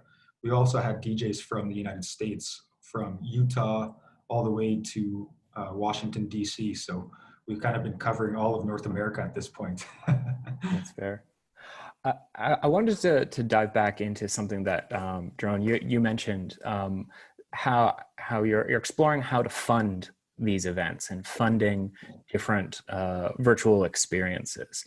And David, obviously, Earmilk has lived in the online ecosystem for its entire existence. So I'm interested to know, Jerome, how do you what strategies are you taking to fund your event, and if anyone else has any other things that they've seen people do or strategies to kind of tie revenue and also compensate artists and production staff for their time and efforts? Yeah, well, the first choice we made was to let the viewers not pay for watching the stream. I think that's the first thing you have to think about, because it's possible, and maybe it should go that direction, and maybe will help people think about it. But we just decided not to dive into that at this point. Also because for now it was more the idea for maybe temporary, but while doing it, it could grow into something that stays. But we decided not to let the viewer pay at this point, the online viewer. So in our model, we needed funding. So we added brands and let them believe in the story, and let them fund the makers side of making these streams happen. But as David already mentioned, we did some streams before, and we sold that content to different platforms worldwide. So people pay for episodes, and there's a lot of content needed. So, and I think our industry and the streams that we do, or most of us do, are interesting content for platforms. So once you have a distribution partner and you have good streams and you can sell those episodes, then there's another model where you can let everyone involve and make money on. What kind of platforms are those distribution platforms? Is it YouTube? Is it streaming? Is it production companies, TV, film? You mean for the distribution of your content? Yeah. Yeah, I think in the US we mostly work with in demand, but we have set up these kind of platforms in China, in Brazil, in yeah, multiple countries. So you sell the content per country or per platform. Yeah. Interesting. David, do Earmilk, how has Earmilk kind of sort of transitioned its business model and its focus during this time? Well, we've always kind of looked into the opportunities for branded content, and given the fact that live streams are kind of the new form of spreading this kind of content, especially for live performances and meeting with artists, you're kind of looking for brands and marketing brands that kind of reach those same audiences that they would have done if, let's say, and this is just a larger company, like someone like Toyota was going to launch a little mini room stage at a festival, or someone like, a vodka or a spirits brand. They were going to do a stage or a little, a side thing at a festival. Instead, now we're looking at those same brands to re-engage with those audience, re-engage with those festivals, but through live stream performances. Like, how can we create something that's going to be unique? Maybe a talk that'll kind of, the ways to engage those same audiences, but just through these kind of live streaming, these branded content opportunities. And have you, you've mentioned that you've incorporated with a lot of different other events and different types of festival and conferences. Have you seen sort of the big brands sort of coming on to this, like live streams and funding these type of virtual experiences more and more? Not as quick as you think they should have. I think, it's tough because a lot of COVID hit all of us hit the whole world unknowingly, and then all of a sudden, for the first couple of weeks, people were just trying to deal with their daily lives. And then after that kind of settled, that's when all of this kind of occurred. Like, oh, we can still engage with audience. We can still create music. We can still create videos. We can still work. And so I don't think brands have had the opportunity to really properly engage with it yet. There's so much opportunity for them to do it. We're avidly launching that. But I think they're just trying to, just like all of us, we're all just trying to wrap our heads around how to do it. It's very early in its stages in terms of music. Gamers, the best way to do is look at what gamers have been doing. Gamers have been doing this whole live streaming. They've been getting branded partnerships. They've been making money off of live streams for years now. They know how to do it. That's the kind of business model I think a lot of the music industry needs to almost kind of look at and mirror, if anything. But yeah, no, I unfortunately haven't seen enough brands jump on this as quick as they should have yet. But who knows? I'm interested from a public perspective. I mean, in Canada, we're very fortunate to have quite a bit of public funding in support of individuals during this time, and you know, it varies from district to district, or province to province, and country to country all over the world. But I'm interested in what's happening in each of your cities, in each of your environments, in terms of how your governments or municipalities are supporting you as event organizations or not supporting. I mean, Sarah, how's the town? You're based in Nelson, I believe. Yeah. How has the town been in terms of supporting, or how has the BC government been supportive of Shambhala and maybe the living room stage? Well, we've had really good support, and I can speak our COO has been absolutely on top of it every day, working with health authorities, the local governments. I believe the festival as a whole, when we went into critical mode, probably beginning of March, if we can all remember when everything just started canceling, the shock waves and everything. And as a team, we've moved through in a relatively positive way. They've received subsidized income to keep the core staff employed and as long as possible, which really has made a difference. I could even mention that the agents, I know this is a different topic, but they've maintained a very good relationship with the festival, which is a relief. And our focus is in saving the longevity of it. And we still can't foresee how that will look in the future, or how if we were to talk about the guidelines they're kind of projecting would have to happen next year, it almost seems impossible to us in my mind, but I hold a positive vision that things are going to change and evolve as we go.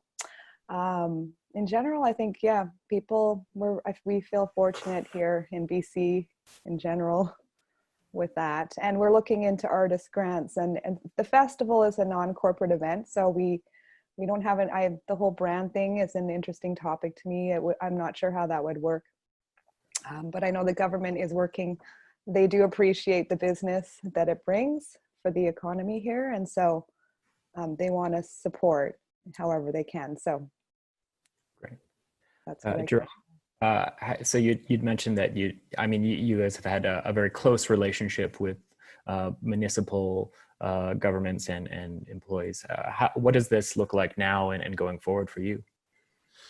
Well, here in the Netherlands, they decided for freelancers to get a €1,500 payment. Companies that are in our industry or industries that were hit hard without any personnel were getting €4,000, and companies with personnel would get a funding up to 90% of their turnover if they lost equally. In the end, it will never be around 90%, but they did that in order to let everybody not fire anyone. So that was the last 2 months. Looking at our industry, this week a new initiative started. So they were trying to get autograph or signatures for a petition with the idea to skip the VAT of our industry. So on drinks or on tickets or on anything that you're working on, so that the VAT percentage is for the promoters or the people working in our industry, and have a turnover compensation up to 40%. Wow. So this is going to the government, I think, somewhere next week. And this also has to pass through for Europe. Because this is like a rule not every country or a decision not every country can make by themselves because of European law. But that could be interesting for a lot of people or a lot of companies in our industry to at least have some sort of compensation and have some air to breathe with during this time, and not able to, especially not if you're in the big live events, you know, the uncertainty of not planning a next event while keeping the people on board is very difficult, of course. Definitely. For your cinema deal and partnership, is that a purely sort of private deal and partnership, or was your governments and organizations involved with putting that together? No, that was pure between Audioscura and Pathé Cinemas. Yeah. Okay. And was there, a certain level of, reviewing various health guidelines and how did you navigate the sort of permissibility or even the liability of such something? Yeah, well, fortunately, the cinemas had to do themselves in order to open. If you have new ideas as an industry or as a certain group, like this cinema as a group, they had to make protocols for how to reopen. So let's say not only this cinema chain, but all the cinemas had to make this protocol and then send it to the government, and they would check it, and then they were able to open up. So the fact and how they open up is actually under their protocol. And yeah, we don't have to do anything. People buy a ticket. Their main challenge is if they do open up multiple rooms, is the length of each film or our content in terms of how people get in, and when they go out, that the streams of people walking in and out are not the same. So that's their biggest challenge. But once you're in, there's a certain way of walking through the cinema, get your drink and get to your seat, and the same way when you go out. Interesting. Yeah. So that it's really about people management and sort of changing that. I am interested, Sarah, to switch topics a little bit, but Sarah, you brought this up about the relationship between agents and event organizers right now. And certainly one of the phenomena of right now is, a mass cancellation happened a couple months ago, but certainly as venues potentially look at reopening in the fall, or you see a lot of events being pre-booked or rebooked for the fall, perhaps aspirationally in a lot of cases. What has everyone's interactions been with agents like during this time? And how do you see that evolving as this goes longer? And then as a sort of a final thing is, have you been working more with artists direct over agents because these are often like non-revenue based events? Mm-hmm. So, that was a lot of questions all at once, but maybe Richard, would you like to dive in? And how have you been working with artists and agents right now? Yeah, sure. So the interactions I've been having with artists are quite personal. I haven't worked with an agent during this time. We actually set up, it was interesting, we set up a big group chat on Facebook that has a lot of, almost 50 Indigenous artists in the group chat. So it can get a bit convoluted at times when everybody's chatting back and forth, but people are able to connect real time, almost like a virtual backstage of sorts. And when it comes time to the festival, I'll reach out to individual artists to give them information such as, streaming requirements, technical support if they need it. And usually after people's sets, they'll post into the group chat and people will give like a pat on the back of sorts. And but I'm more of a grassroots organization, so communication has always been direct between myself and the community who I work with.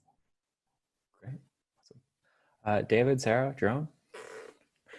Yeah, so for us, it's been a couple different things and very recent, because like I mentioned earlier, a lot of the industry is kind of just catching up to the live stream concept. So what was once just really easy outreach to management and publicists, there have been blockades now. The few blockades comes from a couple different factors. One, people aren't making the money that they're making. So a lot of unfortunate, PR agencies are dwindling down, and also artists are having to unfortunately let go of these costs. And so I have been working with some artists more directly because that's just what's happening right now.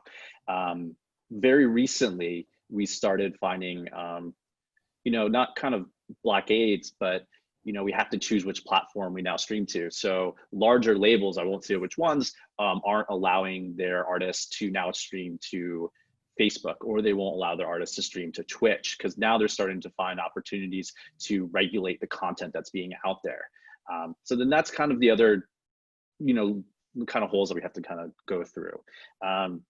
in terms of, you know, who else we can bring in and who we're working with, I mean, you know, it's been exciting to reach out, and everyone's been more open to live stream. You know, not everyone, like Richard said, not everyone has the technical background or the equipment that's readily available to them. You know, asking people to have an Ethernet cable and an HDMI video capture device, a high definition camera, an audio mixer. These are all things that people don't kind of have readily available to them. So kind of working with artists sometimes directly. And this is one of the first things, even as a journalist or an editor, you know, I don't really call them directly. You know, I'm having these artists call me on my cell phone and then talking them through all of these things. And it's a brand new, that's a brand new experience, is to kind of jump on these phone calls and working with artists and kind of setting them up almost as if I'm, you know, a Geek Squad or tech support.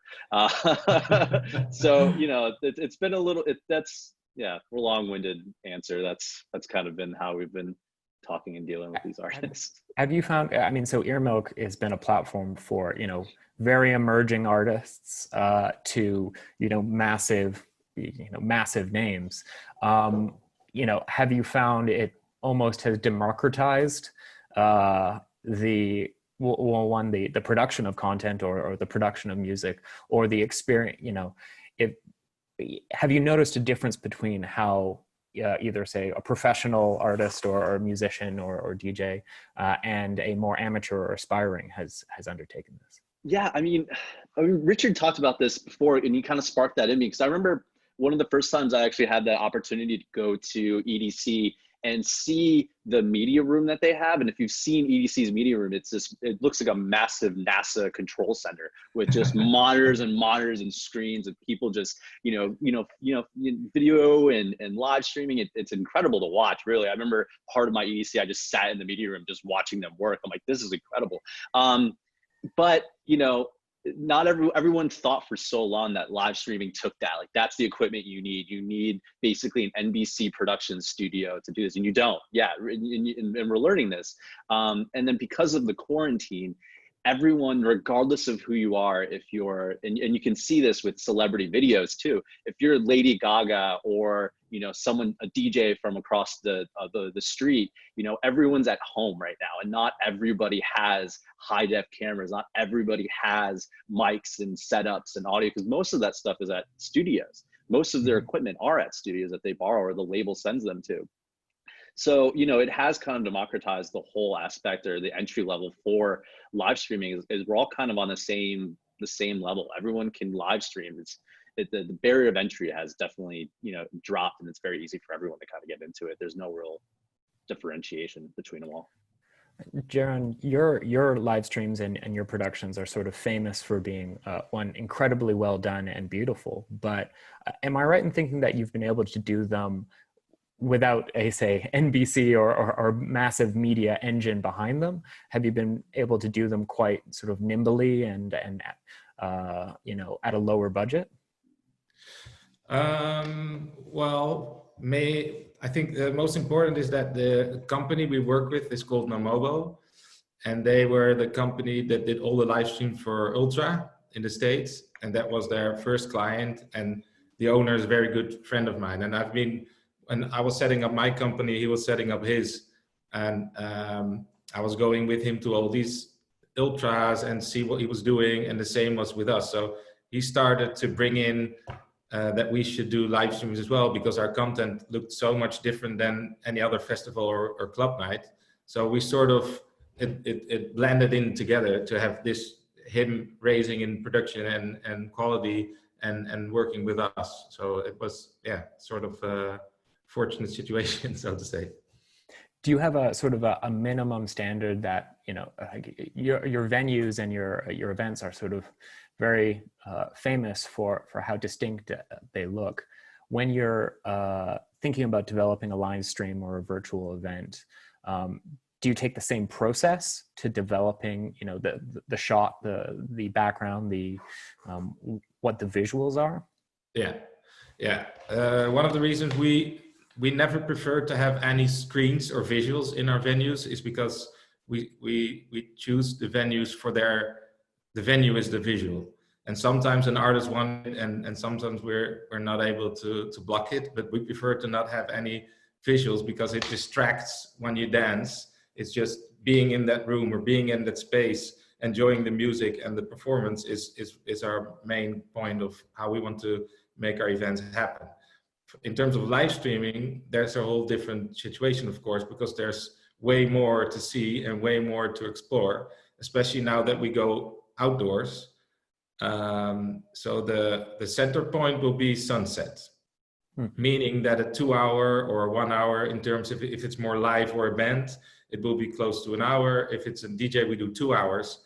But to keep it interested for 2 hours, that sunset keeps changing the colors in the stream. So that makes it really interesting to keep watching aside of the music and the artist that you're looking at. And yeah, we script the whole venue or surrounding, so we make extra shots. There are drones involved. Venues that we will use this summer, we even go indoors to have some view and cross that in the streams. And yeah, it's just like a storytelling live stream. So it's more than just the music and the artist and the venue. There's way more to see. That's awesome. Sarah, I mean, so Shambhala, of course, is sort of famous for you know, this carnival in the forest, this incredible physical experience. You know, obviously it's still very early days, and the Living Room Chronicles. How have you, you know, thought about approaching either like the visual or aesthetic of Shambhala and bringing it into a virtual environment? We've discussed the idea of like shooting live streams from our stages on site. I don't think that's going to happen as far as I know now, but we're doing similar, like for the next event that is the pre-party to the Shambhala stream. They will be filming in different locations and in nature at sunset overlooking the lake, and each stage will represent whatever their brand is in some creative way. And yeah, they would, you know, it's, for me, it's like mind-blowing. I'm learning from Jerome how the potential of what we could do as we move forward into the future.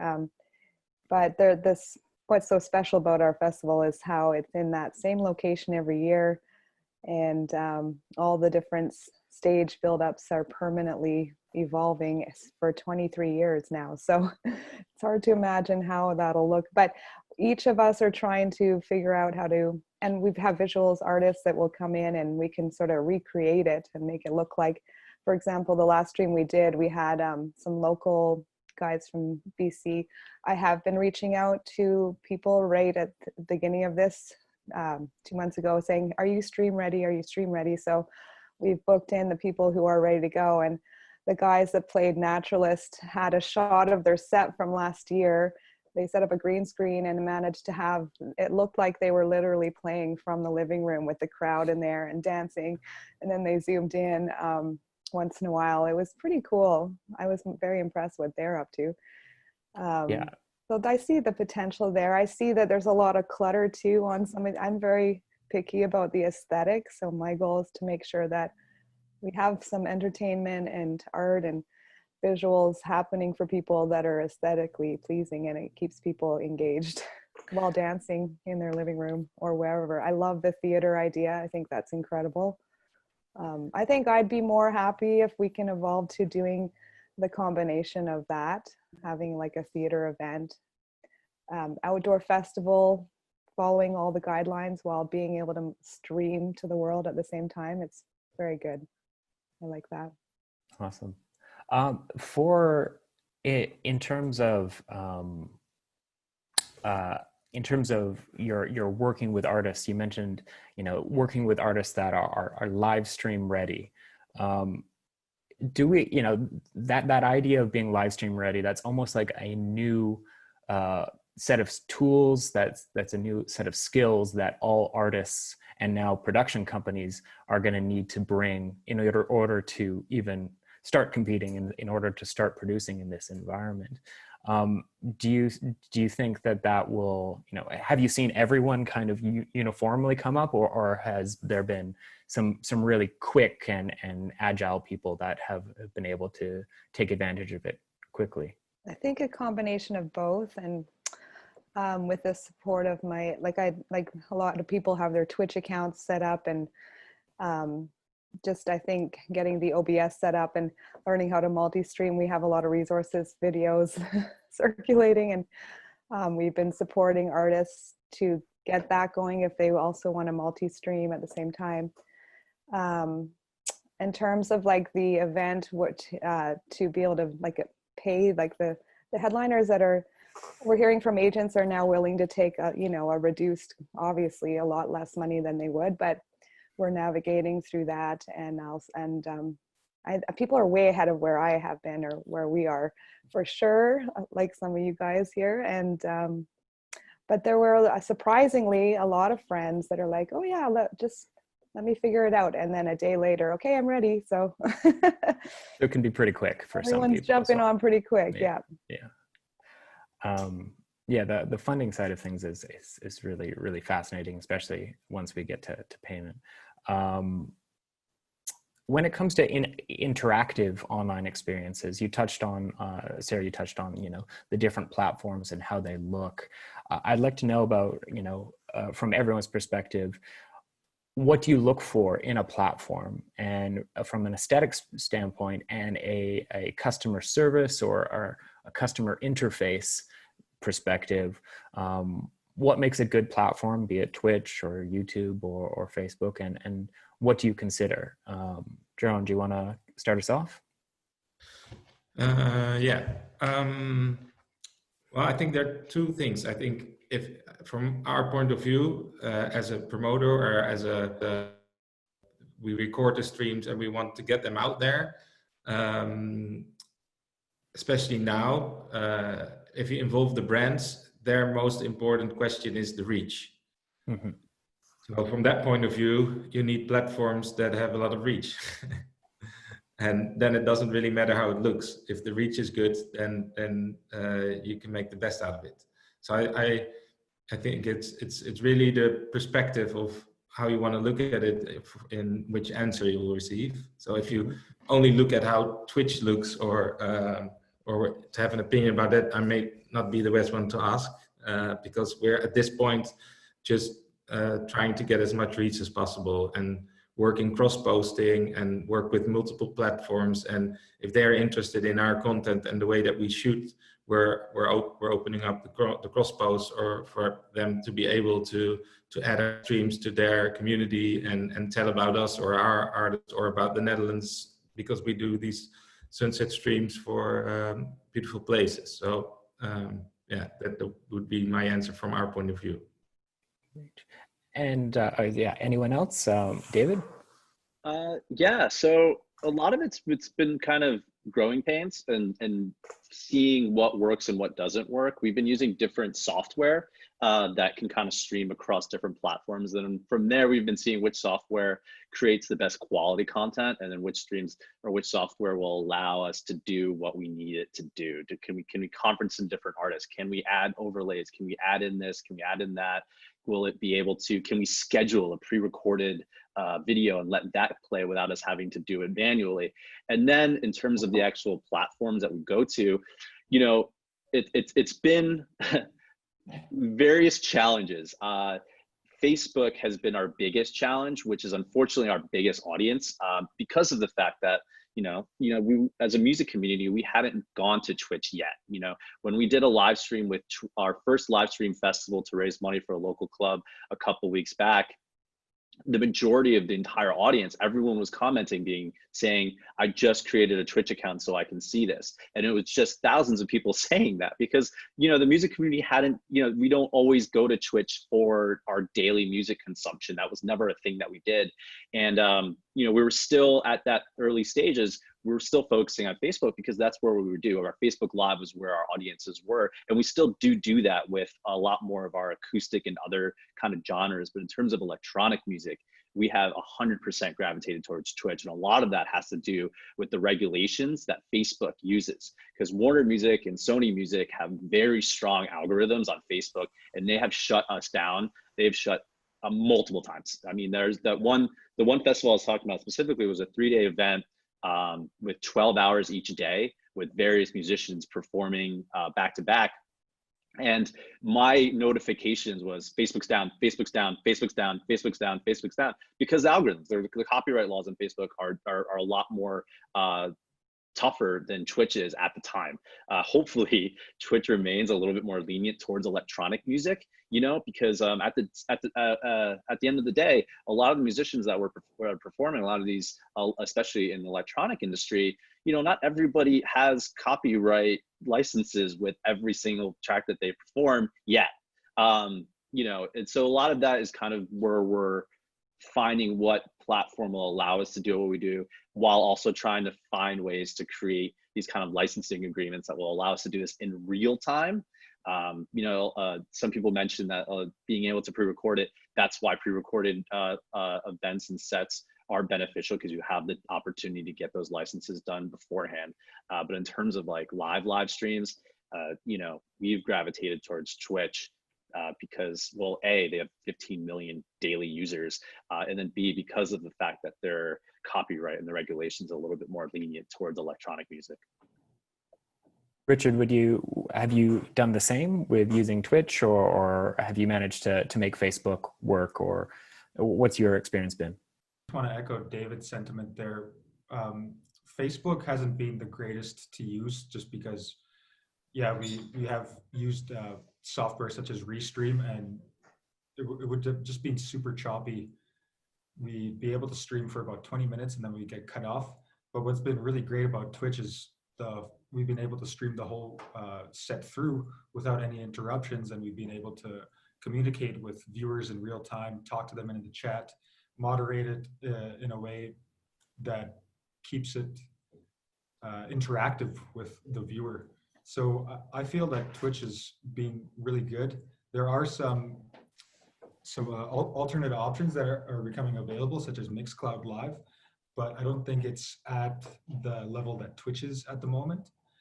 It would be ideal if we could stream with no interruptions on Facebook, because that's just where everybody is right now.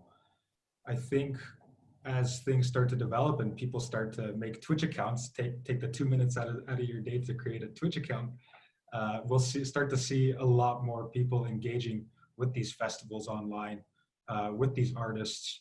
And right now, as things just continue to develop, I'm sure we'll find a dedicated platform that'll give us the freedom we need to stream as artists, to stream as organizations. Great. Yeah, sorry. Sorry, really quick.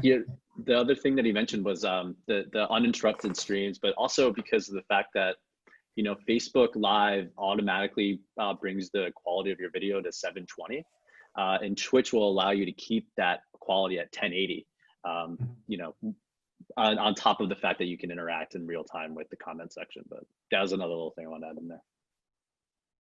And it might be too big of a topic, but on the other hand, I hope the whole COVID situation and the rising of streaming is that we do have to find a solution for the makers of the music to get their money or their copyrights. So even though this is happening, we do have to think about it, how to solve it. And the way that you have to do it now for Facebook is way too complicated. If you look at like an artist that streams from his home and is getting pulled out, you know, before he's going to license all the labels, that's not going to work. So we have to find a solution for that too. But I think that's another topic though. I mean, I was going to ask, Jerome, I mean, a lot of your streams feature artists performing, you know, entirely live sets. And is that a strategic decision in order to sort of make sure that, you know, if it's all 100% their own material, they ostensibly own the copyright for most of that? Yeah. So in the first one, the first 4 we did during the lockdown situation, we've chosen 3 live acts and just 1 DJ. Mm-hmm. And we were able, so for the 3 live acts, it was easy because it was all new material or own material. The DJ was Joris Foreign, and we've done licenses with him before. And Facebook was aware of us doing this because of the World Health Organization fundraising we were doing, which was also some through the Facebook World Health Organization fundraise. because they were doing, I don't know if you saw that, but they were trying to make 10 million and then they would double it. So we reached out to Facebook to tell them that we want to contribute to that. So they sort of whitelisted us for those 4, which is very helpful in terms of the live streaming. But for the rebroadcast or people watching afterwards who were not able to look at it live, but they see it on your Facebook page, then still the major labels are able to pull it off or mute the sections that their music is in. But yeah, for the streams that we will do now, we've chosen, as many of you do, to pre-record and go into the clearance process. But that's like, yeah, it's a whole of a job, you know? Yeah, that is And not you, something, you know, yeah. yeah. It just sounded like, you know, it's very much, it feels very much like a different job than the original job that we all got into, which is, you know, curating events and being surprised by the music that, you know, happens at our events. And when it takes a very intense clearing process for every live stream, that'll be, it'll take some of the magic out and also potentially be, from a production standpoint, pretty impossible. Yeah, well, that's we were discussing. We did not really make it happen yet, but we were thinking maybe we're gonna cut our streams into each different music piece and send that to the labels to let them use it for their promotion. Maybe that sort of helps for them to see, oh, this is like beautiful content. We didn't make any money on it during the stream, but we have this content to push the record on our own channels. Yeah. So that's something we're considering doing and discussing during the clearing process, and see if that may help them. Okay, if we all do this, yeah, maybe there's something else in it for them. Great, it's a good idea. So to kind of, we're running out of time right here at the end, but I do want to kind of ask you all to put your minds forward to when, you know, perhaps some of the COVID and pandemic restrictions start releasing. You know, maybe clubs and venues are allowed to have, you know, maybe 75% occupancy and eventually even 100% occupancy. As event producers, as people involved in the industry, what kind of things do you need to see from either governments or the audience or from the environment to feel comfortable to start producing actual events again, or in-person events again? And I mean, David, I know you're not primarily an event producer, but so you can feel free to answer in to any way that you would like. But anyone care to start? Otherwise, I'm going to volunteer you. I can start. Okay, great. Yeah, Richard. Yeah, sure. So my event, first event back post COVID, hopefully it'll be nice and loud with some better lights and production, and hopefully we're back at Habitat. But I think a lot of my events tether on what restrictions are still in place for nightclubs and bars, especially here in Calgary, and what restrictions the city places on the city, as well as our local government and our federal government. But I would be most comfortable if there was a vaccine available, so we could, you know, come back in the same way that we were pre-COVID, you know, hugging and enjoying ourselves. But maybe that's not going to be the case. But you know, if that is an option, right as things start to begin to open, then, you know, patrons coming in masks and gloves. I think that's just something we might have to contend with going forward. Jerome? Oops, Sarah. I would agree with Richard. I've been hesitant. My husband and I have a production company where we do like club events, and I'm personally hesitant to even think about planning one until we're really certain that we can have the businesses open at maybe it'll be a reduced capacity. Masks, I can imagine a lot of people will be wearing them, and have a whole new awareness and mindfulness around washing their hands and being, and I for me, it feels weird. I'm not gonna lie. Like I can't imagine doing it if we can't be dancing and hugging. And so I'm all for a vaccine if that's gonna be what solves this issue in the future. But yeah, a whole new awareness and self-care, and it's a whole new world. Jerome? Yeah, first and foremost, I think we only want to open up when it's safe. Like, I think that this world problem has to be solved first before we as an industry have to think, oh, we have to be the first one to open up. Or I don't want to be that's the case, because, this is about the health of people, and everybody wants to have events, but I think we should wait till there's a vaccine, as the other one said. But yeah, also for fans and people need to be somehow close to what we've all had in the past. And I think there's a real difference in, like, you can diversify the people in ages, how they'll cope with this. I think the younger people want to go back way earlier than people around 30s or close to 40s. So the decisions that people will make when the opportunities are there will be different in the beginning when things are starting to open up. And I think it's very smart if they start with smaller events and slowly build up to the bigger concerts or festivals. So yeah, I think we have to all be very realistic. This might take a while. David, do you have anything to add on that?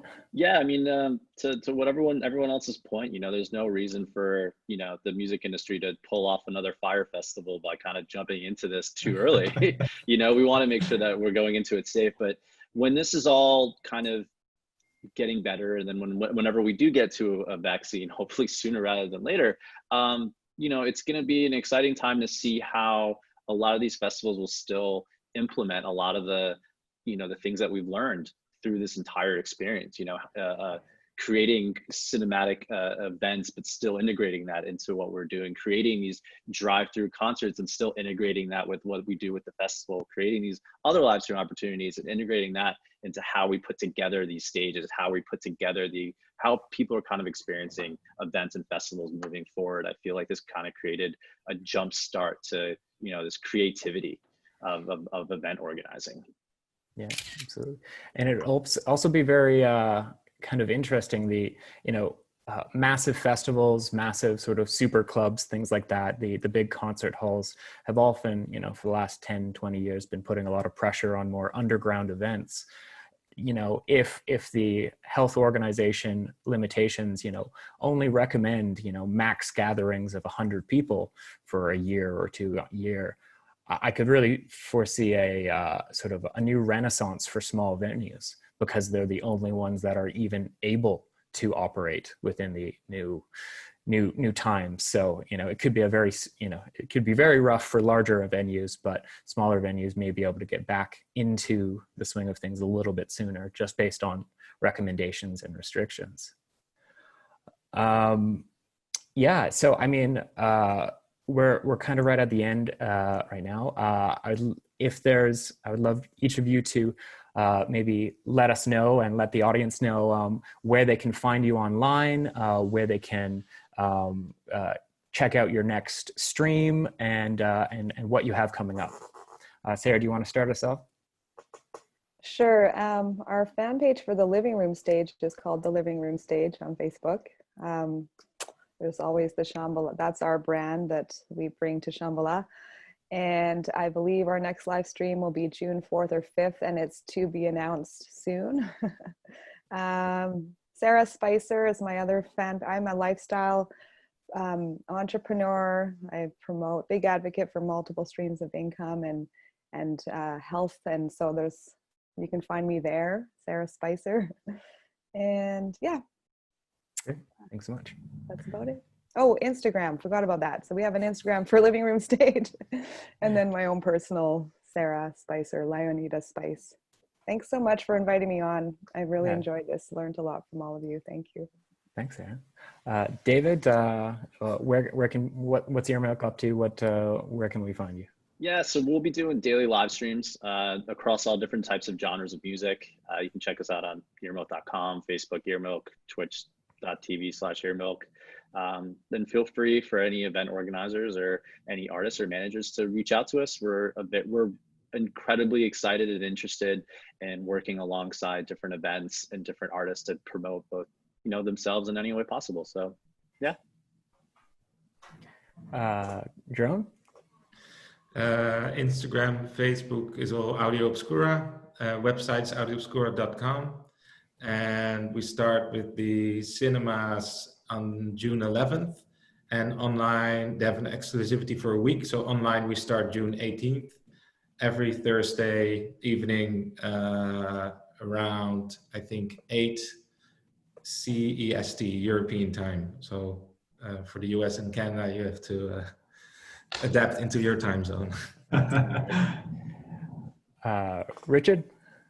Yeah, you can find us at Drumbeat Entertainment on Facebook, as well as on Twitch, Drumbeat ENT.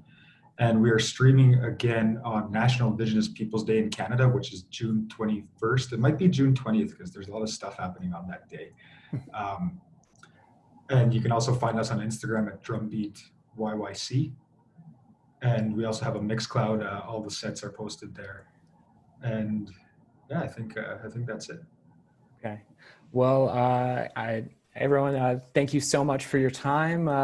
And thank you for everyone that's tuned in. And we hope you enjoy the rest of your evening, day, morning, wherever you're tuned in from. Goodbye, everyone. Bye. Thanks, Andrew. Bye. Thank you.